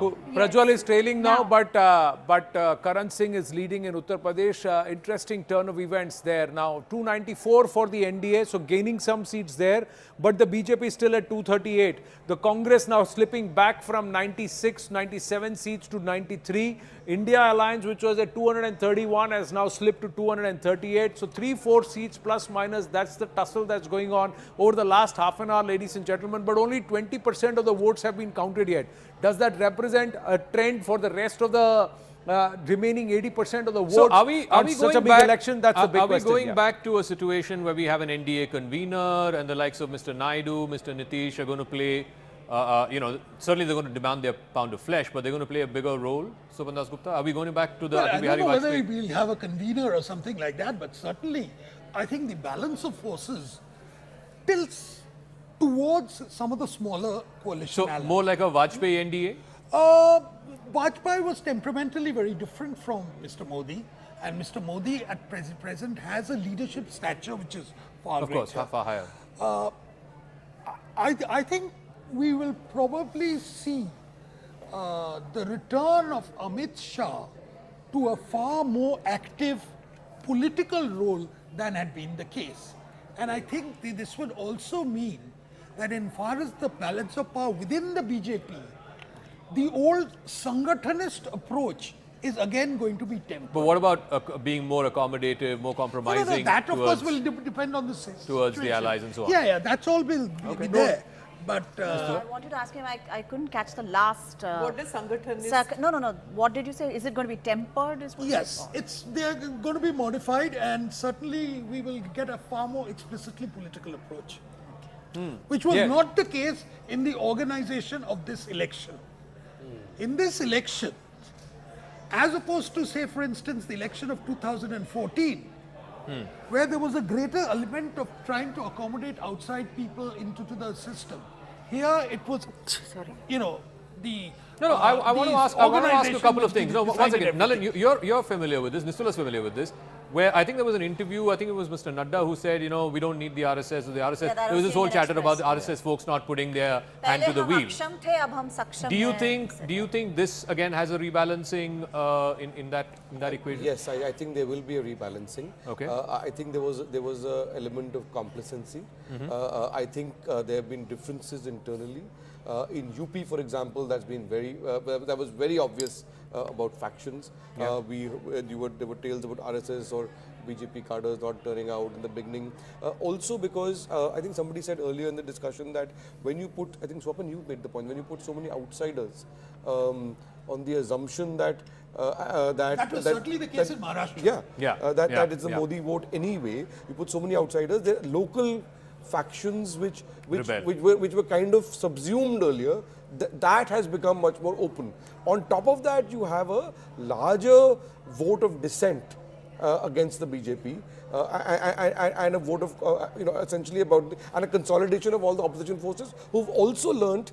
Who've taken a leaf out of the BJP book in terms of organization and caste arithmetic and things like that. Look, you made the point in one of the earlier shows, right, in the first or second phases, that at the local level, everybody's like, anyway, Modi is going to win, but I want to fix the local MP. So that is the 399 trap, as I call it. 400 नहीं, ठीक है, 399 आ जाएंगे, मोदी जी प्रधानमंत्री बन ही जाएंगे. तो इसको हम इसको सबक सिखाना है. ये निपटाव राजनीति जो है, this Sushma Swaraj had also said कि बीजेपी में निपटाव राजनीति, ये निपटाव परंपरा चल रही है. And interestingly, in Uttar Pradesh, how many top berths are going to be sort of up now Samajwadi Party is leading in the Ayodhya. What does that mean? Wow. Where everybody would, they were saying that मंदिर जो है वो आस्था का विषय है. Vote जब देंगे तो कुछ और चलेगा. So that's just what has happened. I mean, to a large extent, the Labharti vote, the Ayodhya vote, all those things, the Ram Temple vote, all that has been miscalculated by the BJP if these numbers are to...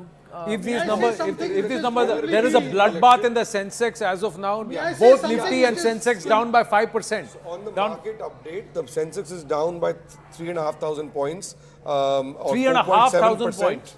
The Nifty is down by 1,120 points, of 4.8%. The market breadth at the moment is overwhelmingly negative. There are 356 shares which are up, but 2,926 shares which are down. The Nifty has seen the biggest single-day fall since February 2022. Since February 2020, and the volatility index and the India volatility index EVMs are all right. ये जनता का vote है coming via EVMs. One thing I want to say that in 2004, when the UPA came to power, and Mr. A.B. Bardhan, the late A.B. Bardhan, CPI leader, there was talk happening about a minimum, common minimum program, etc. He had a very famous television bite where he said, "Bhaad mein gaya disinvestment." That day, they had to put circuit breakers on the stock exchange, and it recovered. So everybody just take a breath, buy what you want to buy today. No. He said, "Bhaad mein gaya disinvestment." Because the NDA government of the past had a robust disinvestment program. Mr. Shori and his ministry. And so forth. But yeah, I mean. But you know, the markets recovered. The so point I think is, it's the day to Markets buy. will recover because they'd gone up 2.5% the other day. So you know, there's a course correction, but still. But you were going to make a point which. Yeah, I just want to make a point. You know, if this is going to be, say, assume that this is going to be the final picture, final result, which is an assumption. Okay. I think in this case, we are likely to see another election in 2 years. Oh, really? Okay. It's a big thing. That's a big thing. Big state. Well, that's what a lot of people were saying, that if there is going to be this kind of sort of volatility, because I think that a coalition of this nature will be fractious. Because as I said, and I think Mr. Dasgupta said that Mr. Modi is a different kind of leader. So that might sort of result in... But again, let me pose a question. No, he's just putting it out there. It may or may not happen. Let me pose a question. On the back of the exit poll results, a lot of the expectation was in terms of political agenda of the BJP, that what to expect from a new BJP government had it got an absolute majority of the kind that the exit polls had earlier been predicting. So you were talking about definitely a uniform civil code, talking about one nation, one election. So the question now really is... And a lot of economic reforms. And a lot more reforms. There was a debate on what kind of reforms, but now if this result and this is now pretty clear. The message certainly is very Yeah, clear. yeah, the numbers yeah. may be up and down Yeah, here and yeah. there, but there's a very clear message from the Indian electorate to the BJP. Those are going, now, those reforms are going on the back burner. For So- certain, they are going on the back burner. If these are the kind of reforms, Again, yes, I don't yes. think But- one nation, one poll is going to happen. Yeah. I think, the big concern was delimitation. I think this result is a significant marker for the BJP that, look, handle delimitation with care. And forget it's that. not something you can. You had Pankaj, I Mr. won't be Naidu. revealing. You had Mr. Naidu and Mr. Modi sort of contradicting each other on a very important issue. Reservations for Muslims. Reservations Correct. for and let me put one more question here. Of the 97 seats Congress is ahead on, 37 seats, the margin is less than 10,000 votes. So as of now, that is also another update that's coming through.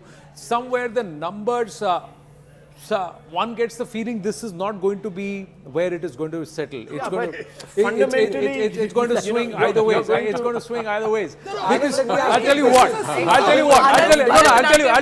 what. If the Congress is really doing well, then it should get to the 120 number in its direct fights with the BJP. If the sentiment is against BJP and wherever it is consolidating, and if the Congress does 100 seats, then there is no way that the BJP is going to get to even 250 or 260 seats, and it's not the single largest party. Sumant Raman is joining. Yes, Sumant Raman.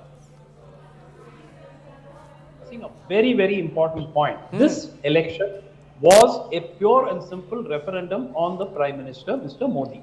Now, results are out in front of everyone. Now, obviously, we'll have to wait till the end of the day, but by and large, there is a clear trend in these elections.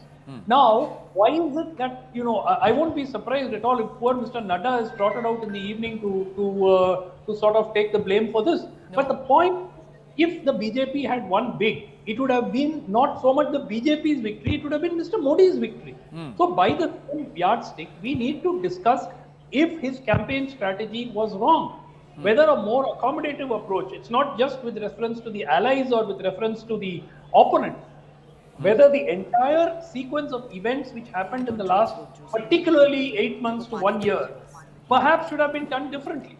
Perhaps a more accommodative. I don't know. I'm not. I'm But Doc, can I ask you this? We should not discuss that at all. Can I ask you this? Silly. If this is how the results are, and clearly it's not going to be a single party government, it's going to be a coalition government. But Mr. Modi will still head the government, right? What sort of change do you think? What sort of change do you think will have to be brought in to run a coalition government? To run look, Zaka, my point is simple. The approach that has been there in this last 5 years, particularly, not so much in the first 5 years, but certainly in the last 5 years, has been a complete unilateral. Even within the BJP, voices of dissent have been very, very, feeble. Right, we've got, sorry, Sumant Raman, we got the first result. First result outside of Surat, the Sikkim candidate has won. Yes, Akanksha. Subba Anand from SKM has won. This is the first official result that's been out and declared on the Election Commission's website as well. Let's have it.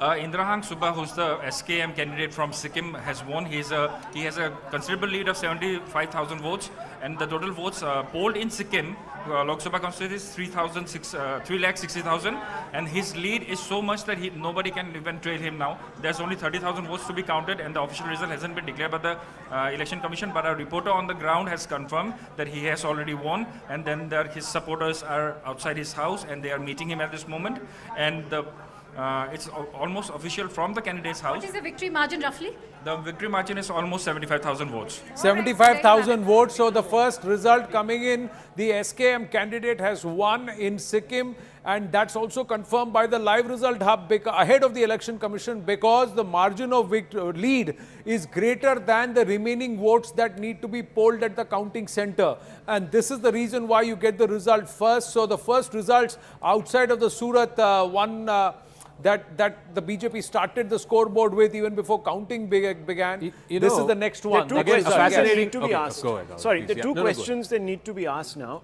fundamentally is this: how secure are the two main allies of the BJP that have actually done pretty well there? That is the JDU and also, of course, you mean how secure the BJP is with them? Well, that's right. How, within the, as I said, within the NDA, how secure are they? You recall under Mr. Vajpayee, Chandrababu Naidu yes. was a relentless bargainer. Yes.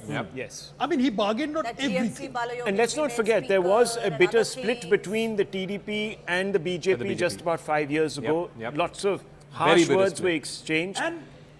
And I'm just saying, what is the guarantee that you might not see the NDA staying together in the present sort of framework that things could change very dramatically. Things could change, And certainly Nitish is not some of going to the be others accepted could by come the in, India some of Alliance. the I don't India think Alliance could come in, I don't think Tejasvi or Lalu will be agreeable to getting Nitish back again.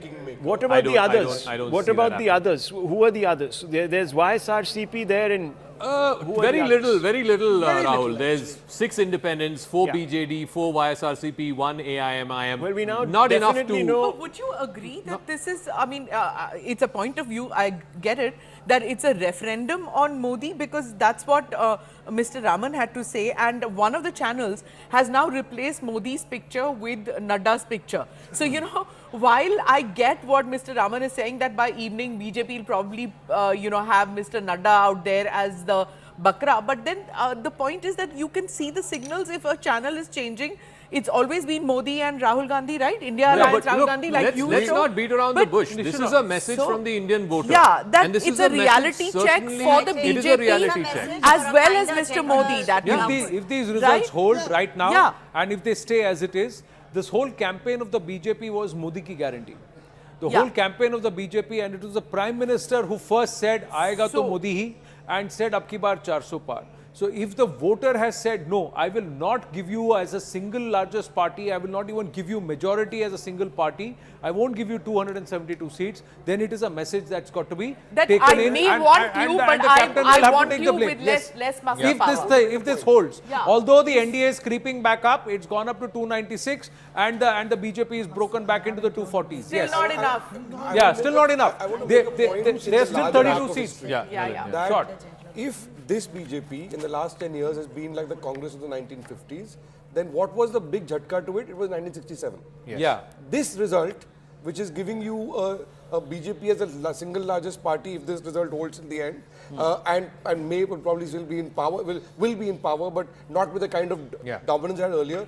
This is akin to what was the 1967 result was to the Congress, where you got a jhatka, you got a message from the voters of discontent and so on, and yet the Congress remained in power. But This it led is to a many bit other of a changes chastening, in the polity. for sure. Yeah, I mean, so- this has so- to be a bit of a chastening. So it's a opening of a new fault line in our polity. No, I just want to say this. In the 3 biggest states in India, Uttar Pradesh, Maharashtra, and in Bengal, it's the India Alliance that is ahead. In fact, in Bengal, it's far ahead. Yeah. In Maharashtra, it's slightly ahead. And in Tamil Nadu, of course. and in Tamil Nadu, of Bengal, course. just in a little 4 bit of biggest catch up states, for the BJP now. In the 4 biggest states, it's the India Alliance that is ahead. Yeah. Of course, they don't have enough to form a government. I don't think they can form a government at these numbers. It'll still be a BJP government. Or In an NDA Maharashtra government. also, the BJP moving up a little to 21 seats now. At 70 seats, or would have been a very strong opposition and a very vociferous voice in the new Lok Sabha. An opposition with this number is going to be a formidable force. As I said, Achhe Din for journalists, at least in Parliament, we'll get to see a lot more, action and that kind of thing. Good, lots of stuff to report, I think. Right. Yeah. Maharashtra again, scenarios changed a bit. The BJP playing catch up a little. It's gone up to 21 compared to it was okay, now NDA. it's flipped. It's 25, 22. It's 25 and 22. So the NDA now goes into the lead ahead of the INDI But alliance. Anand, I think the message will be very clear. Both Message is a Mr. chastening Thackeray and Mr. Pawar can put their leg up and say, "Boss, we have sent a message across to Delhi." Put their feet up. I mean, There is what a did I world say? of difference between What did putting I a say? leg up and putting your Oh, feet yeah. up. Feet up. Put their feet The up. point that, excuse me. I think we'll leave it at that.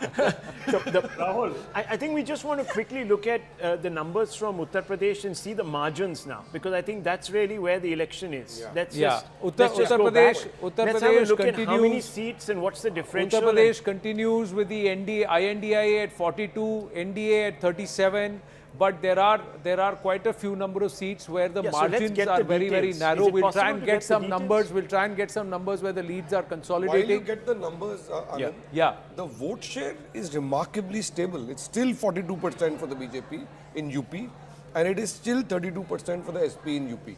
No, but then and Congress is 10.5. There's a transference going on. It's a dead heat. It's a neck-to-neck heat. No, but again, that's the Then thing. it depends on conversion Nalin, and the I mean, seat construction. the vote share to seat share conversion, you don't know how that cookie crumbles. Exactly. Right? And especially in a state like UP, it's And very too hard fast to passing. predict. So you'll have very small margins. Exactly. So the BJP now clawing its way back in Bengal also. It's 30 and 11 right now, 30 and 12 right now. It was 9 earlier. So now the BJP has gone into 11. And from 32 to it's come down to 30. It's straight fight between the BJP and the Trinamool Congress. One seat has gone to the other West Bengal leads. There you go. Congress Plus is at 1 seat. That looks like the Behrampur seat. Yeah. No, in fact, it's not. I think No, in it's not. Behrampur, from what I Yusuf remember, Pathan is leading? Yusuf Pathan is leading, but the Congress lead is Malda Dakshin. Malda Dakshin. Yeah, Isha Khan Chaudhary. Yeah. That is the Congress lead. There's no other lead for the Congress in this. Again, Mamata Banerjee will look back at this and say, she made the right decision about not going into the alliance with left end Congress, and it's paid off for her. Yeah, it's paid off in a big way. I'm just looking at the Odisha leads again, 16, 4 and 1. So again, as predicted by the exit pollsters, 16 seats to the BJP. So big gains there for the BJP. If you look at Kerala, NDA 2. So that lead is steady and consolidating. And if the NDA is breaking into Kerala, that itself is another story. Gujarat, it's 25 and 1.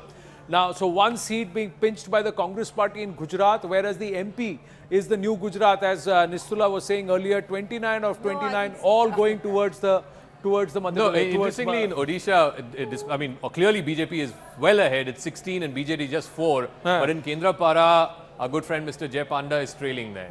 Well, Kendrapara was Biju Babu's. So it's one of the most difficult seats And for it was in the last round of polling. So what they were very clever. What the BJD did was that all the BJD workers are candidates who finished with their polling in their seat, they all came to campaign because it is that prestigious thing, It's so they came to campaign. Very unfortunately, there was a certain personal rancor which had developed between Naveen Babu and Jai Panda. As of now, one just update, Tejinder Sodhi is telling us in Jammu and Kashmir, the BJP is the single largest party with a 26.39% vote share. The Jammu and Kashmir National Conference at 22.18%, Congress at 21.31% and the PDP at 8.64%.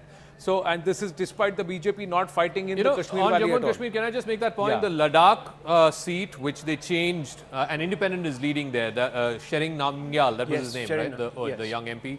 They didn't give him the ticket this time, so an independent is leading from there. Mohammad Hanif. I don't know what his political allegiance is, but the two Jammu seats, Udhampur and Jammu. Of course, that's Dr. Jitendra Singh and Jugal Kishore. They continue to lead there. In Anantnag Rajouri, it's Mia Altaf of the NC who's leading. In Srinagar, again, it's the NC candidate, Aga Syed Ruhullah Mehdi of the NC who's leading. And in Baramulla, Engineer Rashid continues to lead.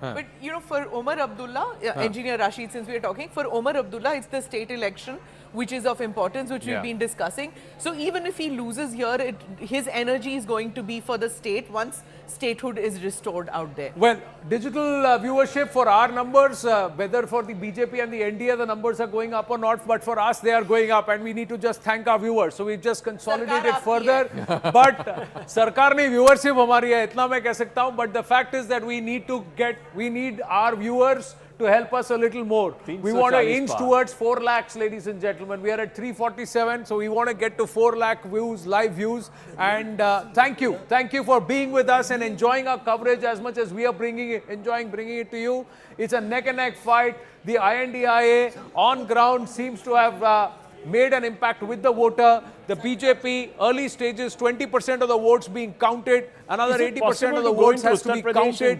Will the scenario change? We are looking at these numbers. The BJP has gone up to 240. The NDA has gone up to 294. INDIA slipping down a little. Congress going up a little. There is a lot that's happening. The result is not yet settled. It's not yet over. There is a bloodbath in the stock markets, but will they pick up later on in the day, or will this settle and will this trend settle? Are we looking at a coalition government, or are we looking at a majority government? Is it a mandate for Modi, or is it trying to... There is another update from the northeast, after Sikkim, where there was a first result. There is a result now in Meghalaya. Yes, Akanksha. This is the first victory for Congress from Meghalaya. Let's quickly bring you the details. In fact, it's a victory margin of over 1 lakh votes. Saling A. Sangma has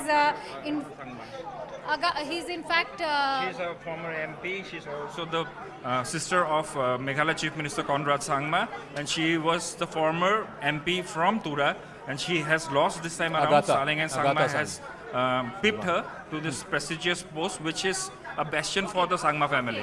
Okay, there you have it. This was a prestige seat as far as Tura in Meghalaya is concerned.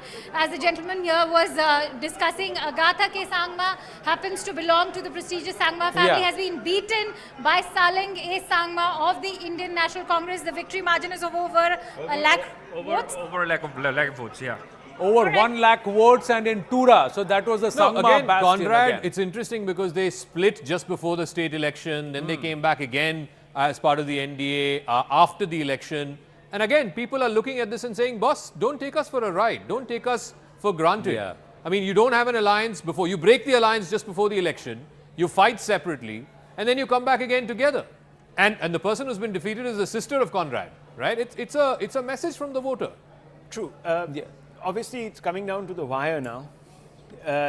Uttar Pradesh is the state where I think we should focus our energies. The story is attentions. Uttar Pradesh and the story is Maharashtra. Because that could be the difference between what kind of government we're going to get. Yeah. Ayodhya, losing Ayodhya, I feel that there are certain things which will happen even if the NDA does make a government at the center. What's going to happen is Kashi, Mathura, UCC, these three things will go into the back burner because it's not getting you the votes. NRC will probably also go to the back burner. Many things which was about the Hindu consolidation, because a Hindu consolidation has obviously not happened, not been delivered for the BJP. So many of these things are there's going to be reworking if at all the NDA is able to form a government, if we see this right now. Yeah, I think, things like one nation, one poll, and I keep coming back to this. I think delimitation, this is a big signal from the Indian voter. Don't take that exercise lightly. Don't just steamroll, the numbers. Because of what happened in Assam, if you can recall, the delineation Again, look there at had Assam. created I a lot don't of think problems. it's a slam dunk for the BJP. Let me just take a look at Assam. Last time, I think it was 11-3, if I'm not mistaken. I'm not sure 9 exactly. 9. Yeah, last time 9, so this time it's 10 plus 1. 10. Yeah. But again, you have in the India bloc plus others. So if you have, look, I think in Assam they've done better. But I think that the issue is not quite that. I think the election will be won or lost by the BJP in the Hindi heartland. Of course, Hindi heartland. And more than the other larger factors, it is what they have done within their own party. But it does present a dilemma. I mean, does the BJP completely back off on Hindutva, or does it persist? Rahul, I think you've tracked the BJP for a long time. The BJP has always maintained power or no power, they don't deviate from their ideology, and it's not that they want the vote. They have a commitment, and this is something. The problem is what the allies. The problem is what the allies. How do you go at it in the discourse? Yes. Look at the Hindi heartland. Yes. Out of the 225 seats, last time BJP had 202. This time they're down to 152. It's still twice that of Congress. I think the bigger story is that the Congress has gone from 15 to questions to will be asked of the Prabharis of Uttar Pradesh, Prabharis of Rajasthan, and also those who decided these are the tickets, these are how the ticket distributions have to be done. The Indy Alliance and the Congress, wherever it is gaining, are those places, and there could be a lot of seats where the candidate himself was the question. No, why just the Prabharis? What about the sitting chief ministers? The chief minister of Rajasthan, the chief minister of Uttar Pradesh will be asked. They will be questioned. Mr. Bhajanlal Sharma. Bhajanlal Sharma. Thank you. But these questions will be asked. As much as questions will be asked about Prime Minister Modi being on the ticket and him being the face of the campaign, those who are part of the organizational mechanism will also be asked. Is there, and if Zaka was asking this question, will there be pressure on Yogi now? What will happen if this is the result in Uttar Pradesh? Yes, Rahul. Yeah. Well, I just feel that if you really want to look at how the next government is going to sort of come through, you have to look at the base number of the BJP. Yeah. If it falls further, then there might be even questions asked in a more meaningful way, which could lead to a large number of changes right at the top of the BJP. That could also happen. Okay. So I think this is now becoming an issue. How short are we going to be from 272? I think that's where the conversation is at this moment in time. Okay. Without Chandrababu Naidu, it's not Just deviating a bit. Deviating a bit, Odisha is a story. In the assembly elections, it looks like a big victory for the BJP. BJP in position now to form the government in Odisha. And the NDA alliance led by the TDP in position to form the government in Andhra Pradesh. There you go. That is it. 147, 76 leads for the BJP. So they are there. They are there in the halfway mark in sight of forming government, and they are clearly comfortable at this point. After the advertisements are over, thank you to all our sponsors and our advertisers on this result day. 76 for the BJP, 53 for the BJD, 14 for the Congress, and it looks like that the BJP is in position to form government and come to power in Odisha. It's a story in itself. It's a story in itself. And 150 landslide victory for Chandrababu Naidu in Andhra Pradesh. Yes, in Odisha, this is something where the leadership in Delhi has listened to the ground level workers, who said that no to the alliance. Till April, there was talk of Modi and Patnaik talking to each other and an alliance coming through. Mr. Pandian was also included in those talks. But the local unit persisted and said we can win. And they have been correct, and Amit Shah backed the local unit. And that is where, and this is the strange thing, that Mr. Patnaik should have read the tea leaves. He could have gone out gracefully without, making a spectacle and making this sad picture that he painted towards the end, where those videos were leaked and those came out. There was absolutely no need. He could have just stepped back and said, I have had a good run and I am backing out right now. Or he could have brought in somebody else to say that he will be taking the lead. Somewhere I think the BJD overemphasized that whole loved so much kind of a thing. And there's been this chup-chap vote towards the Kamal. Because they voted Shank. Always there was Shank and there was Kamal. This time they have voted Kamal and Kamal and not Shank and Kamal. Why didn't that happen in Bengal, Shobhan Das Gupta? There was the whole thing, chup-chap, Kamal-chap and all that. What happened there? No, I think in Bengal we need to know the exact places. What seems to have happened in Bengal is twofold. Firstly, that the BJP has done okay in North Bengal, it would seem, by and large. But in the rest of the state, there was a sort of division. The organization was split down the middle between two factions. Subhendu Adhikari leading one, and the old BJP Sangathan, as it were, leading the other. And there was very little connection between the two. In both states where you've had large-scale imports, Maharashtra and on two different coasts, you've had a problem. That integration has not been possible. Just an update on Assam. Preeti Priyadarshini sharing these details. Kokrajhar, UPPL, Jayanta Basumatari is leading by 10,908 votes. In Dhubri, Rakibul Hussain of course, the Congress is leading by 1,31,771 votes. Barpeta, Phani Bhushan Chaudhary leading by 39,261 votes. Darang, Udalguri, Dilip Saika leading by 60,475. Guwahati, Bijuli Kalita Medi, 49,300 votes lead. Amar Singh Tissot is leading by 8,235 votes of the BJP in Difu. Karimganj, Congress's Hafiz Rashid Chaudhary leading by 10,889 votes. Silchar, Parimal Shukla Baidia leading by 48,461 votes. Nagaon, Pradyut Bordoloi of the Congress leading by 23,223 votes. Kaziranga, Kamakhya, Tasa is leading by 52,115 votes. Sonitpur, Ranjit Datta is leading by 99,660 votes. Lakhimpur, Pradhan Baru of the BJP leading by 52,270 votes.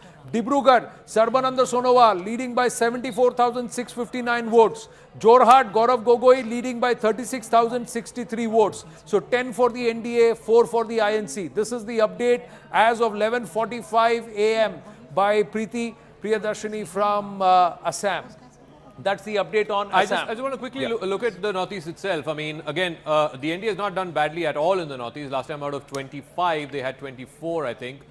This time they have 16 to the NDA. You want to look at the breakup. the NDA alliance is a gain of 2, but the breakup for the NDA out of that 16, just down 1. The BJP 12, AGP 1, NDPP 1, NPF 1, UPPL 1. So basically the BJP is holding on to its sort of premier position in the NEDA alliance. Here again, some of these allies are fickle allies. They sort of fair enough follow the scent of power. But I think Hemanta seems to be doing okay. Hemanta is delivered. Yeah. I think BJP by itself is doing so well Yes. in a state like In Assam. Assam, So now in Orissa you've got a majority, Assam you've consolidated yourself. So I think in eastern India that foothold of the BJP is there, And I think except for Bengal. if Mr. Modi is on the ticket and was on the ticket, I don't think you can sort of hold it against him. Yes, he didn't give you 370 seats, but it's a very competitive score right now for 10 years. More. No, they need the 30. BJP They need needs 40 34. more. Okay, The BJP Arun Singh. needs 40 more for comfort. Otherwise, they are 40 not more in for some 40 more for comfort. They So, need- so can we is look why at I'm Uttar Very Pradesh? interesting. Arun Singh of News 18 is reporting that TDP और Nitish JDU से दोनों से बात करेगी Congress party. The Congress will reach out to both Naidu's those fickle allies. vote base. Or Naidu is one right? reporting that. Hang on, Naidu's won an assembly election. Talking about A big Parshurams. win, 150 Exactly. out of 175. So Naidu's vote base is a very different vote base, really, Yeah. from the BJP sort of traditional vote base. So he's going to look at survival, continuity, all of these things. And, you know, as I was saying, Many say this could be Chandrababu it just Naidu's depends- last election. After this, it no, will be it just depends on Lokesh how who will far take the over. Do you BJP remember is the from time that when magic Chandrababu mark. Naidu was requested to become the Prime Minister? Even Jyoti Babu told him ki ban jao. Acha, But nahi bane, you know. Acha, update from Gujarat. Amit Shah has won Gandhinagar. Yes, Akanksha. उनका margin already इकट्ठा हो गया, उससे कम voting बाकी है जो count करना.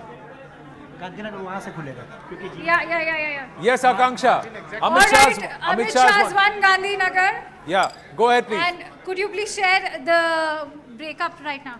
जी गांधीनगर बैठक पर अमित शाह की अभी जीत चुके हैं क्योंकि काफ़ी ज़्यादा मार्जिन के आगे चल रहे हैं और जो अभी वोटिंग के काउंटिंग राउंड है वो भी कम बाकी है तो 4 लाख की ज़्यादा से लीड अभी तक हो गई है तो मतलब वो 4 लाख से ज्यादा है ना? So, Anand, 4 you lakh have से it. ज्यादा. He So- surpassed the previous victory margin. Previous victory margin. Akanksha, can you just check what's the margin of lead for the Congress, the lone Congress candidate who's leading in Gujarat? जो सोनल शाह का कितना है? सोनल पटेल का काफ़ी कम vote है 60-70 हज़ार vote ही अभी उनका चल रहा है तो अमित शाह जीत चुके हैं No, not the Congress candidate in Gandhinagar. There is one lead for the Congress in Gujarat.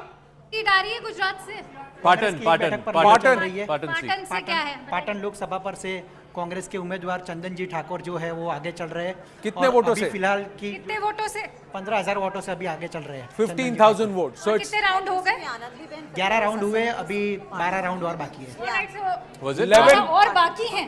Alright, 12 more Okay. rounds to go for Patan. So 23 rounds in Patan, 15,000 is the margin of lead for the Congress candidate in Patan in Gujarat. Amit Shah has more than 4 lakh plus in terms of lead. So yes, So Akanksha. have a look at the Maharashtra figure. It's pretty much neck and neck. I'll request the camera person to show you. Congress is at 11, BJP 11 again. As you can see, Uddhav Thackere's Shiv Sena 11. And the Sharad Pawar NC is at 8, surpassing Ajit Pawar's NC, which is at 1. And in fact, the overall tally is coming to more than what BJP's tally is right now. Let's have the insights. Right, 27 and basically, 20. it was expected that India will get approximate 25 to 28 seats, whereas India will get approximate 20 seats. But it's happening exactly different.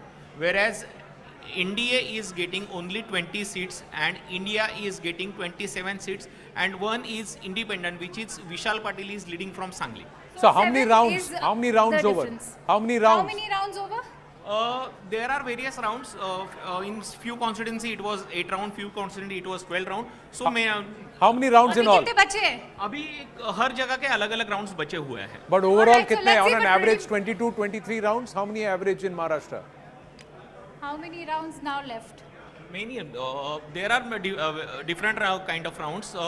In different constituency there are different rounds. So कुछ constituencies में 12 तो वो rounds sympathy But vote मिला है. average में, Anand, it's very apparent that India is taking the And lead. by the way, See, about remember 20 to once again, 22 rounds, there's 20 an to import- 22 no, there's rounds a, overall. There's a much bigger important point as far Yeah. as Maharashtra is concerned. In 6 months, you're going to have an assembly election. Yes. If this result holds, then the assembly election is going to be a real wake-up call for the BMC. No, BMC elections in Mumbai also, no? All of that. The assembly elections will be a big flux. The political future of a few people will be in big flux. Continues to hold on. Also, that's important because it's the richest municipality. I mean, our stock market is there, is the financial capital of the country. So for that election is also very important. Bengal scenario has changed again, 32 and 9 again. So Trinamool Congress again really storming away with the lead at 32 and with the BJP at 9. That means it's a tight contest there also. It's going down to the wire there. Let's have a look at the vote shares in Bengal. Is it possible to see the vote one shares? of our viewers wanted your opinion on Naveen Babu. What happens next with Naveen Babu and also with the BJP? You on Naveen Babu, I personally, I mean... Yeah, you know him personally.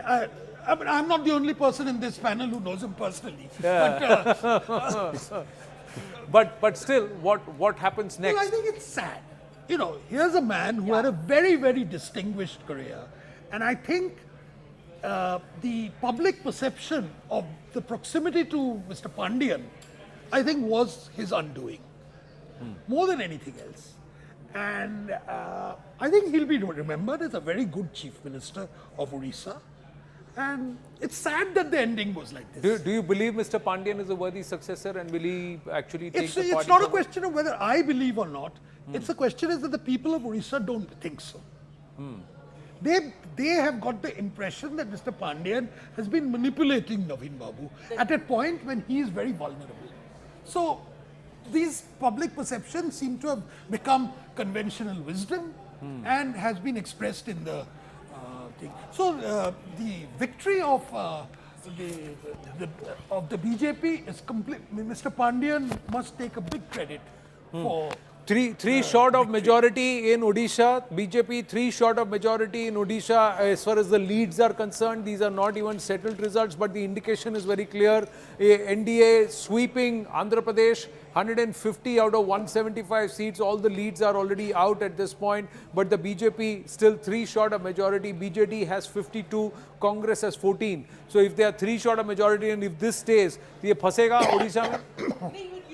Also see that 5 terms of going on voting for the same one, the youngsters feel okay, we like him, he's respectable, everything fine, but there is oob gaya man. You want to move faster. Yeah, there's a boredom factor. At some point of time there will be an anti-establishment sentiment that will come in, and there will be this happening.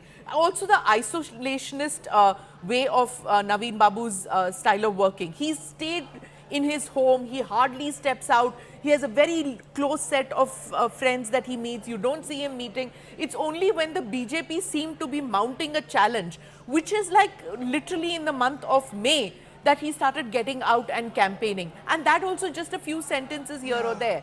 It doesn't work, After some time, that charisma wanes among the people. I just want to talk a little bit about Haryana. Again, I think can we do Maharashtra, because we've got Priyanka Chaturvedi also with us.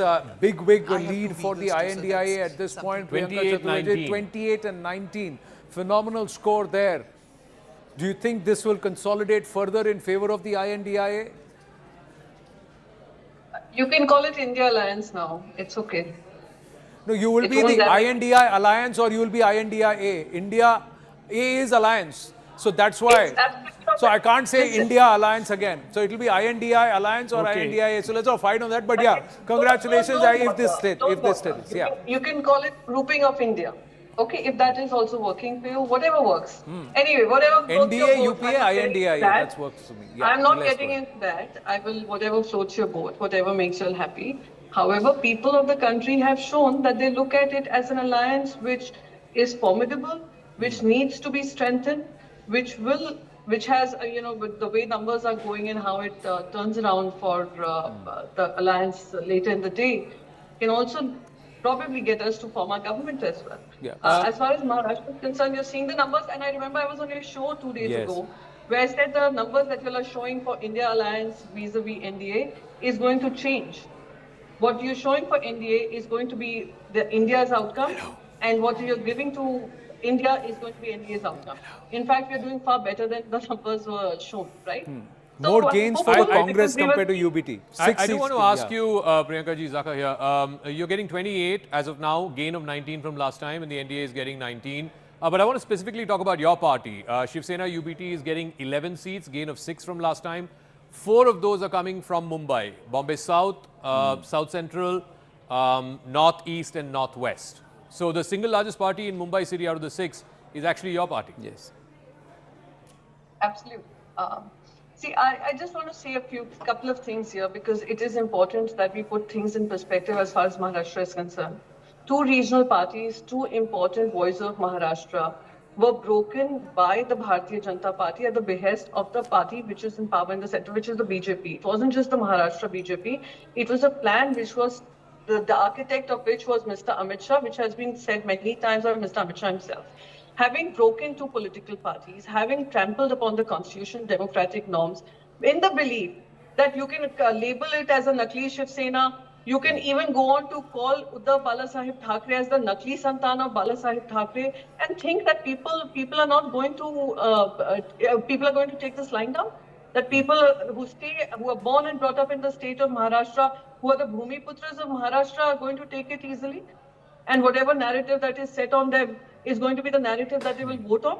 They have understood that this was trying to damage the idea of Maharashtra, the ethos of the state, only for wanting to be in power. I just want to bring your attention back to the numbers.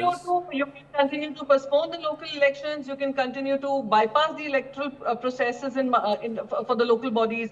It is going to be a city which has stood by Shiv Sena Uddhav Balasaheb Thackeray, Shiv Sena Balasaheb Thackeray, and the numbers are now proving that. I just want to come back to the numbers again. The 2 parties that you said tod marod karke kiya tha. So Sena UBT has 11.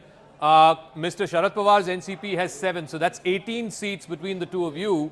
And if you look at your counterparts on the other side, Mr. Eknath Shinde Sena has 4 and the Ajit Pawar NCP has 1. So that's 5 compared to 18. You think this now settles the whole issue of who is the real Sena and who is the real NCP? I think the only issue that needed to be settled was in the minds of the media and the news anchors who are asking us this every day. No, the people have spoken. The people have spoken. Just allow me to complete. No, this was a narrative which was being spoken about day in, day out by television channels. You all were the medium, right? And so was Mr. Narendra Modi, who thought that he can say this, he can build this narrative against the will of the people of Maharashtra. So I think people of Maharashtra, without, making too much noise, listening to all the noise, doing away with all the narratives that were being pushed across by a very aggressive media and a very aggressive Narendra Modi and his team, have shown through their votes, through the ballot, who the Asli Aulad is, who the Asli party is. Take away our symbol, take away our name, take away whatever you want to take away. We will vote on a new symbol. We will stand by Uddhav Balasaheb Thackeray because we all know that Uddhav Balasaheb Thackeray is the true legacy bearer of Balasaheb Thackeray. No, we respect the people. Everyone should respect the people. At the end of the day, it is Janta Janardhan, no doubt about it. And the people have spoken. This is the first time you've had elections in Maharashtra after all this Tod, Mod, Farod and all that. And the people have given their unequivocal response. I also want to know from you that if this is how the numbers stack up in Maharashtra and this is how it ends at the end of the day, what may this mean for the upcoming assembly elections? Yes. What may this mean for the BMC elections, which, as you said, the can has just been kicked down the road and kicked down the road and kicked down the road? So, 2 things. One thing is that we are going above 35 seats in Maharashtra. And Mr. Modi and Mr. Devendra Fadnavis are going to see the biggest loss of a state in Maharashtra, where they were trying to consolidate, but it's gone the other way around. The experiment has failed spectacularly. That's one. So we are going above 35 seats by the end of the day. The second, how it will relate to assembly elections as well as the local body elections, which are pending for over 2 years. We don't have corporators, we don't have elected representatives being able to run these corporations. And not just in Mumbai, various other parts of the city and in the state of Maharashtra. Elections haven't happened. So we are very certain. People have shown faith in us. We will not let down their faith. We will continue to strive for a better Maharashtra.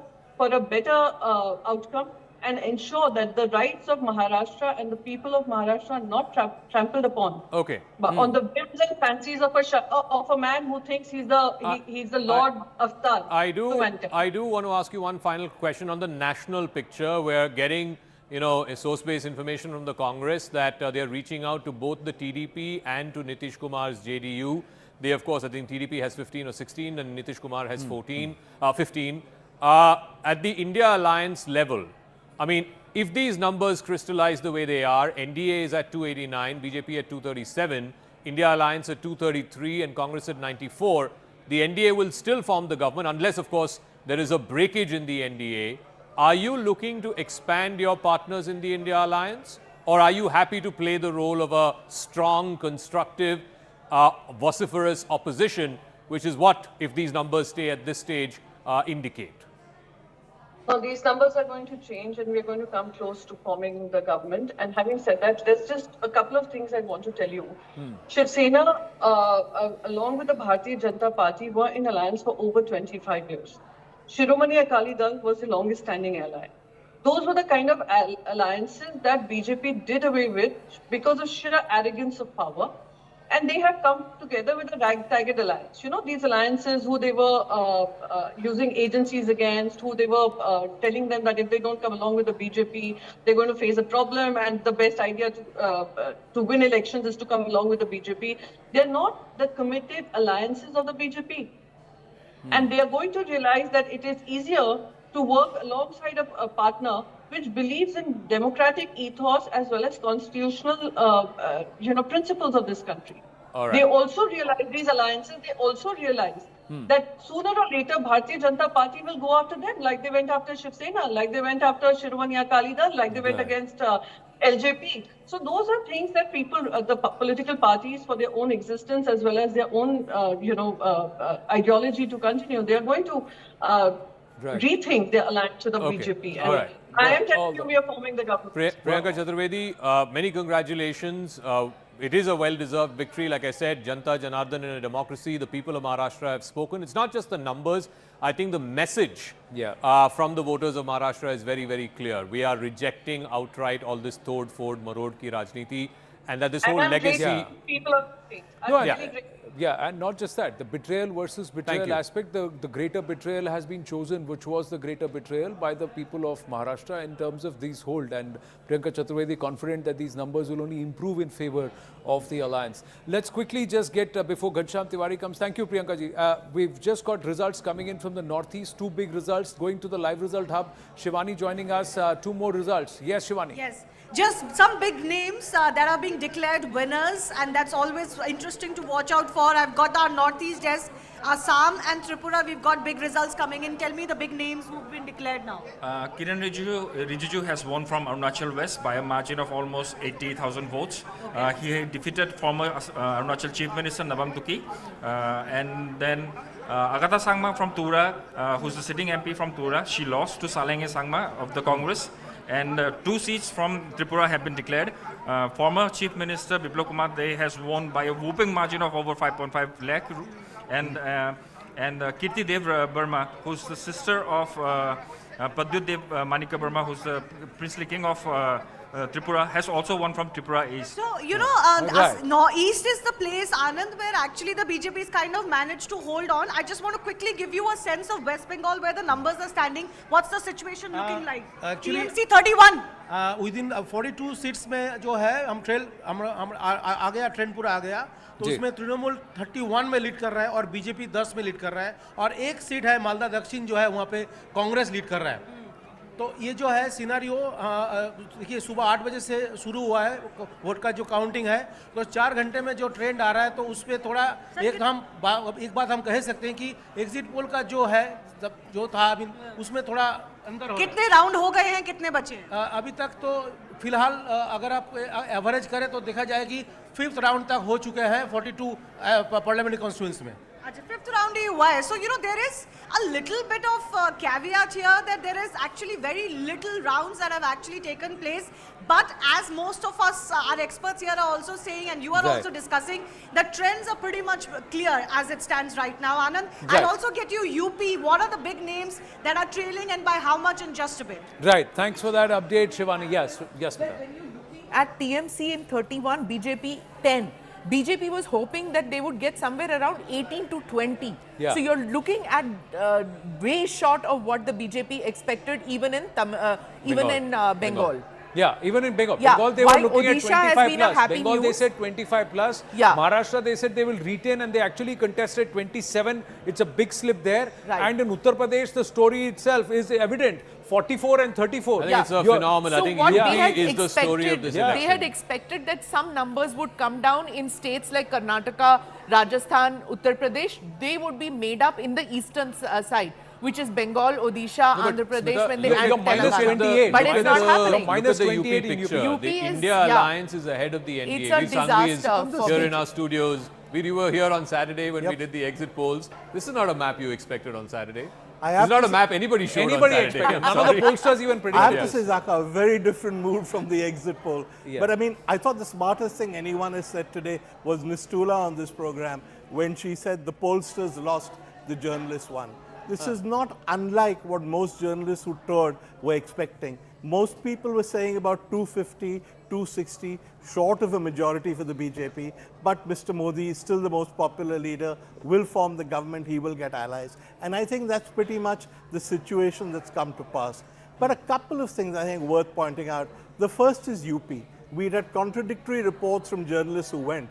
Many people who were shooting with me for the print program said to me, even Mr. Modi is going to win by a much reduced majority. Smriti Irani will lose. And I was skeptical because the polls didn't tell us that. But it turns out they weren't wrong. Bengal, the journalists were always clear that this BJP optimism was nonsense and hype. And I think that's turned out to be correct. And Maharashtra, as Priyanka said, I don't need something. But two important lessons at this stage, if these results hold. One is this Tod bod ki rajniti, when you go and break people's parties, you file enforcement directed cases against them and get, the voters don't necessarily like that if Maharashtra is an indication. Secondly, if you do the politics of hate, and the BJP has done a lot of the Hindu-Muslim stuff, etc., particularly in UP, where Yogi is pretty much a champion at this, it doesn't necessarily yield results. I think these are lessons that are going to be important going forward. Ghanshyam is also joining us. Ghanshyam, first of all, congratulations. No one expected that Akhilesh Yadav and Samajwadi Party in particular would do as well as you are doing right now. Right now, India Alliance in Uttar Pradesh is leading in 44, NDA in 34, and I just want to give you the breakup. The Samajwadi Party is leading in 37, up 32 from last time. Last time you had 5, phenomenal. Now you're leading in 37. You'd probably be the third biggest party in the 18th Lok Sabha. Congress leading in 7. So, first of all, congratulations, Ghanshyam. What is it that the pollsters, maybe even the journalists, did not see that has resulted in this result? But you folks always knew, certainly Akhilesh was going around saying that particularly in eastern Uttar Pradesh, it's not as what you guys are seeing, there is an undercurrent. Good afternoon, Zaka, to you, the fellow co-panelists and the viewers. I want to congratulate the country. What you asked that what the media did not see, the pollsters did not see, is the nation wants to say, "Fat of dictatorship." The dictatorial dreams of BJP, Narendra Modi, Amit Shah have been removed, erased by people of India. That a prime minister can stoop so low to say that election of opposition is a mujra. People of India have rejected that prime minister, and it is clear with this verdict that no single alliance partner of BJP no one wants to be blackmailed, no one wants to sign their death sentence by joining BJP. The alliance partners of BJP will not allow Mr. Modi to return as Prime Minister. No one wants to sign their own death sentence. If this verdict holds, and it is only going to go better, and if Mr. Modi becomes the Prime Minister again, you will see every day protests across the country by the youth who these people have robbed of their future, by the farmers who they have fired on, by the women against whom they propped up Prajwal Revanna and Bhushan Sharan Singh and the rapists of Bilkis Bano, by the backward Dalits, Alpsankhyaks and Adi against whom they stood against caste census. This government has no moral authority to sustain. They misused, abused machinery and media and exit polls to get to this number. But the grassroots sentiment against this government is much wider. If Mr. Modi dares to return as Prime Minister, people of India will not settle till I need to come in. That dream is one second, demolished. Sanju Verma, There'll be one everyday second. protests. People have There'll be spoken, everyday protests. opposition, let them have their say. I mean, people have spoken, we have to respect that. A BJP at 237 is not something anyone predicted. None of the exit polls predicted. Journalists, one second, Ghanshyam, one second. Journalists may have anecdotally said this, no one said it on television, nobody wrote newspaper articles about, the BJP ending up at 237 and NDA at 290. So, Sanju Verma, before I come to you, just give me 30 seconds. But Ghanshyam, Mr. Modi will still be Prime Minister. NDA is still far ahead of 272. They're 290. Of course, it may be a different Mr. Modi. He'll have to, of course, take everybody along. He'll have to listen to the allies and so on. And of course, he has to respect and listen to the Indian voter, which is fair enough, which is what a democracy should do to people. But I don't think Mr. Modi is not going to be Prime Minister. Zaka, there are three things. No ally wants a backstabber as their Prime Minister.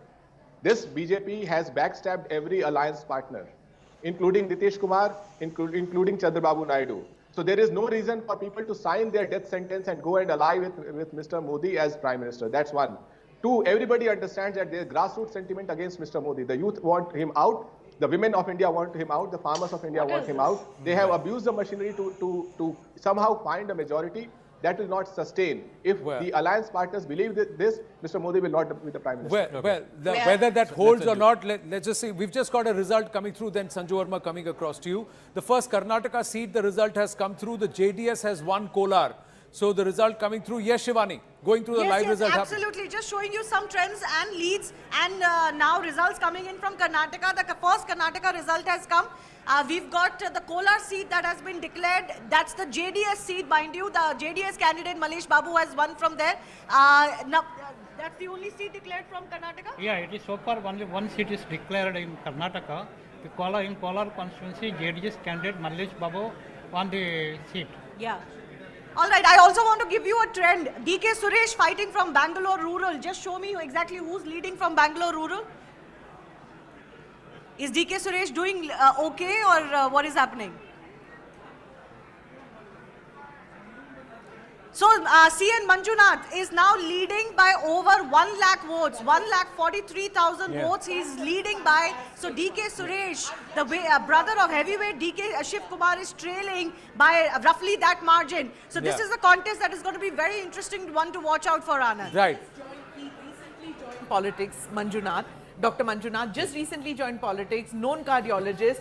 And then, the BJP had only given 3 seats to the JDS. So they didn't know where to accommodate him. So they brought him into the BJP, though he's Deve Gowda's son-in-law. Yeah. They bring him into the BJP, they put him out there. He refuses to say a single word against DK Suresh.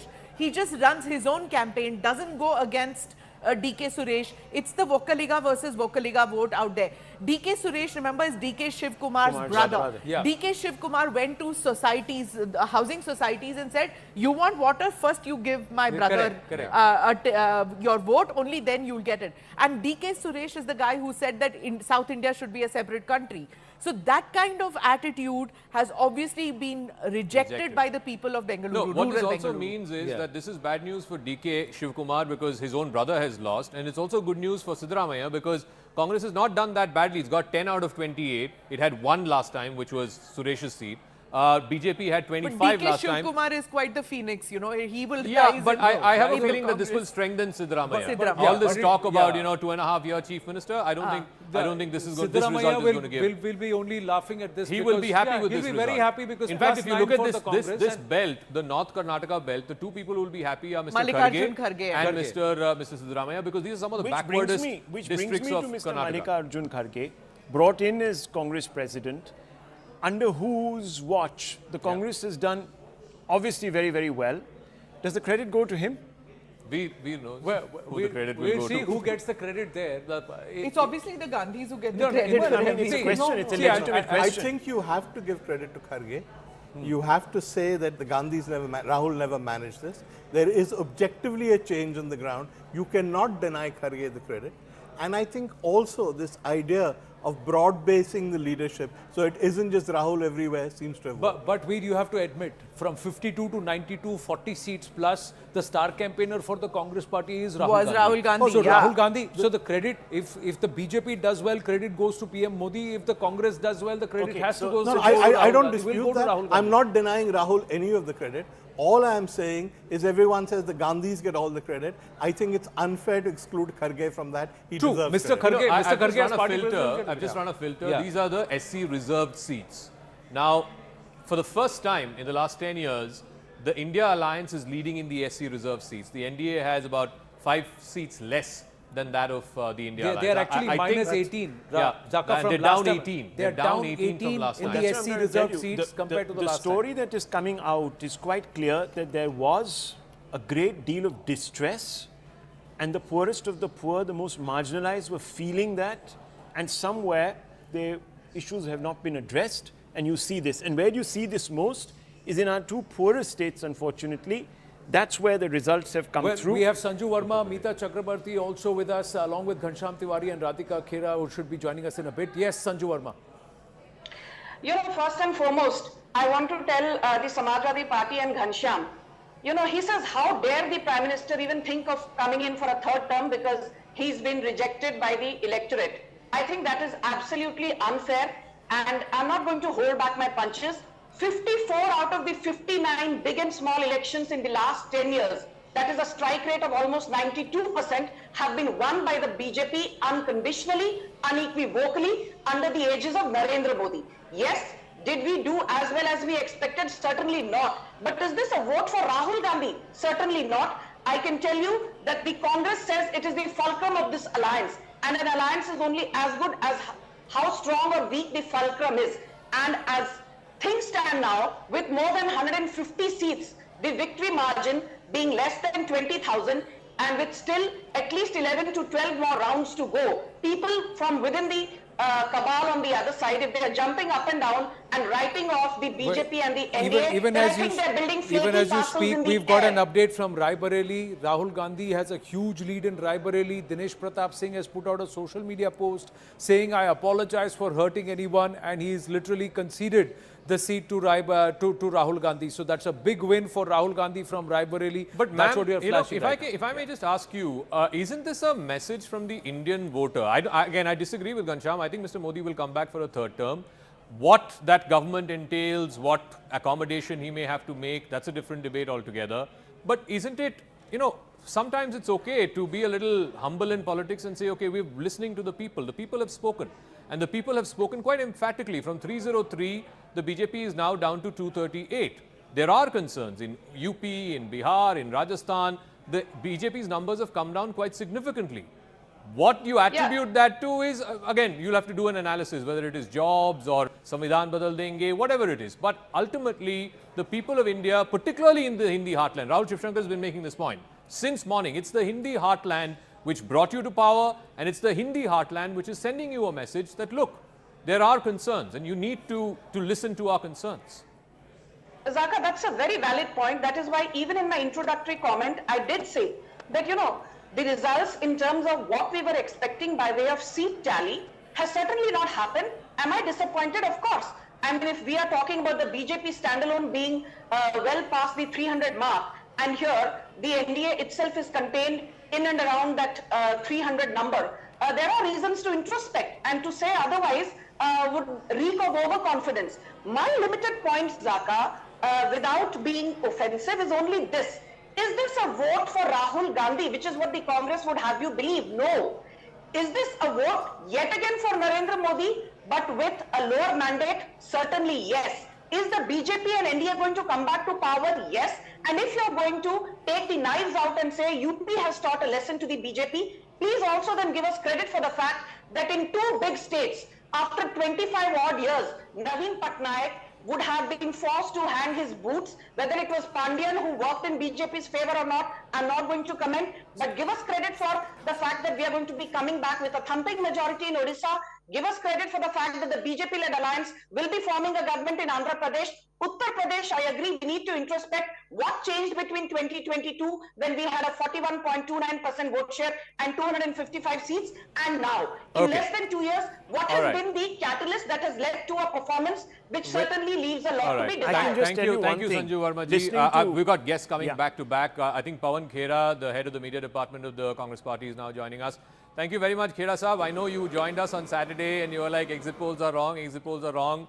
None of us believed you, but congratulations. I mean, the India Alliance is at 230, Congress at 93. I think it's a phenomenal performance against anything that anybody sensed on the ground. I think clearly the exit pollsters missed it, maybe the journalists missed it, but you sensed something that none of us could.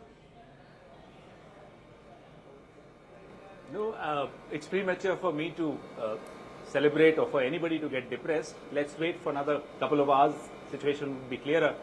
But you're right, pollsters and a lot of people in the media missed what was happening on the ground, because I think the BJP imposed upon the country a particular echo chamber, and everybody was busy listening to each other. When Rahul Gandhi stepped out and went for a Bharat Jodo Yatra, I think that's when people realized that here is the man who's speaking the language of the common man, and he understands my issues, your issues.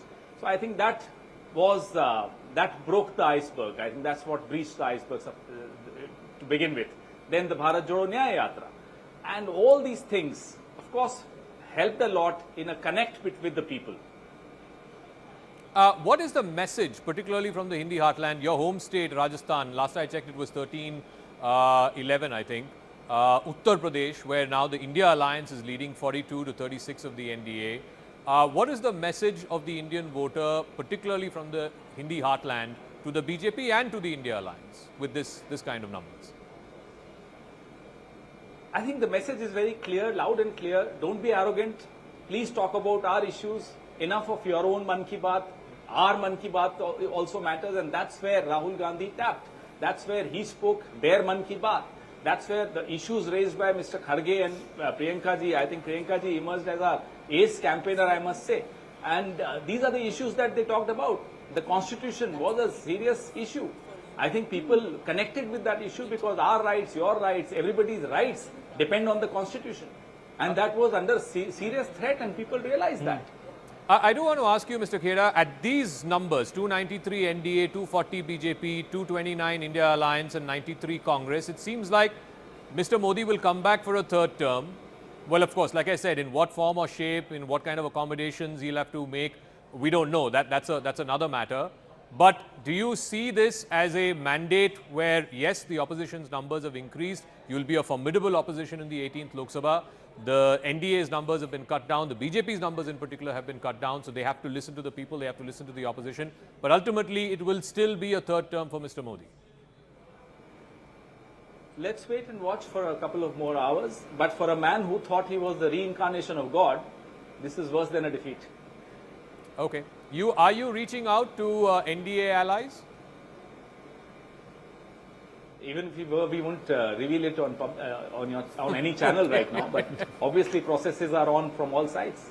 But no, the mood. Okay, tell me this: do you believe you still have a shot at forming the government? Absolutely, absolutely. A lot of partners of the NDA are not comfortable with the arrogance of the two men from Gujarat. Okay. They would rather choose someone else. They would rather partner with someone else. Pawan Khera, thank you very much. Once again, like I said, in a democracy, you have to listen to the people. Janta Janardhan, they have spoken. And I think this is a resounding message. I mean, our panelists are back again. Rahul Shivshankar. Okay, I think Anand's going to take just do a quick check. Smriti Irani is trailing big time in Amethi, trailing by about 50,000 votes.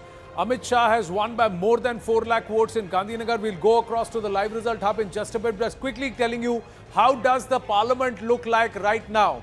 There, as we set this up, ladies and gentlemen, clearly there is a huge amount of attrition for the BJP and the NDA.